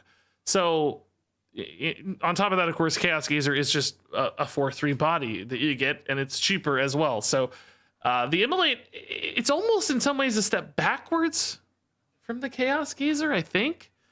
It's like more frustrating for the opponent in some ways, because it's like, oh, I got to deal with all this. It's like more universal, but also maybe less weak and less strategic, or less powerful and like less strategic in a way. It's just kind of this broad brush, whereas the Chaos Gazer felt like a little bit more surgical and interesting in ways. Immolate might exist as a better like combo disruptor if your opponent has combo cards, then they're not assembled their combo yet, but you still give them 3 turns to work, and that's a lot. Did I say Immolate? I think I did, but you know what I mean. So I don't know. I mean, they do different things, but I feel like I like the design of Chaos Gazer better at the end of the day. Right? It just feels like it's more immediate, more,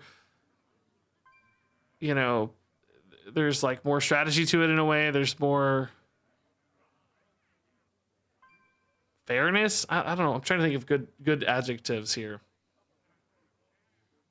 I guess let me just turn it to you guys. Which of these designs do you like better? Do you think Chaos Gazer or Immolate is a better design for a similar, you know, hand cursing, hand disruption effect?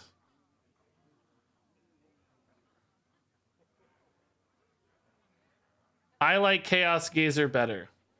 Me too. But you hate both. Yeah, okay, fair enough. Fair enough. Chaos Gazer is for sure better design. Pretty much everybody so far is saying Gazer. They're not quite up above my head yet, but Immolate feels bad, by the way. Like, we tried to play it today. I don't know. Our opponents just played all the cards all the time. We didn't really play a good control deck, maybe, but it seems like it's not really that disruptive. And you spend 4 mana, you take a big tempo loss, and then it barely does anything. I think I like Chaos Gazer better because you don't take that tempo hit. And it still has that chance for a pop-off disrupt. Like, because, you know, Immolate, like, you might only end up getting 1 card anyway. You may light their entire hand on fire, but they may end up only losing 1 or 2 cards. So sometimes Chaos Gazer could do the same thing, if it's a key card anyway. Obviously, sometimes they can play out the Chaos Gazer card too, but you don't sacrifice as much tempo.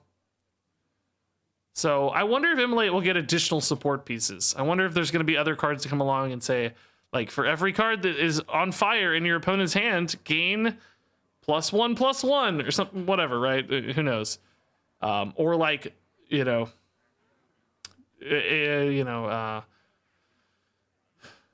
ignite, destroy a card. Not ignite. What's a good word?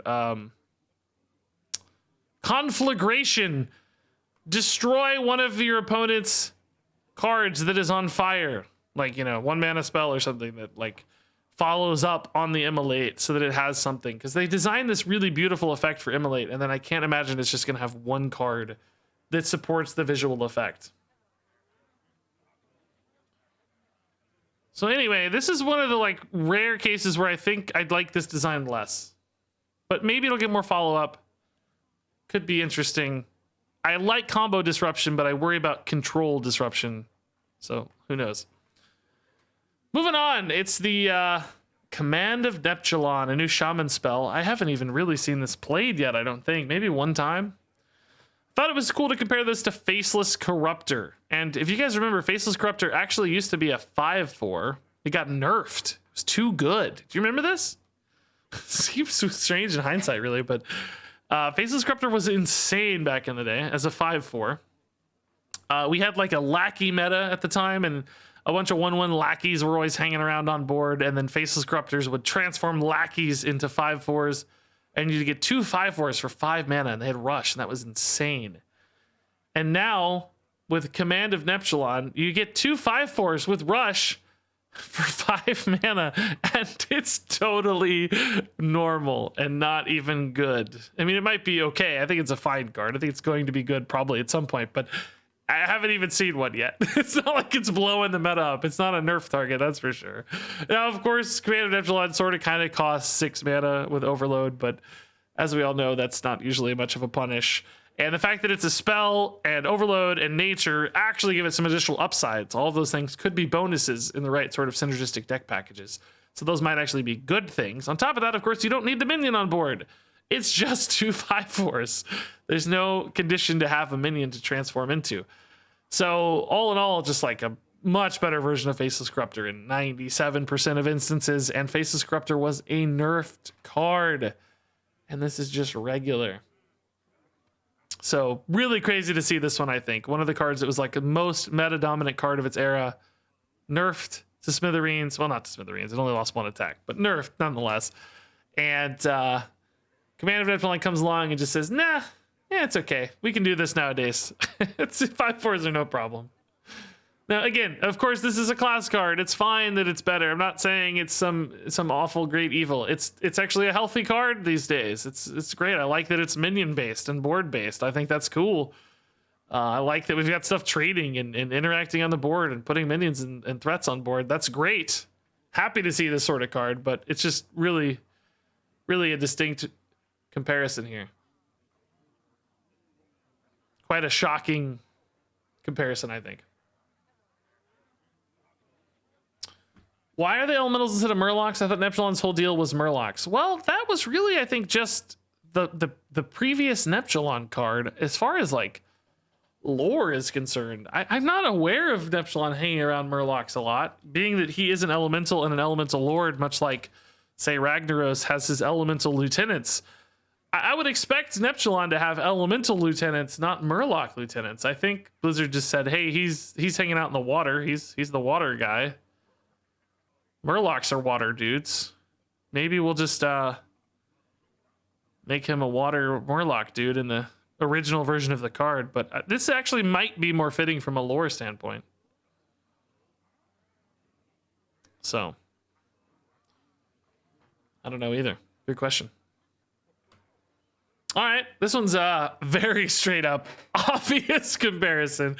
The Tidal Revenant has come along to crush the Pit Crocolisk, and Pit Crocolisk is not that old of a card, shockingly. It's from Saviors of Uldum, which I mean, I guess is like 3 or 4 years old at the stage, but you know, it's more in the modern era of Hearthstone design, I would say. And Tidal Revenant is same cost, same battle cry. It's got a minion type, but it gets 2 health and it gets 8 armor. It's incredible. And obviously Pit Crocolisk is a throwaway neutral card. Nobody is shocked or surprised or angry that it gets outclassed here by the class card of the Tidal Revenant. Again, completely healthy evolution of this design, and I love it. I love cards like Tidal Revenant, man. Getting armor gain, big minions, some removal, face damage in a pinch. That's a great card for me. I love Tidal Revenant. The armor makes it feel safer to play.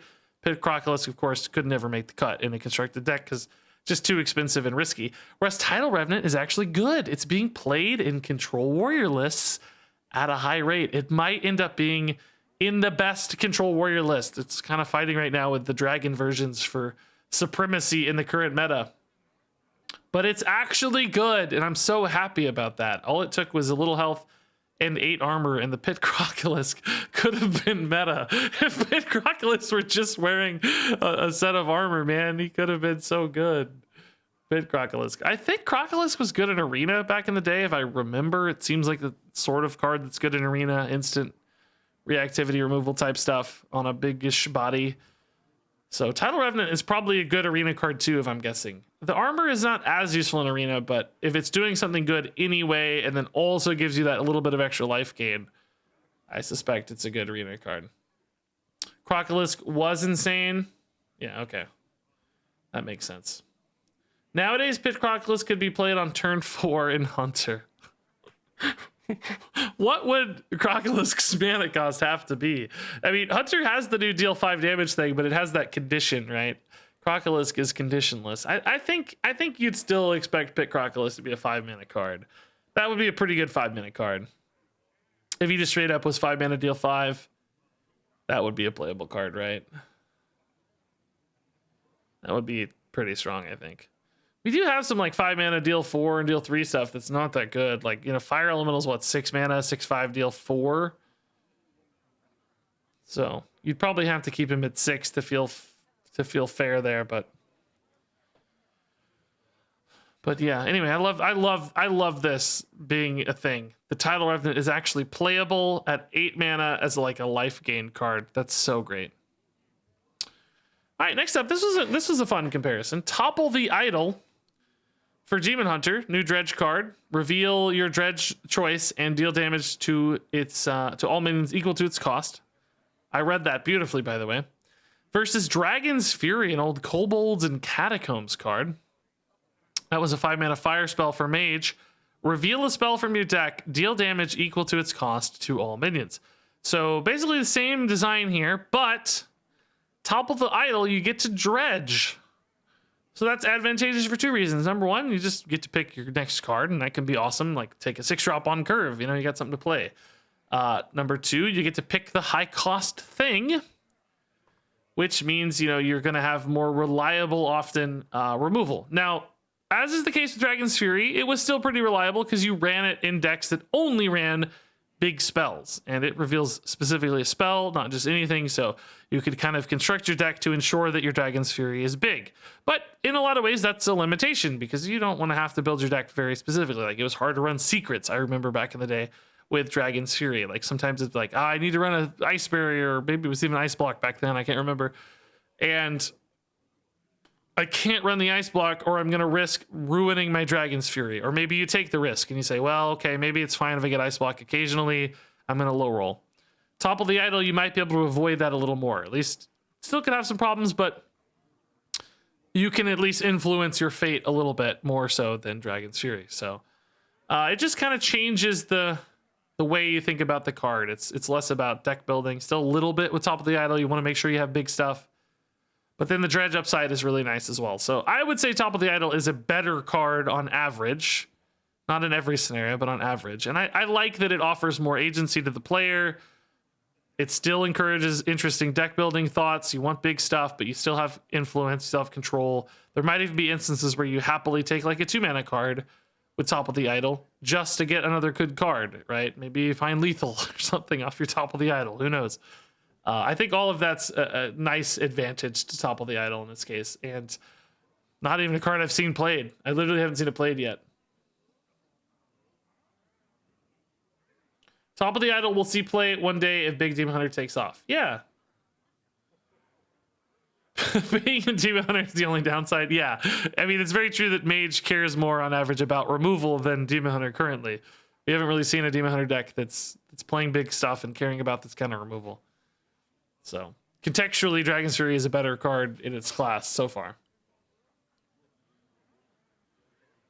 Demon Hunter seems to like aggro a lot more. It is true that with Topple the Idol and Dragon's Fury, they both reveal the card, so it does show your opponent what you're getting. That wouldn't have to be the case. Most of these cards don't actually reveal them. I kind of wonder why it does reveal. Could have just said Dredge. Deal damage equal to its cost to all minions. Yeah, I don't know. Strange. Okay. This is an interesting one too. This one's a little bit sideways, like I teased. The Igneous Lava Gorger versus the Thickhide Kodo. This is another one where really the upside kind of gets bundled in because of Dredge. Dredge offers, I think, a lot of additional value to so many of these cards. They're both 4-mana 3/5 taunts. Both have a minion type, and both gain armor. The Thickhide Kodo gains a fixed amount of armor at 5. And the Igneous Lava Gorger can gain more armor. Of course, you can grab something big here. We were getting 10 armor with this earlier off of Shield Shatters. So theoretically, double the armor. I think it's also important that the armor on Lava Gorger is immediate as opposed to delayed. Of course, if you play a Thickhide Kodo and your opponent fireballs you in the face, the Kodo doesn't do anything. The Gorger, of course, gets the armor immediately, so you're protected against that fireball face, thanks to the Lava Gorger. Now, clearly, Kodo has other synergies like Death Rattle and Beast stuff that Druid does often care about. You know, resummon it with the Zoth, etc. And the Elemental type so far in Warrior is not particularly relevant. So I'm not saying that Gorger is always a better card. Obviously, they each have distinct advantages, but I think a lot about the design of Lava Gorger feels better. That choice from the Dredge is really nice. The immediate armor gain is really nice, particularly for Warrior who can use armor in various ways with shield slams and such. So this is another similar card that just does more right away and kind of does more overall, I would argue. And I think more fun to play because Dredge makes some interesting decisions, gives the player more agency. This is another good, healthy evolution, I think. And I like that, like, you know, I would say Lava Gorger is a better card most of the time, but it's not one of those like distinctly power crept things. There are arguments for Kodo, particularly in its class, that it's better sometimes. I think that's really cool that we can design very similar cards and they can still be one that's better than the other, but they have their own angles, you know, they have their own approach. And Dredge is a really cool mechanic. Yeah, I agree. I love Dredge. It makes games fun, interesting, strategic. It's a great mechanic. So taking old cards and adding Dredge to them, it's like an A+, which is what we've done, right? Every one of these. Like, how many of these have been take an old card and make it Dredge, right? The K9otron was take an old card, make it Dredge. The Top of the Idol, take an old card, make it Dredge. This is take an old card, make it Dredge. That's good design, I think. And yeah, that's all I got. There were 7 cards I thought from the mini set that were good examples of design evolution. Murdered cards, that's what I call them, but that's not even really all that appropriate usually. Did you guys have any other examples you wanted to talk through before I go? I got about 5 minutes here before I have to head out. There were a few others that were kind of close. I thought about, you know, one way or another, but didn't really feel like great comparisons. I can't remember even what they were now. Like Myrmidon for Paladin versus like the old Idis Lightbane and Darkbane cards. 3/3/4 is casting a spell. Drawing a card is often better than, like, you know, gaining Divine Shield for Idis Lightbane or whatever her name is. I can't remember her name. Thought about that one, but it's pretty debatable because it's like tempo versus value conversation, whether that's really better or not. I thought about doing Ulthok and I thought about doing Commander Ulthok and Millhouse Mana Storm. Commander Ulthok versus Millhouse. He's just a better Millhouse, but I decided not to. Moonbeam versus Arcane Blast. Yeah, I thought about that one too. Yeah, it's I I guess it is just kind of always better, isn't it? Yeah, there's a lot of these 1 mana deal 2 cards. Is there any scenarios where it's worse to do it twice? I don't think so, because the spell damage scaling is so useful, right? Yeah, that's a pretty good one. We've done so many of these though. We did like all of them last time with like Geyser and the one for Demon Hunter or the one for Hunter. There's like so many of these 1 mana deal 2s now. It's getting a little tired, but yeah, this is another good example of Arcane getting Arcane Shot getting murdered.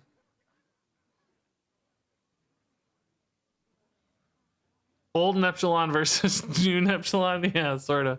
I mean, different, but yeah. Neptulon versus Onyxia is actually an example of cards that do very similar things, but kind of getting worse, right? Neptulon sort of gets murdered by Onyxia, I think. They both are 10 mana, rush reactive cards with immune aspects, but I think in 95% of cases, Neptulon's probably just worse. Less flexible. I mean, there are board shapes where it's a little better, probably, and the Wind Fury is like threatening in some cases, but I think a lot of the times.